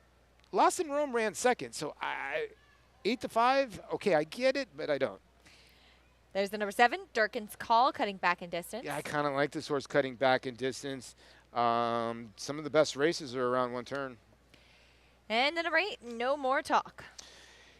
This horse is in very good form. At the end of the day, we get to these kind of races, these claiming races, and you kind of project, okay, who's dropping and who's this and who's that, and Ragtime Blues is now going up in class. And when you look at the 8, this horse is a sharp horse in for 16.25. I understand that he's 9, but he's not acting like 9. He's telling you that age is just a number because he's put back-to-back wins together. Now he goes from Irad to his brother, Jose. And I think he's a player in here. At the end of the day, when all these horses drop, this horse has ran this race at this level, so you got to beat him. Yeah, he's in great form right now. Yeah. And it was almost kind of like when he won for 16-2 back with that 83 Beyer speed figure, there's a lot of question, could he repeat it in the next start? And he did when stepping up for 25. So now he's at the next logical spot here, warming up with Jose Ortiz in the saddle at 5-2. And it just seems like David Jacobson's got his finger on the pulse with this one, like he is in a good groove at the moment. For more on this horse, let's check in with JK. Yeah, Keisha, look, 6 Ragtime Blues is taking a lot more money than I predicted. I actually thought the 8 was going to be the favorite in here, who is my choice. No More Talk, drawn towards the outside. If you've watched the show ever, you've heard me say 2 things a lot. You've heard me say I love horses on the turf that are closing into slow paces, that were closing the slow paces in their previous start, and I like horses that have tactical speed that are drawn towards the outside. Those are the 2 things that I will always gravitate towards.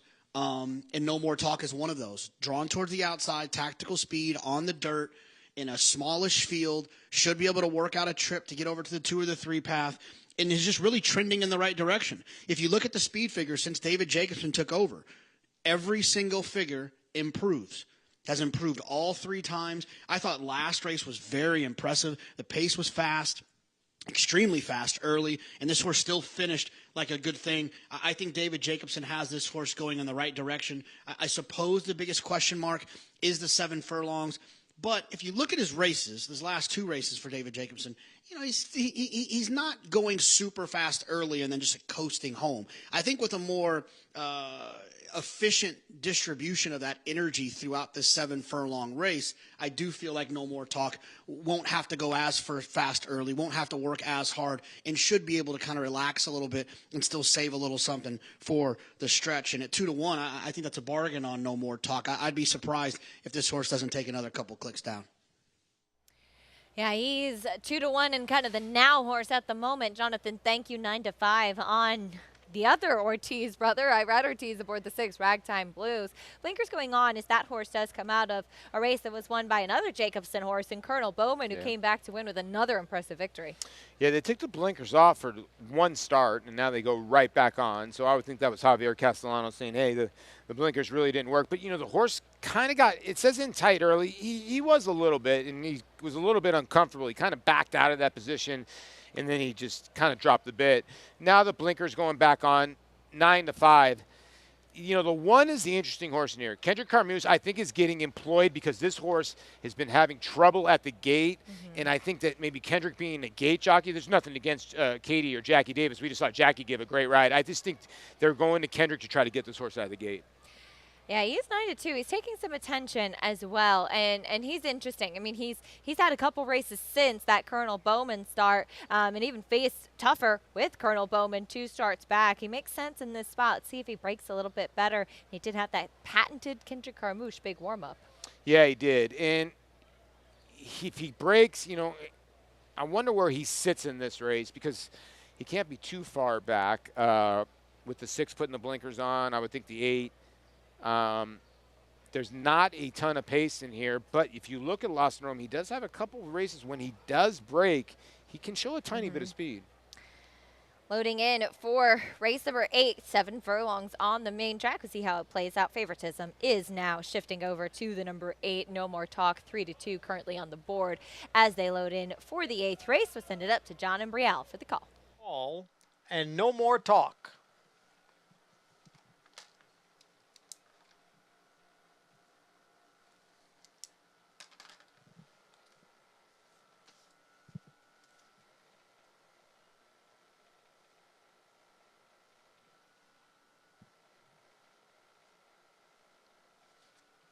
And we're set to go for race 8.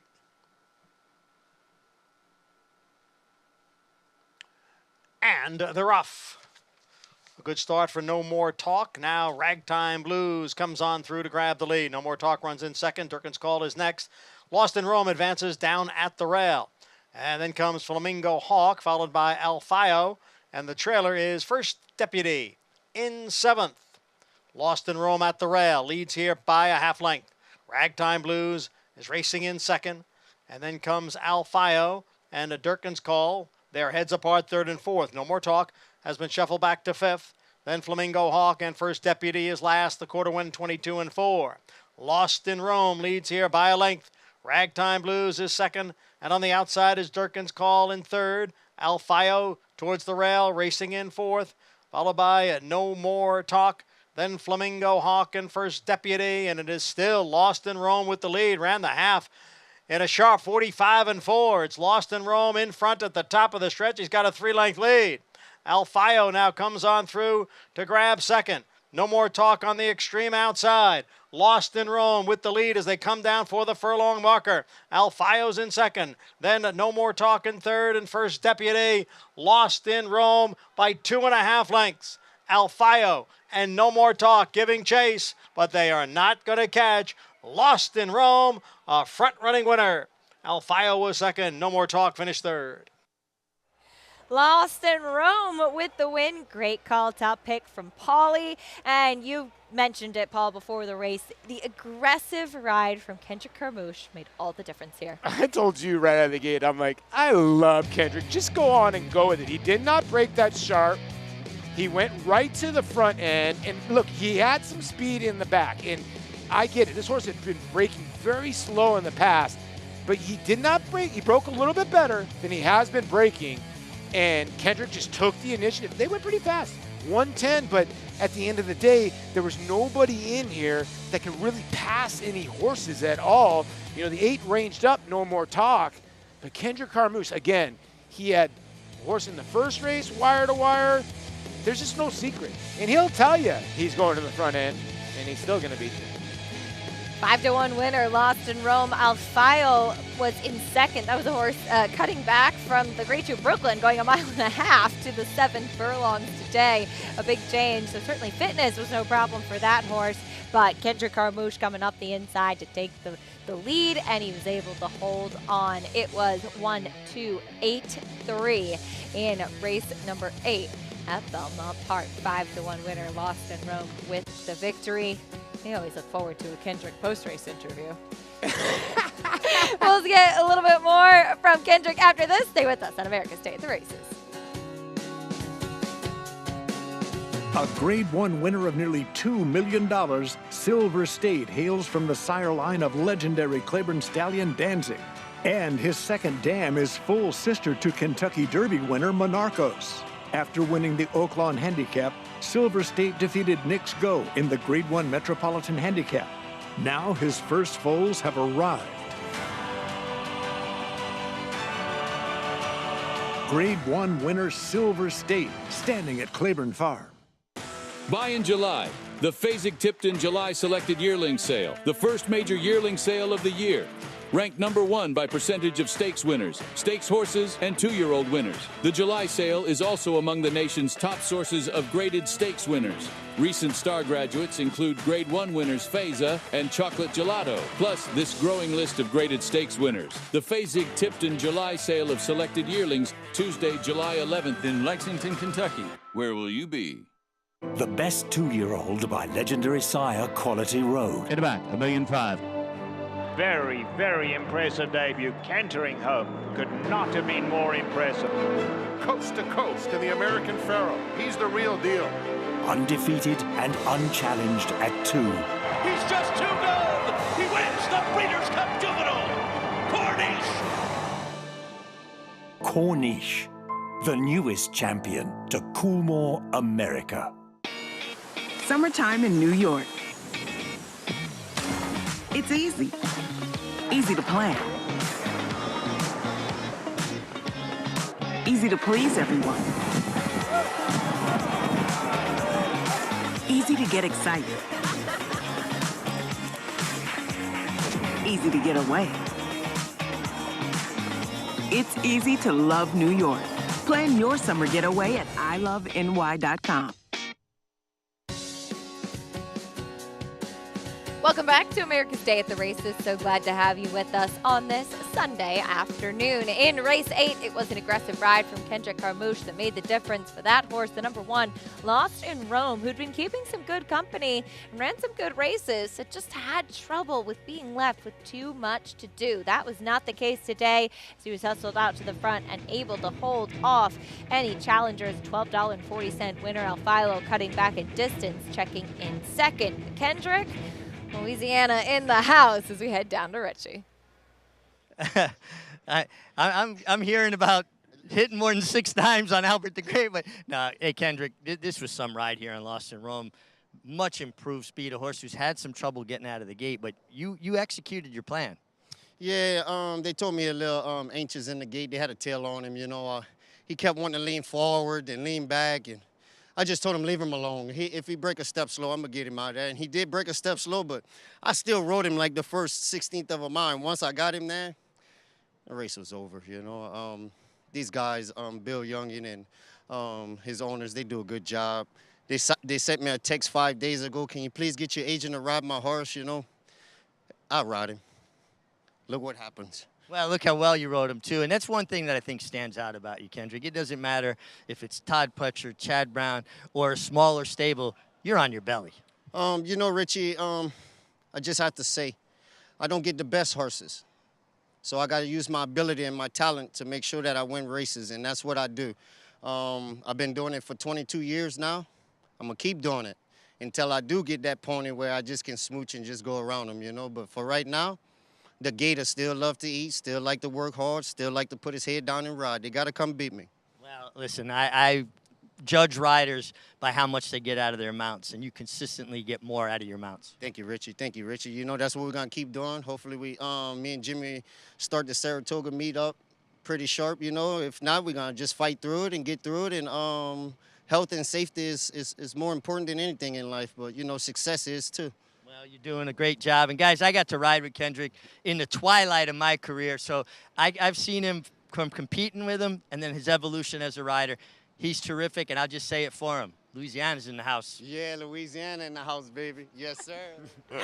We love it. Hey, did you know he's cooking gumbo this summer up in Saratoga, too, for the TRF? Well, here's the deal.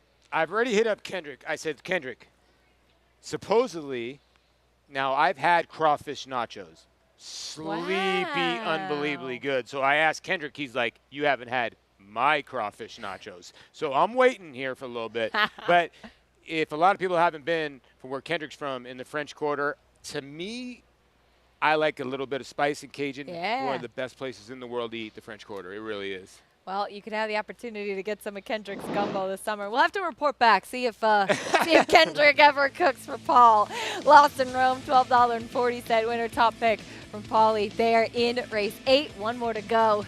We love getting a chance to catch up with Kendrick and that aggressive riding style, as Richie says, getting the most out of his mounts and getting to the winner's circle. That's what it's all about. We wrap up going 1.25 miles on the inner turf with the maiden special weight in the final race of the day. We'll get to that in a moment. But before we do so, we'll talk about a Hall of Famer still at the top of his game, John Velasquez, riding all over the world. We'll look a little bit into his illustrious career after this.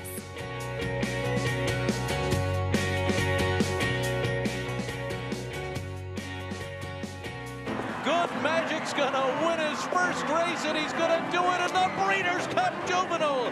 Here's Mage coming strongly down the outside. Angel of Empire is putting in his run, and there's 1 furlong to run. 2 Bills on the inside. Trying to hold on Mage. Mage has taken the lead here as they come into the final 16, and it is going to be Mage to win the Kentucky Derby. The classic sire.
Welcome back to America's Day at the Races, brought to you by Claiborne Farm. 100 years of doing the usual and usually well.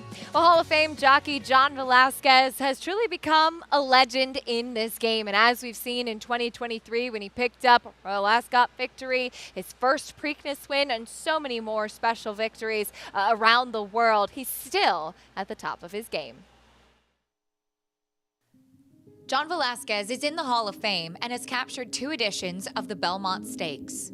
He has 2 Eclipse Awards as champion jockey, has earned more money than any of his colleagues, and has won 4 Kentucky Derbies.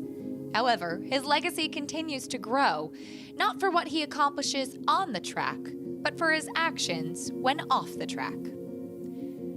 The 50-year-old has been instrumental in the success of many aspiring jockeys, such as the Ortiz brothers and Javier Castellano. Honored as the 2009 George Wolfe Memorial winner by his peers, Velasquez never fails to lend a helping hand, words of wisdom, financial support, or a smile to anyone he encounters. John Velasquez is a role model for our industry, horse racing. It's not only himself. He always tries to share for somebody else. He's the person we looked up to when I was on the jockey school. But when I get here, I get to know him. He played a big role for my career. He teach me a lot on the track, but he teach me a lot off the track. Everybody knows how good he is in the track, doing his job. He's a great jockey. He wins all kind of races. But besides of being a jockey, he's a great person.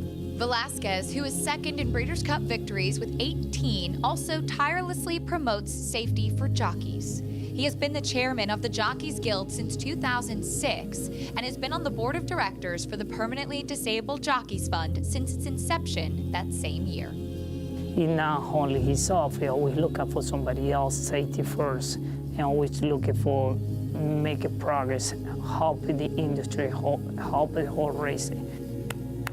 He's hard on me about the way I was riding, you know, a little too aggressive. So he started telling me, try to don't do that because you're gonna lose more in the long way. So he tried to teach me good things. So thanks him. I think, you know, he's gonna have multiple legacies. One of them is going down as one of the greatest riders of all time, but also someone who gave a lot back to the game. You know, and especially with the Jockeys Guild, contributes so much to his fellow riders. The first jockey to win more than 2,000 races at Belmont Park, Velasquez continues to ride high. His impact on the industry, however, transcends his performance in the saddle and will do so for decades to come. Well, it's a lot of sacrifices and a lot of discipline, you know, to stay, you know, year after year after year. First of all, you have to be healthy and be blessed, you know, to be here, though, you know. And also I'm being blessed with the people that I work with and the people who give me opportunity to stay here, to still here. So I think that's all it takes.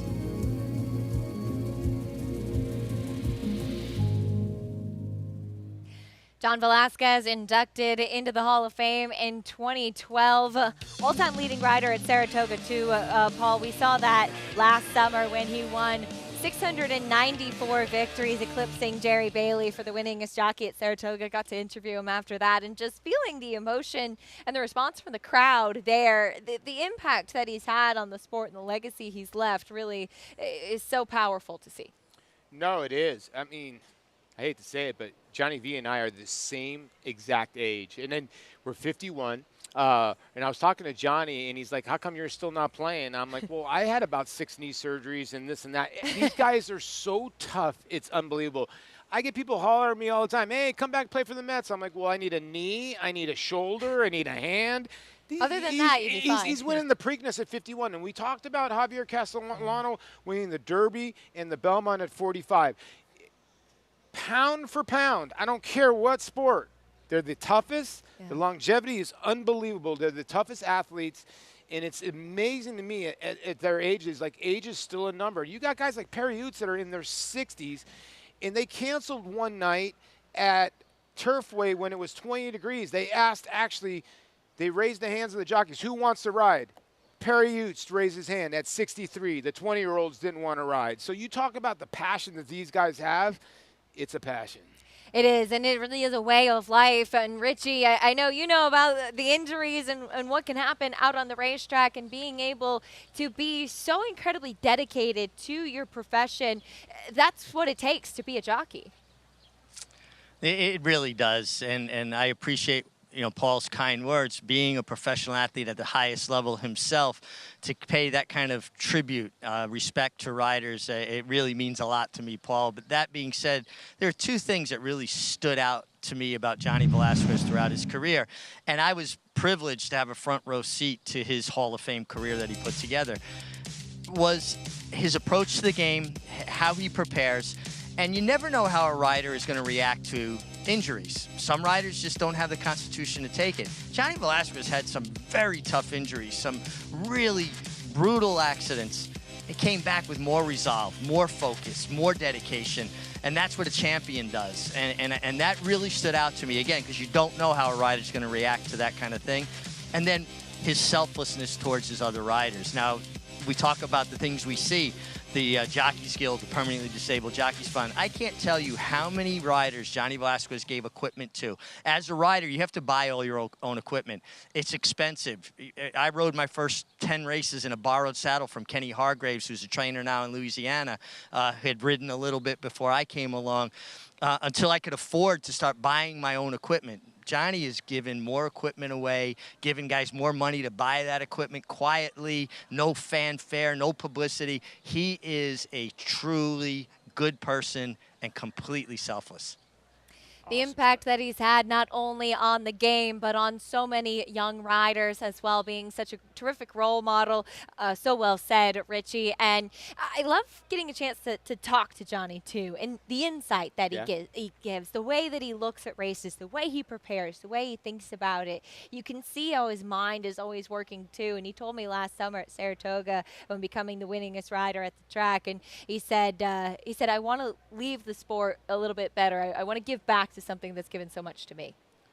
Yeah, I mean, listen, Johnny V's, he's a legend, and he's always been a legend. He's the kind of guy that you go to in that clubhouse. We all need it. And when you come into a professional sports clubhouse, Mig was just talking about it, you always have someone that you look up to or somebody who's your go-to person, because you just entered that room. You kind of don't know what you're doing, when we got to stretch. Okay, what's going on here? Like Mig said, he had a borrow attack. Same with, when you come up as a rookie. And Eric Karros and Gary Sheffield took me under their wing, taught me the right way, how to respect and get through tough times. I would go to them during tough times when I was struggling.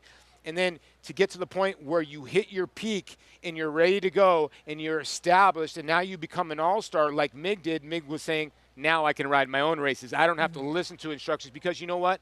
The owners start trusting you. There's Flavien Prat, John Velasquez. Unfortunately, he knew we were going to say all these nice things about him. He's not riding the last race here. Flavien Prat's going to be aboard the number 4 Jet City Woman as we get ready for the nightcap. Again, it's a maiden special weight going 1.25 miles on the inner turf. And the number 3, Wardea for Todd Pletcher. 4-5 now on the board. And to be fair, she did finish second in that first turf race over at Churchill behind Glorious Princess, who would come back to win again. Yeah, Glorious Princess is a nice filly. This horse ran first time out on the Tapeta at Gulfstream Park. So it's not really ideal, for Shadwell to start over the Tapeta. But, this horse came back with a decent effort. Now, do you want to take 4-5? You see Jose Ortiz. He will be aboard. Who's he aboard here? Number 7. Yeah. Way too early. Shug McGahee's got 2 runners in here. I do think the 6, High Stick, very cleverly named by Nyquist. Out of a Red Bullet mare, we just saw Red Bullet in the old Dwyer that Mig won with Albert the Great. I thought it would be a little bit closer between the 3, 6, and 8, but they're running into the window with the 3, thinking, the Tap It, the Distorted Humor on the bottom side, that the 1.25 miles is going to be even better. The pedigree certainly there, and it's funny, this one is actually half to Koffel, who won the Vosburg, was a dirt sprinter, and half to High Cal, who won the Gotham, dirt horses. Takafa was one of those horses that he would just throw in a freaky race and then he would throw in and a then, clunker, and right? then you had no idea when he What he was was going to yeah. But he was two dirt talented, horses though, in the right? pedigree, Yeah. which is interesting. Yeah. Now, that first race was off the turf to run at the Tapeta at Gulfstream on debut. And the last race at Churchill, Glorious Princess was 3-2 and wired the field. Wired the field. And this one did actually make up some ground, though second best, but she was running late. Which was tough to do over the Churchill Downs turf course, let's be honest. You know, before the Breeders' Cup, this was like Breeders' Cup, Derby weekend, May 3rd right there is when they were having some issues with the turf course. So you really couldn't pass horses. So the horse did run a really good race. You just wonder at 4 to 5, do you really want to go there? Like I said, I thought the 6 High Stick could be a horse that you can use, and you're a little worried this horse has lost at 60 cents on the dollar and 70 cents on the dollar, but it's been well meant for Shug. Even his first 2 starts, which, for Shug, he really doesn't crank his horses early. That's a look at Settling Storm, a horse who probably does want every bit of this distance at 4 to 5 on Wardea. Let's check in with Jonathan Kinchin. Yeah, guys, I really like the 6 High Stick in here. Well, maybe that's not the right way to say it. I don't really I just like the 6 High Stick. If you look at that last race, this horse was trying to close into that slow pace we talked about. And the pace wasn't a crawl. However, the winner did go wire to wire. So if a horse is going to go wire to wire, you have to think that the pace is at least digestible on the front end. This horse had a little bit of trouble in that situation. Second start off of a break. Shug's one of those trainers that he's not going to necessarily always have them ready to fire first off or get their best from them right out of there. So you might think that they could improve. And then if you even look at some of the back races, last summer in Indiana, this horse had okay numbers and okay performances there. So maybe just starting to kind of get it figured out and hoping that this might be that best performance that we've been waiting to see from the 6 High Stick. Some of the horses in here that are taking money, I just don't necessarily get. The 3 Wardea, sure, could win. It's Irad, it's Todd, it's Shadwell, it's a Tappet. But, a lot of the good family, High Call, Talkaful, those horses were good on the dirt. This is 1.25 miles on the turf. And some of those horses had some distance limitations, High Call and Talkaful, who are related to Wardea. So for me, it'll be the 6 High Stick. I'm hoping that this 10 furlongs, this 1.25 miles, hits her right between the eyes. Yeah, we'll see how she handles it. The distance going to be a question for a lot of these. Jonathan, thank you. High Stick, a little bit green, getting riders up. It seems like she's settled a bit now. I was not convinced that filly, Libretto, wanted any part of going the 1 3/8 last time. And she actually ran okay. She finished third that day. Let's see, like you said earlier, Mike Maker was getting horses to settle and go long. The other horse in here is the 8.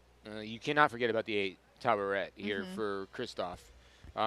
He ran this horse 1 mile 3/16 in his second start. So I don't think the 1.25 miles is going to be an issue at all for the 8. We'll just see if she's fast enough. The other one for the barn, as mentioned, Settling Storm, daughter of Tonalist, will kick off the post break. Yeah, this horse has got a little bit of speed and showed a little bit of speed last time. Cut out some slow fractions, but they usually tend to go slow when they go long here. 6 to 1 right now, Manny Franco. Good job by Manny. Just shied away a little bit from the pony there. Be okay. Manny is so athletic. He is so good with horses that are a little quirky and landed right on his feet, holding on the reins, too. Continue with the post parade. There's Tres Chic as Manny will get a leg back up. There's your favorite Wardea. Yeah, you can't miss Wardea, the gray bunny rabbit right there by Tappet. Even money now.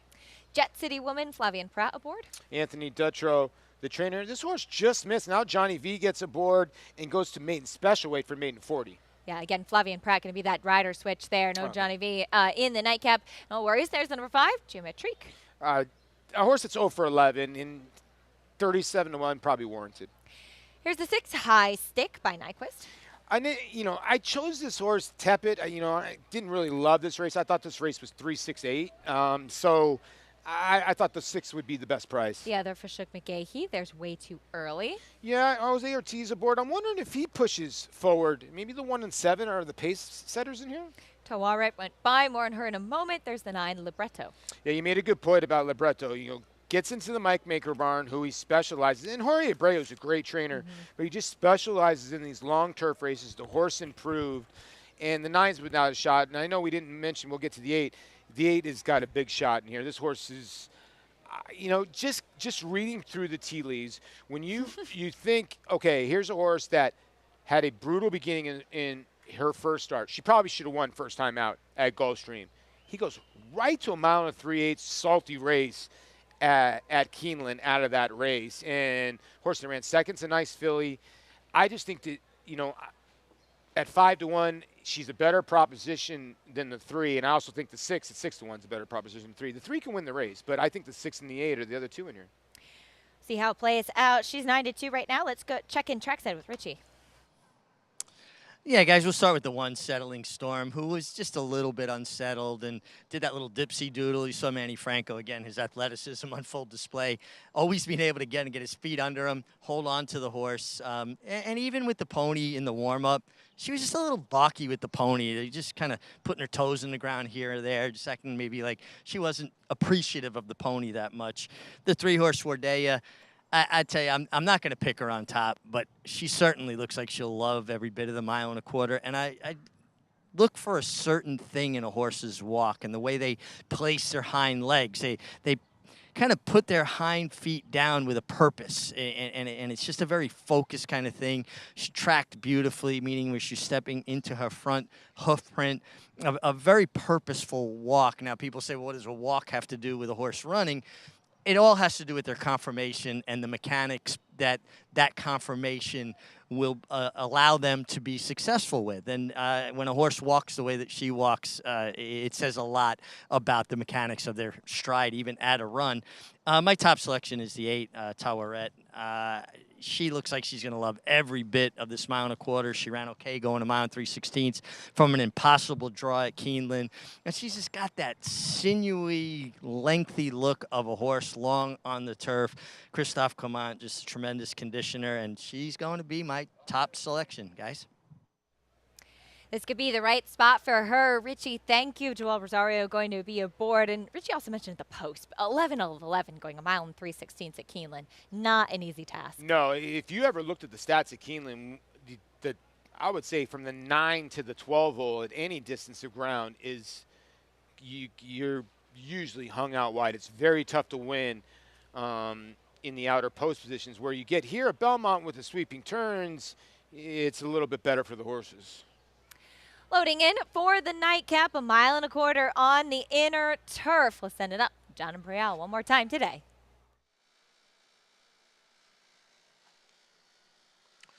They're all in.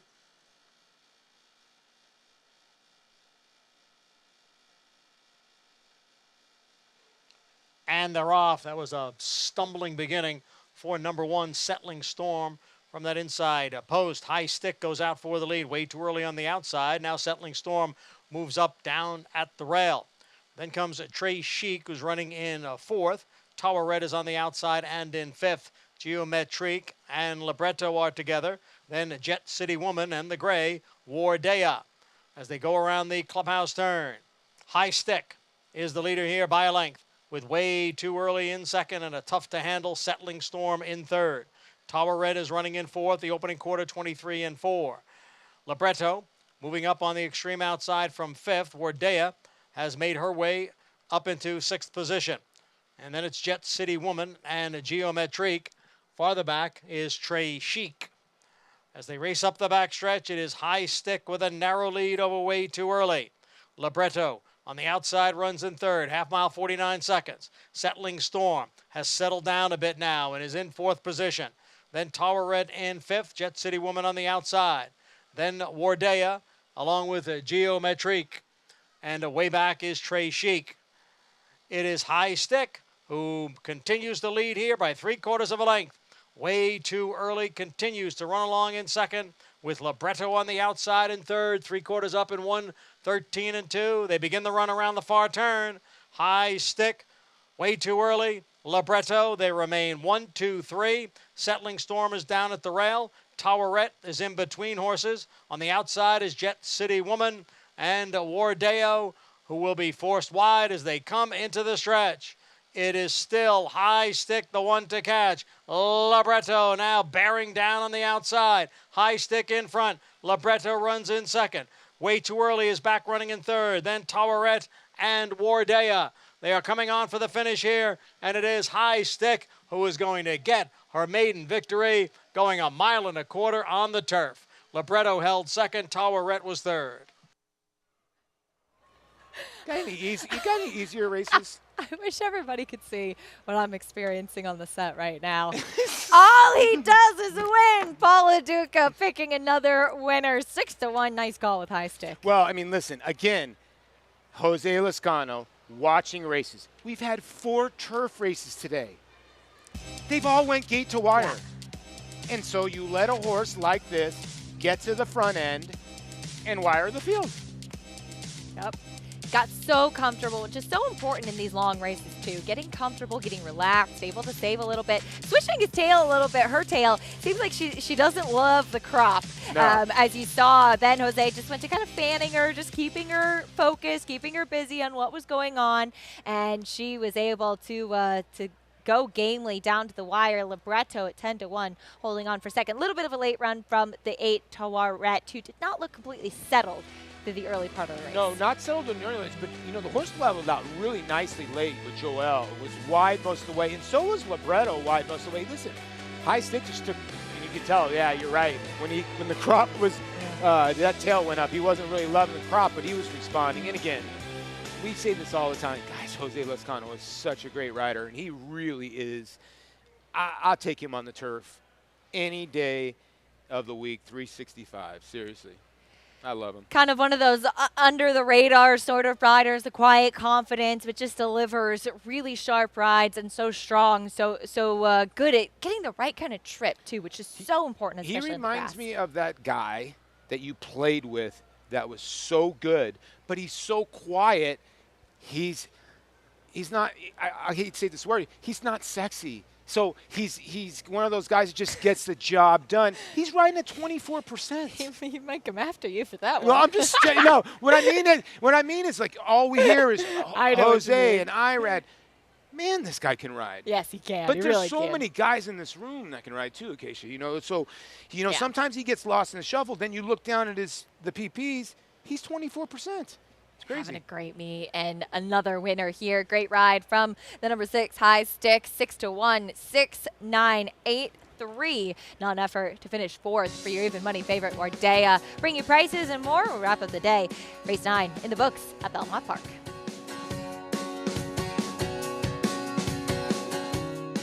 The momentum continues for War Dancer as Ms. Big Bucks goes wire to win the New York Stallion Stakes. Ms. Big Bucks, who got the job done today. Ruse also wire to wire. Ruse, rough draft, one last try. Ruse holds on. And Long Shot War Museum delivers at Monmouth. War Museum is now in front. War Museum at 41-1. Shouldn't you have a War Dancer? War Dancer, proud to stand in New York. On a perfect day, there is no finer place in all of sports. Nerves, excitement, and anticipation. Than beautiful, truly stunning.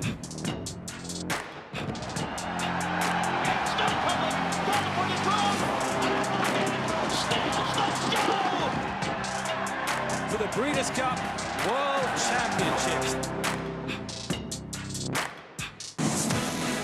It's America's original sport, and no one covers it better than americasbestracing.net.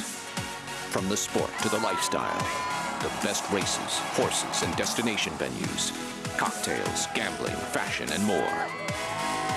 americasbestracing.net is a sport for you.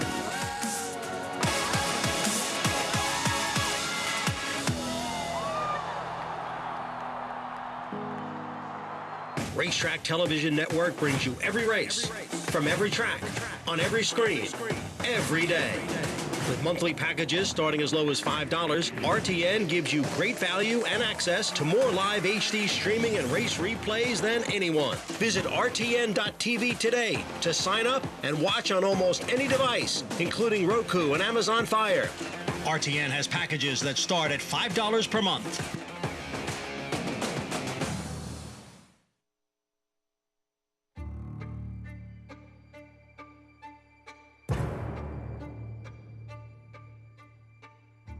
The industry has a few things that we have to take care of better, and one was the aftercare of the horses. If we did nothing, these horses would end up in very bad places. Go back to where we were years and years and decades ago when it was just considered de rigueur that you could just send these horses to slaughter. It's different than any other program that was put into place. I remember that meeting at Belmont Park. It was a dream. It is a first line of defense for those who are concerned about what happens to the equine athlete after he's done racing. Without the TAA to provide that oversight, there would be a big void in terms of making sure that we have this ongoing safe environment for our off-the-track racehorses. We started with some 21 organizations across the country, and now we're up to over 82 facilities throughout the country and giving away almost just under $25 million. It's the one shining accomplishment that we have that we can point to say we really do love our horses.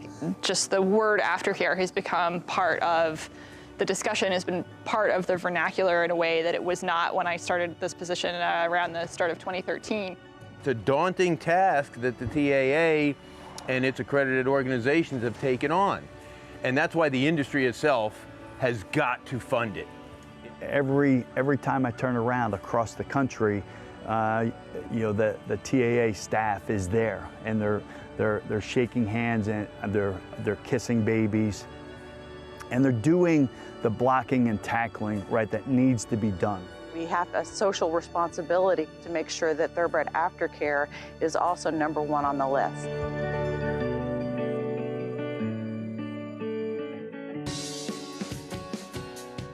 We're back on America's Day at the Races, brought to you by Naira Bets. You can bet any track, anywhere, anytime. Get started at nairabets.com or download the app today. Jose Loscano into the winner's circle with high stick, wiring the field for Sugar Gate. Yeah, Philly by Nyquist. The Red Bullet mare, maybe it was a hunch because we showed Albert the Great when Red Bullet was in there, but gets the job done here for Jose Loscano, and Shug McGay, he gets his third win of the meet. Took him gate to wire. If you had that pick 5, it was about 8,000, and I want to say it was the pool for the pick 6, 80-something thousand or 70-some thousand, Acacia, if I'm not mistaken. There's the follow along. Wow. 8,000 for the pick 5. This is what's crazy. I was All you have saying to do this, is listen to Paula Duca, well, by the way. Here's the thing. She Slays played bigger because the first-time starter. But like I said, if you can get 5-to-1 shots, you don't need to get that 35-to-1 shot. Look at that, all like 4 5-to-1 shots and $8,300. That's it. Whoever won it, dinner's on you. That's sure. Well, we're not done with the weekend action. Typically, Sunday would be the end of the day for us. We're racing Monday and Tuesday this week for a special 4th of July weekend program. And tomorrow, it's all about the New York Breds on the turf. Hopefully, we'll see what happens with the rain tonight. The Hudson Valley going to be the feature, though. And hopefully we'll get a chance to see Jerry the Nipper and Dakota Gold rematch after finishing 2nd and 3rd in the Kingston. Dakota Gold had a little bit of a troubled trip this day coming from off of it. I thought Jerry the Nipper, who was beaten by City Man this day, really ran one of the best races we've seen from him. Yeah, he did. And Jerry the Nipper was game. You know, I think he didn't know whether to go inside, outside. Now he got the inside trip. Now he has to make the split. You see the 4, and he really had nowhere to go. He probably had to do it all again. He might have went all the way around, but at the end of the day, it wasn't that bad of a split. And I get it. Jerry the Nipper did a lot of things in the 2 at Dakota Gold, 4 on this day. Still couldn't run him down. So I don't know. I mean, how do you take Dakota Gold? I actually thought that Jerry the Nipper ran very well. I thought Jerry the Nipper was the one to beat. Yeah. I thought coming back as a 6-year-old now in that May race, it was the best he's ever looked. I thought he ran a really, really big race the way he dug in again with that performance. Don't get me wrong, Dakota Gold's a nice runner, and again, he had some trouble that day, but I thought Jerry the Nipper ran really, really well. Now, Hush of a Storm, boy, he's found his form since going back to the turf. He had run some good races, some fast races on the dirt prior, but went back to the grass last time. And even if this race does potentially come off tomorrow, he can handle either surface. Yeah, you make a good point there. He's the one horse that probably will stay if it does come off the turf. And Flavian Pratt gave this horse just a masterful ride. He put this horse on the front end and just kept on pursuing. He had a ton of horses chasing, and he was able to get this horse home. dangerous horse on the front end, especially the way this turf course has been playing, although rain is starting to trickle a little bit right now. Yeah, we'll see what happens with the weather. As far as fingers crossed, we hope to be on the turf tomorrow. We'll see what happens. Looking forward to that Hudson Valley. Paul, it's a lot of fun sharing the set with you today. I had a blast. You were hot with the winners. Oh, it happens every once in a while. Well done. Thanks so much for joining us on today's edition of America's Day at the Races. In the perfect sting, going wire to wire, Evie Jets. A pretty special victory for the Cantarmasi team and Javier Castellano in the saddle. And speed was what you wanted today on the turf. Thanks for joining us. We'll be back tomorrow and Tuesday. We hope that you'll join us the next show tomorrow starting at 1 p.m. Good night, everyone. Thanks for joining us on America's Day at the Races.